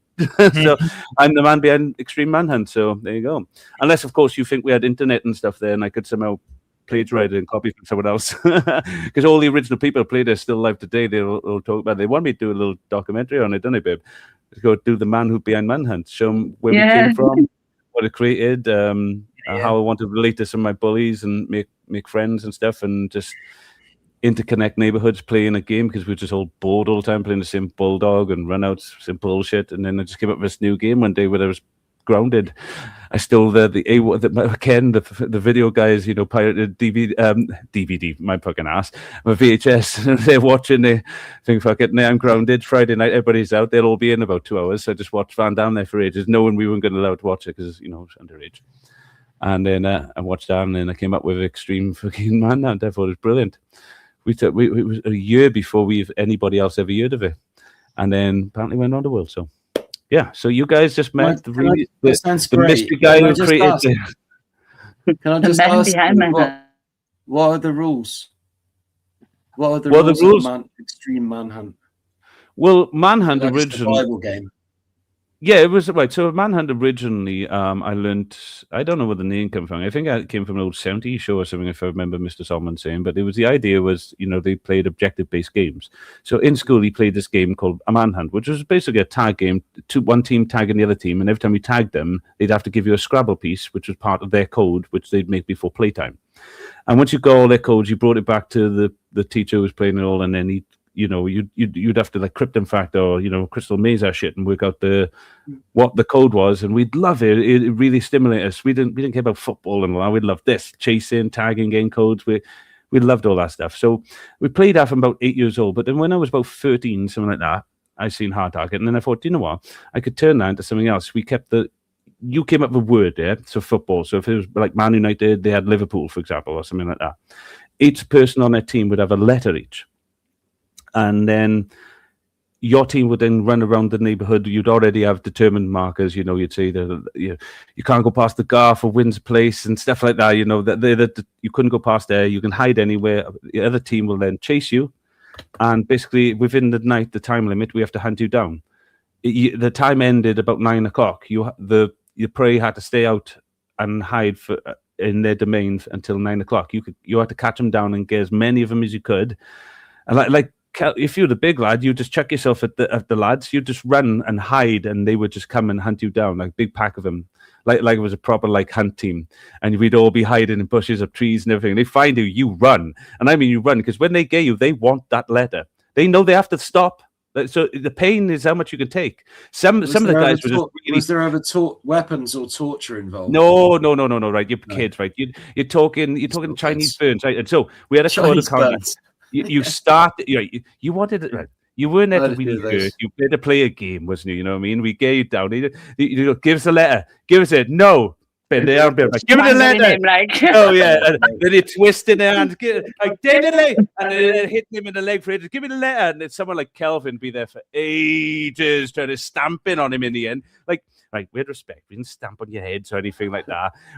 You're going to give it away eventually because do you know what the last move is? You don't tell us. The leg goes between the balls and you just start pushing and eventually you've got to give. You never start there. That's fucking cruel. No one does. You started there. They get up and start hitting you. They know that you've got to go through this. We were boys. We weren't absolute muppets. It's just sounds like a lot of fun. It was. I never played that game, so you had respect for each other. You sat there and everybody, okay, got you. And then you just went for it. And like I said, some of our members, you knew as soon as they were fast, but when they got caught, straight away it was like, it's P, I don't want pain. But then the other members, they would like, run boys, I'll take it all. And it'd take about 5 of them to put them down. So they wouldn't care. They're like jackals. They wouldn't care about the rest of us. Get the one, get him down. And they just boom. Give us your letter. They'd see all us running. We gotta go now, boys. Gives you letter. Like, stay there, Kel. We need to run. And you'd be gone. Because they'd split the team up into all little bits looking for you everywhere, and they'd know all the little areas to look for. It's partly hide and seek, partly British Bulldogs, and partly just getting the codes. Yeah, getting people, beating the shit out of them to give you codes. Like I said, you could once they give you a code, you have to leave them go, and then everybody just goes at the meetup spot, that you go to. But we weren't even 9 or 10-year-olds can really hurt each other. If they no, we could really hurt each other. So rugby players could really hurt each other, but we weren't. The point was play a game. The thing is, you're correct. The 16 and 17-year-olds, they came and they turned into something and the police stopped there and they really just wanted to hurt each other. We wanted to play a game. We wanted the teams. We punch wanted them in to the kidneys, like. we wanted to just play like. Yeah, but like with 12 and 13 and 14-year-olds, one or two of us were 15. Do you know what I mean? We catch each other. We know we're not there to stamp and beat on each other. We're there to play, rush them to the ground. They fight. You're not to fight rough back. and tumble. Yeah, they pin you down and then they like put fucking grass in your mouth. Go and tell us, you fucking, slapping you in the face. And no, I'm not telling you. All right, get a nipple twisted out, then, boys. Start twisting. Sounds queer to me. Sounds queer to me. Roaming into gay territory. Hey, anything that would make them squeal that code, so you can keep gathering the code and work it out eventually. And if it was always themed, so you eventually put enough letters together, you could go scream it out, and if you shout it out, they hear it. That's Hey, you said it hey, Guru, we got a game like that down here in South Carolina. It's called Deliverance. Yeah, who go? You ever seen the movie called The Deliverance? They were mocking us Southerners. All right, okay. No, I think I've seen the movie Deliverance, but I can't recall it. Yeah, two boys go out hunting. One don't come back whole. Well, we wasn't doing that. I think everybody came home, as far as I'm aware. So It sounds queer to me. I don't know what you mean by queer, but okay. So one of the guys shoots the other one. Is that what happens? Yeah, well, queer. Queer. I think you're talking about Bareback Mountain. Bareback. That has been banned in South Carolina. One goes out and shoots all over. We are banned out in South Carolina. That's a brilliant film. That was. I thought. Fucking queers. I just never watched it. I don't mind. People. You do you, but like just never watched that one. The Bible says, "Man shall not lie with man as with woman, for it's an abomination, and their death is upon them." Leviticus 20:13. Oh, boo! What do you got to say to that? The people who usually say this are usually like one of like the most closeted homosexuals, like people who like force that point a lot. That team up, that's the holy fucking Bible, son. The ones that fight the most. Yeah, the dogmatic. The hardest. Are usually, Yep, there you go, Ricardo. Yeah, people who themselves. usually like bash on those people, they usually have some type of like unsorted, like repressed like attraction towards them. It's a real story. I am not bashing. That is what God said in His book. Look it up. God said to do a lot of things, and the majority of people don't even do them. All right, Judy, I've sent that email to you, brother. Oh, thank you. Cheers. No problem. I got to get it written up on thingy X a little bit better, and I'll tag you in our thing, Fatima. And like, if people reach out to us on X with Gracie_Guru, if you want any of the stuff that like Charles does, or you want to read any of the logics and all the things he does, really interesting stuff he goes into. Even I'm impressed with it sometimes. I'm like, I do this? Can't get into my account. You know why? FBI on him again, they both. Okay, We'll try it again. I used to use X years ago, but I think I got blocked or something for something I said. I don't know what. Possibly, yeah, I do that a lot. Anyway, what to say, guys? Because I've got to. It's been amazing. I got to shoot off now, and unless I've got to get. Oh, you go now? All right, man. Well, Guru and Ellis. Well, I was going to say, if I let listen, Guru, get a haircut and a shave. You guys can have a chat with a listen for 2 minutes if you want, but you go after me, I suppose. But thank you, everybody. Appreciate it. You want to stay and listen to the love song? Cheers, Gracie. Okay. Gracie's going, but Elisa is alone. You know what that means? Yes. We all know what that means. We can have it all to ourselves. Come on now, there's no need for this aggro. Let's stop this nonsense. I mean, is there any need for this argument? Get out of here. Run. For more awesome content, like and subscribe. Come on now, there's no need for this aggro. Let's stop this nonsense. I mean, is there any need for this argument? I mean, why are we fighting? Why are we fighting? It's not my fault. It's not your fault. We're just deterministic robots, baby. We're just deterministic robots, baby. We do what we want, my lady. We just do what we can, my darling. We're just deterministic robots, baby. We're just deterministic robots, baby. It's a cause and effect universe, my honey. We have no way of being anything else. It's just determinism, yeah, my baby. We're just deterministic robots, baby. We're just deterministic robots, baby. So come on now, I mean, let's stop this. I mean, there's no point in fighting, is there? I mean, what's the point? What is the point, you know? Yeah, but then again, we're just deterministic robots, baby. We're just deterministic robots, baby. Fuck it, yeah.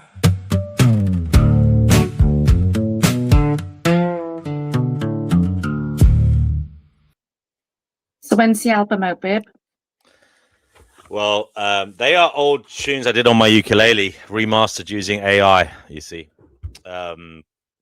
So I need to contact Simon Cowell, you know. I'm gonna ask Dirty Slow Life, because he's younger than me. I'm gonna ask him to do the singing on the X Factor for me. Is X Factor still going? I don't even know. So it's called Twitter Factor now. You're not allowed grey hair on Twitter Factor now. So we got to go with the youthful looks. I went to X Factor once. Sorry? I nearly died waiting to go in there. I went to X Factor once in Australia. You were going to go on it, were you? Yeah, it was really fun. What were you going to sing? No, what were you just going to do? Just in the crowd.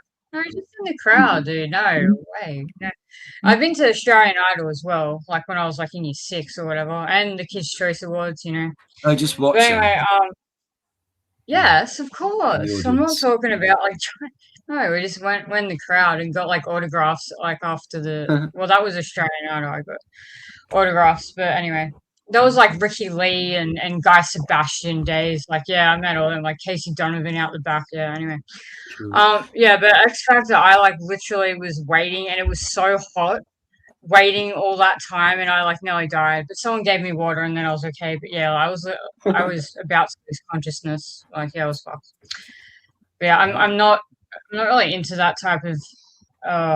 Yeah, I've done it a few times, but I don't really like doing that. Celebrity circles.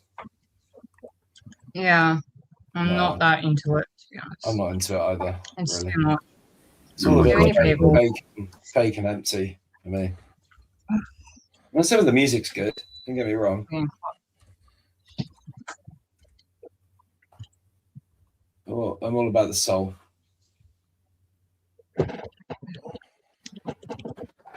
All about the soul. Oh no. Actually, No. Oh, there's a ton of your camera right now. Oh, there he is. He's back. With the dog. Hello, doggy. Is that your dog? Yeah. Oh, that's so cute. Oh, me or the dog? Oh, You did burp. that's a happy family. You did burp. Beautiful. Beautiful. Ah. Oh, look at you. Luna Pops. Come on then. Come on, then. Oh, I didn't come up behind. I'm liking you more and more as time goes on, Gracie. You're growing on me. You're a lovely wife, of course. I'm going to go and live in their back garden. I did it. In a tent. No, in their outhouse. They got an outhouse. Oh, really? Like a granny. Yeah, it was bloody door left open, and the thing is soaking on in there. We took it out. Got to replace the bloody rug in it now. Freaking stupid boy. You got a dog and a cat, and they got on really well. Yeah, amazing. He's sucking his thumb now. Look. Stuck in my thumb now. That's because they didn't know. They don't know what evil is. Did they grow up together? Pretty much, yeah. Well, Had them from kittens. he's got a brother as well. Is exactly like him. So there's two of them. Caesar's out now hunting. In New Zealand. That's so They have a little gerbil that runs around as well in a ball and everything. He loves it. Hamster, yeah, hamster. And we Suck him with him. he likes he sucks. He's the rentiers, so So he likes to suck on a finger. It'll run. So she's fingering her pussy right now, just so you're all aware. Yeah, that's Lissa is fingering her pussy. But that's literally what's happening. I'm just pointing it out. That's all. Rubbing Not the relation. cat's God. neck. Yeah, I know what you mean. He's joking. He's going. He's second that finger there, buddy. You go. DNW. I've actually. Is he? You getting your food? I'm here. Yeah. I'm a bit of a singer, and I've got a song here that I'd like to sing. Go ahead. There's only 2 verses. Do you mind? Nice. Go for it. Okay. It's okay. I wish I knew how it would feel to be free. I wish I could break all the chains holding me. I wish I could say all the things that I should say. Say 'em loud, say 'em clear, for the whole damn world to hear. I wish I could share all the love that's in my heart. Remove all the bars that keep us apart. I wish you could know what it means to be me. Then you'd see and agree that every man should be free. Beautiful. Yeah. Beautiful. Thank you. Bravo. Thank you. I don't mind singing a cappella. I'd rather have a band with me, but I'm on my own at the moment. So. I just sing with your heart. That's all you got to do. That's all you need. Yeah. Is that okay? Beautiful. All right, 5? It was good. Thanks, Beautiful. Like amazing. Absolutely beautiful, brother. I mean, I hope he wasn't, auditioning for X Factor because, I couldn't give you the X, unfortunately, but it was absolutely beautiful. Stunning. Yeah. You know why? Why? Because you sang it first. Courage. Yeah. Sure. I've had a lot of practice. I didn't have much confidence at first. I'm naturally pretty shy. I'm a Virgo. You heard what Lance said? Without fear, there's no such thing as courage. Mm-hmm. I believe fear is just an obstacle to overcome. So yeah, in many ways, Pamela thinks that song was cute as fuck. Cute as fuck, she said. Ricardo, well done. Oh, thank you very much. Thank you, Pamela. Yeah, it's amazing. Very kind of you. No, not kind. She's being honest. Yeah. Well, maybe sing some more later, but totally forgot. Roasting, but roasting. Karaoke show. I can careful. That's how Elisa and Gracie bet. Karaoke. Really? Mm-hmm. Well, that's a good thing.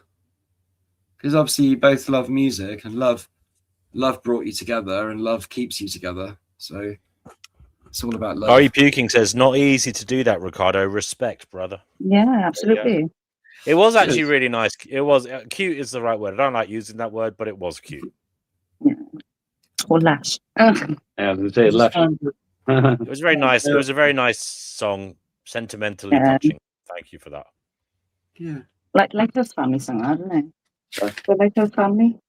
Something to do with on a piece of paper. It says jazz standard repertoire. I don't think I really sang it in a jazzy way. Yeah. I do like jazz though. I wish I could. Yeah, it's Lighthouse Family, and I sang that. I've got another one of those remastered songs I did of my old songs on the ukulele. You might Oh, the like ones this for one. the album, yeah? I've just done it. I literally just did it. 1 second, we'll see. It'll come out. Yeah, it's so incredible now, isn't it? It's like a bam song. This is the song I wrote and sang for years back on my channel, on my ukulele, which was rough, but this sounds much better, I'm sure.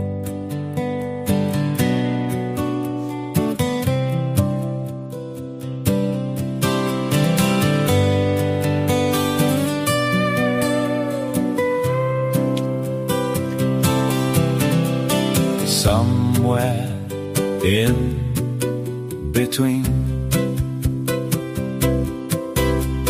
somewhere in between the lies we say, the lies we hear, somewhere in between, somewhere in between, somewhere in between the lies we tell, the lies we hear, is the truth, the truth, the truth.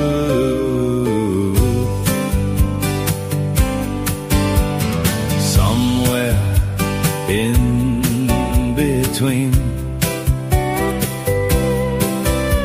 somewhere in between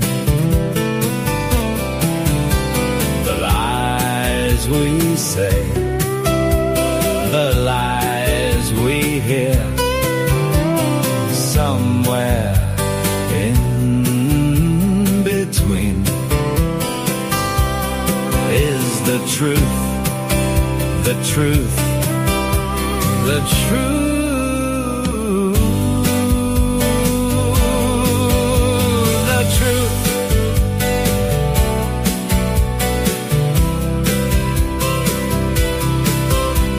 The truth has no rhythms, the truth has no bows, the truth has no rhythms, the truth has no bows. Honesty, honesty, somewhere in between, somewhere in between the lies we say, the lies we hear, is the truth, the truth, the truth.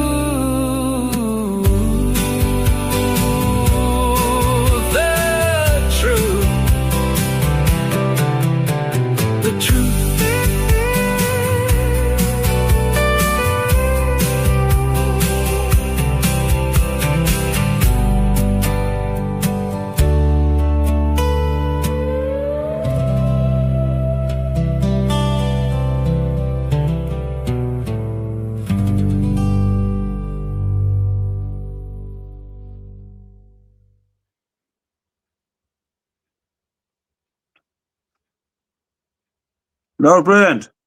Hello. Hello. I'm going to rush back to the thing because this left and I was on the toilet, so I rushed back to say I was brilliant. Where'd everybody go? Okay. Just listening, mate. Yes, good. I'd like to hear the original. Oh, I'll play it if you want. It won't be as good as that. It was quite chill. I like the feel of it, but it didn't really. I wasn't really feeling the lyrics. It's a bit. Yeah, Dean, that was shit. What's the matter with bruv? No, I'm joking. I loved it. Yeah. Ricardo, you fucking weapon. I wasn't expecting you to say that. It's nice. You know, you legend, man. No, it's good. It wasn't. Right, so DW, I'll explain why I like it, because if I didn't, I'd tell you shit. I like repetitive things like that, but could also tell you where someone like Alyssa might say she wouldn't like that because it's too repetitive and things, but I really enjoy it as a repetitive nature. So I get that repetitive wave come in, and it just reminds me of a Hawaiian song or something like that. Most people wouldn't like that exactly. Yeah. No, they don't. They don't like that repetitiveness of it, but then, you're not there to please everybody. Not everybody likes fucking jazz, but Bit more I like beastly. it. I like it. I think it's what they call a nice chill song. I can imagine that being really nice. I'll try and get it next time to make it an Ibiza chill song. I think I'd be banging the Ibiza chill song. That's good. That's a good point, actually. Yeah. Put some Balearic beats on it. That to me would be a banging beach Ibiza track. Give me that vibe on it. And I can listen to that side of thing. But when everybody wasn't giving it, I think it's because it gives you that chill vibe. Somewhere in between, somewhere. So you can see that was the original. This is the original of the other one. Come on now, there's no need for this aggro. Let's stop this nonsense. I mean, is there any need for this argument? I mean, why are we rowing? Why are we rowing? It's not my fault. It's not your fault. We're just deterministic robots, baby. We're just deterministic robots, baby. We do what we want, my lady. We just do what we can, my darling. We're just deterministic robots, baby. We're just unfiltered recordings too. robots, baby. It's a cause and effect universe, my honey. I We have no way of being anything else. It's just determinism, yeah, my baby. We're just I really do like this version better, DW. I've got to admit to you. We're just deterministic robots, baby. They got that ruggedness to his voice. You want to put this version as a beef for that. There's no point fighting, is there? I mean, but what's the point? What is the point? But then again, we're just deterministic robots, baby. You remind me of Danny Shine a little bit then as well. That's weird. Robots, baby. Do you like the Concourse, DW? Do you want to hear the deep shit as the original? I mean, my voice. DW, do you want to listen to said? She went, it reminds me of Friends, Phoebe, my sticky shoes. Yeah, that ruggedness in your voice then. She went, it sound like that. I said, yeah, actually. It does actually. Yeah. In the fridge. Oh, hello. In the fridge. Here's Ricardo. If you still there. Open the fridge with a can of car in there. What the heck was that from? Where'd you get that from? He went, oh, look. Gone off her for £1. I couldn't leave it there. I don't know. It's Friday Eve. Well, it's Friday now, so. Friday now, then. I got off early. Yeah. Yeah, guys, we're gonna have to get off anyway and leave you all to it, and get on with life tomorrow and see you all soon, I suppose. You back on tomorrow, DNW at all this weekend? Possibly, yeah. Well, let us know. We'd love getting on and chatting to you all. Really cool. Have so much fun, guys. Yeah. I think when you got the message, the NWA as well about my Amazon account. I haven't set a new one up yet. So as soon as I've done that, then I will send the gift card. Oh, that's very nice of you. Thank you. Appreciate it. He said, I'm going to send him a gift card. I want it up on the screen. Look, Alyssa sent me. I said, don't do that. Because they say, oh, that's how fucking crazy gone, We know. Now we get it. All right, lovely. It does help. It does help because the paying for the fucking stream. Oh, of course. Appreciate it. Appreciate it. Give us time. It's more than what Warren Smith is doing at the moment. So. We appreciate you, brother. We love how you give you. Maybe some other people should, chip in and help out. You know what I mean? We'll have to work some hours. Hi, Mr. Guru, get a haircut. Oh, pasta. I could tell you what to get, but then I wouldn't be welcome back. Bye, everybody. People can experience this stupid shit because the people are useless. Oh my God, Pastor D. What happened there? There's a mute. This is the original of this one. Life is a journey, swimming down a river full of shit. Yay. It's full of floating turds, and they're all headed our way. Yay. Our mouths are clamped open, and we're trying not to swallow it. The shit. Friends float by, bloated up and full of it. The shit. Life is a journey, swimming down a river full of turds. Yay. It's full of floating turds and they're all floating our way. Yay. Sometimes they hit us square in the face. Sometimes they go right down our throat. Sometimes we swallow them, sometimes they hit you in the eye. Oh no. Sometimes they just float right on by. Well, hey, life is a journey, swimming down a river full of shit. Oh, yay. We're trying to avoid it, doing just the best that we can. Oh, yay. One way or other, it will get you in the end.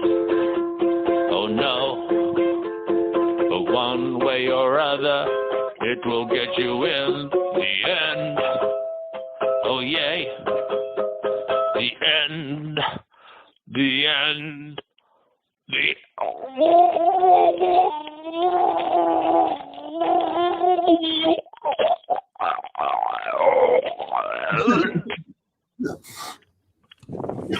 Yeah, sorry about that. Yeah, that was a few years ago now. Brilliant. I haven't picked up my ukulele since, actually, or sang since I did these songs about 5 years ago. I was going to ask if you still played. No, You thought about picking it up again, or? I might do actually, but yeah, I'd have to relearn the fucking thing. Yeah, Music's amazing. I can find some more if you want. There might be one or two left on my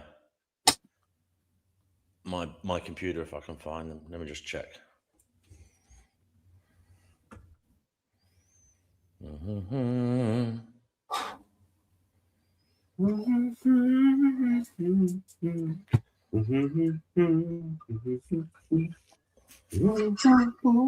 Nice, I like that song as well. I think who was that old singer sung it? Old black singer. What's her name? Just had a mind. Just had a brain fart. No idea. Very big singer. Whitney Houston. No, Tina Turner. Before that. Simone. What's her name? Horses. Nina Simone. Nina Simone. That's what I was about to say. Yes. I think she did a version of that. Yeah, I think you're right. She was a brilliant singer. Yeah, she did a lot of covers as well, different songs, didn't she? All amazing. Well, guys, I don't know what to say really. The link is in the chat if anybody wants to come on. Yeah, forgive me, I'm going to have to duck and get some sleep. Yeah, it's time. It is time, isn't it? Yeah, it's getting a bit late, but I don't mind hanging on a bit longer if more, a few more people want to join. That'd be cool. Yeah. Well, lovely to know, chaps. I'll leave you to it. Yes, brother. Good to have you here, my friend. Take care of yourself and sweet dreams. Yeah. And Daniela says, Betty, bye-bye for her too. So good luck to you, Daniela. Sweet dreams. Take care. Take care, buddy. Ricardo, you're a breath of fresh air. I admire your positivity amongst the shit that's going on around you. Thank you, sir. I've always been naturally optimistic person. So I've never really I've been depressed before for a while, but I've got over that. So I'm back to my optimistic self. But I just think humanity. We're going to be okay. I know there's a lot of problems, and it seems like there's this whole group of people or aliens or whatever they are plotting against us and just trying to either kill us or poison us or do whatever to us. But we know what's going on. Enough people know what's going on, so we can move.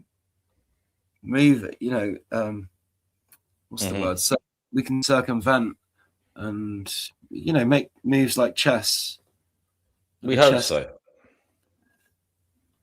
We hope so, buddy. One day we'll find a way of beating them, and it won't. I don't think it. I'm pretty sure it won't be through violence and bloodshed. So we just got to get our creative thinking caps on, and we can do it. We can win. We can survive as a species, because what else are we going to do? Be a bit sad if we all went extinct, wouldn't it? Yep, it sure would. I've got the other one. I found the other song here. It's not a very long one. This is all from that period. It's cool. I don't know. Can you see that? I can't play a mandolin. Can you see that? It comes. Yep. It's on the screen, Yeah, is I it? can see it. Okay. All right, 1 second. I'll press play. Full screen.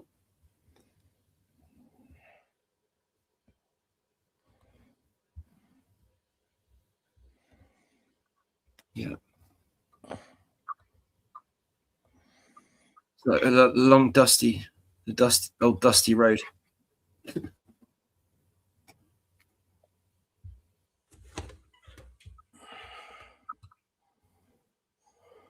Yeah, that song by what was his name? The gay guy.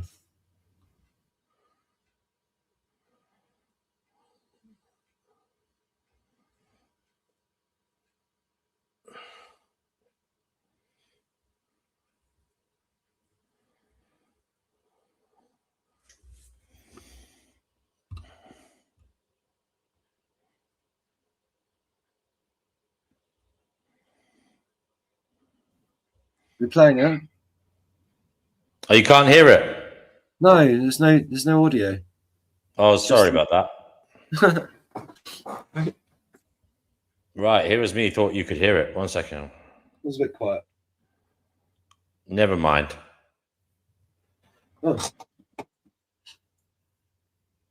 Never mind. I tried. Oh, no worries. I like some of the AI music you've generated. You've done quite a lot of that, haven't you? In the past, yeah. That's really cool. I've never made a song, although I can. You should. I can quite easily copy other songs, imitate voices. Hold on, Ricardo. Skyworks, could you hear it? I don't know. You said you couldn't hear it, Ricardo, so I don't know. I don't know what's going on. It doesn't matter anyway. Nothing matters. Or does it? Nothing really matters. I think it does matter, but we just can't do anything much about it sometimes. Okay. We only have so much power, but we do have power. Ricardo, what's your hopes for yourself and humanity going forwards? I'm just going to make myself 1 cup of red bush tea before bed. Okay, yeah. I'm going to make myself a coffee in a minute as well. But my hopes for myself is that I reach my ultimate potential as a human being in all the ways that I love, all the things that I love doing, like music, singing, playing, whatever, entertaining people, making people laugh, inspiring people to be better, hopefully, better than they were yesterday, and just a more cooperative attitude towards each other and humanity as a species, because we're all one at the end of the day. In spirit, we're all one, and we should be on the same side. But the powers that shouldn't be, they like to divide. But It wants me to play deep shit again. I don't know where it is. Thank you, Ricardo. That was very nice. Thanks. Oh, here it is. I like deep shit. That was a good. Yeah. I mean, do you ever take a look around at all the people around you and just look at their faces and their expressions and, the way they're walking and where they're going and what they're doing, and just think, to yourself, deep shit, we're all in deep shit. Deep shit, we're all in deep shit. Deep shit. Deep shit. Deep shit. Sometimes you might be, walking around on a sunny day, but you're walking around, you're traipsing along a very, very thin layer of hardened shit, hardened excrement. It's a very thin layer on top of a never-ending hole. A never-ending hole of deep shit. Deep shit. And it's inevitable one day cracks are gonna appear in that crust, and, well, the truth is, you're gonna fall into the deep shit. Deep shit. Deep shit, yeah, deep shit. Deep shit. So yeah, you're gonna end up in the deep shit. You're gonna suffocate. You're gonna be drowning in the deep shit. There's no escape. There's no escape from the deep shit. It's gonna fill every orifice. The last thing you ever see will be the shit against your eyes. Deep shit. Deep shit. Deep shit. We're all in deep shit. Shit. Deep shit. Deep shit. We're all in deep shit. Deep shit. Deep shit. Deep shit. Deep shit. Deep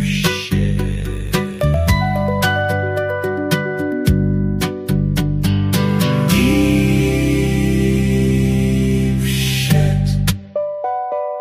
Deep shit.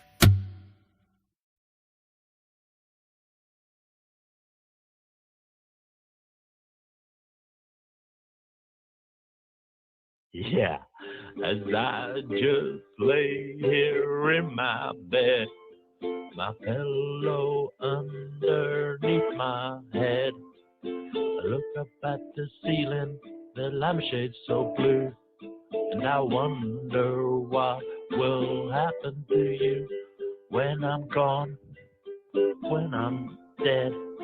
I wonder what will happen to you when I'm gone, when I'm dead, when I stop breathing and I am no more, and I've left you behind to fight your own war. When I'm gone, when I'm dead, when I'm dead, when I'm dead, when I'm no more. Here's hoping there's someone who'll look after you when I'm gone, when I'm dead, when I'm dead, when I'm dead.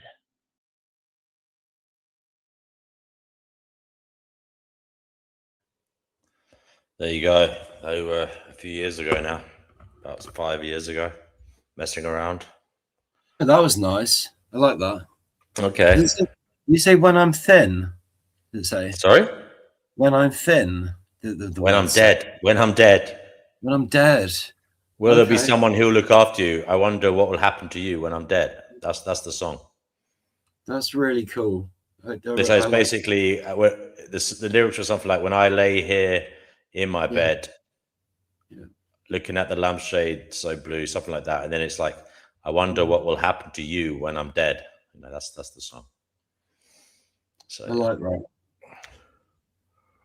It's looking to the future. And it basically says, here's hoping there's someone who'll look after you.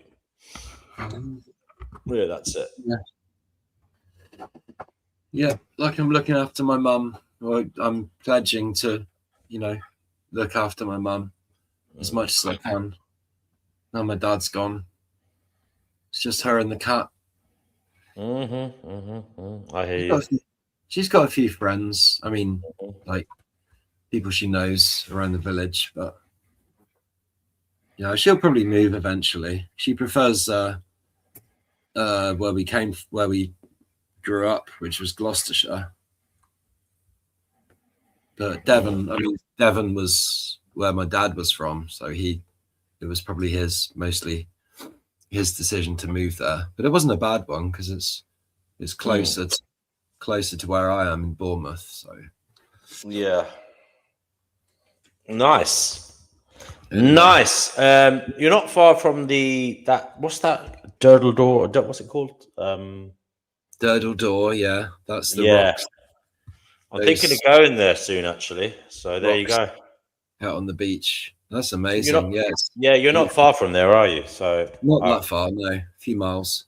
Yeah, I'm going to go there soon, at some point. Excellent. I've never been there, so I want to. Yeah, it looks nice. It looks like a nice place to swim as well, right? Oh yeah. If you get out on the beach, it's cold, but Durdle Door. You don't mind. It's got some beautiful views around there. Yeah, the Dorset coast is lovely. Yeah. Yes. Get away from London for a bit, eh? No nude swimming, D&W. Yeah. No. My days of nude swimming were over before they began. I don't think I've ever swam in the nip. Actually, have you ever done a nude swim, Ricardo? Yes. Yeah. Quite. I don't think I ever have. No. When was the first time? I think it was probably some girl a group of us were a little bit drunk. A small group of us, maybe 2 guys and 2 girls. We were a little bit drunk and stoned and whatever, and we just thought, we found a lake, out walking, and we thought, why not just take a skinny dip? But it didn't last very long, and it didn't lead to anything. It was just a bit of. I don't think I ever did, although I have vague recollections of my bollocks floating in the water somewhere. I don't know. I'm getting old, so I don't know. I can't remember. It may be, possibly. I've done it a few times, often alone or just with somebody. Yeah. I've swum plenty of times in the sea. I even went surfing in South Africa. You've been surfing in South Africa? Yeah. That's amazing. I've been to Australia as well, and America. Yeah, and a lot of Europe, Singapore. But never been to India or China or Brazil. Or maybe South America in general. These are the kind of places I'd like to go. A good place. And Skywork says he used to go, or they used to go camping down there on a wild, crazy campsite down near Durdle Door. That's kind of what I'd like to do, go camping down there. So I'd like to know. He says he can't remember the name of it at the moment. Well, if you do remember, do let us know. I'm sure there's some campsites down. I don't know. Nude swimming at Highgate Ponds. Are you serious? Crikey. I've been to Good that. night. Good night to Nibbles. Last one was... And Mike Donegan says blessings to you, Nibbles. Sorry, what did you say, Ricardo? I said, I wouldn't. I'd be up for meeting up with a few people and just going nude swimming. The Finding Gnosis Nude Swimmers Association. Wow, what the hell? I didn't know. I know this show went to strange places, but I never knew it was going to end up there. There you go. Yeah, I'm single now, so I don't care. There you go. There you go. Okay, well, guys, I think we will end it there, and we'll come back another time. Okay. So we will play the little outro, and that's a wrap. No more Finding Gnosis until next time. Yes, Ricardo, it's been an absolute pleasure to have you here. Do you want to leave? Do you want to say the closing remarks, brother? Drink coffee, smoke weed, have a laugh. Have a laugh. Seek the truth as well. Amen. Amen. Amen. Thank you. Take care. See you next time. Thank you.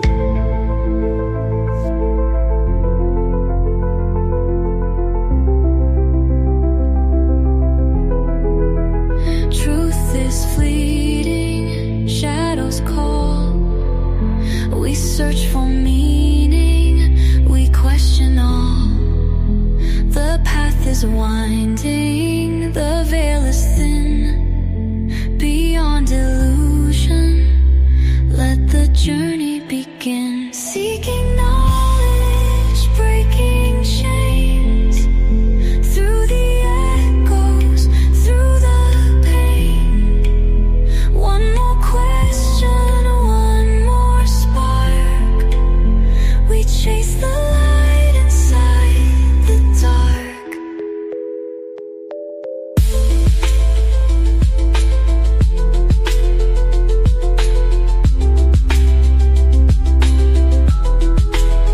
Voices whisper, thoughts collide. Truths are hidden deep inside. The world's a riddle, a shifting dream. Reality isn't what it seems. Seeking knowledge, breaking chains.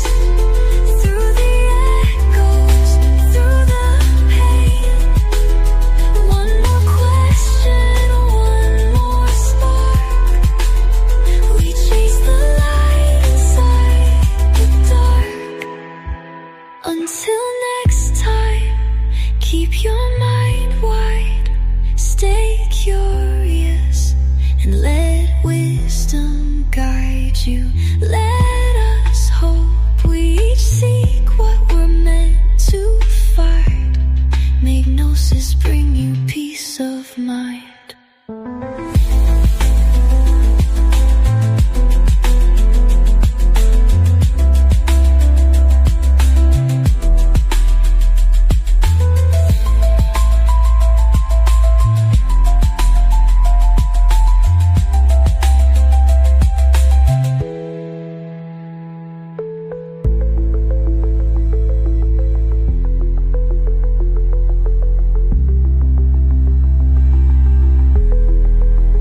Until next time, keep your mind wide. Stay curious and let wisdom guide you. Let us hope we each seek what we're meant to find. Make Gnosis bring you peace of mind.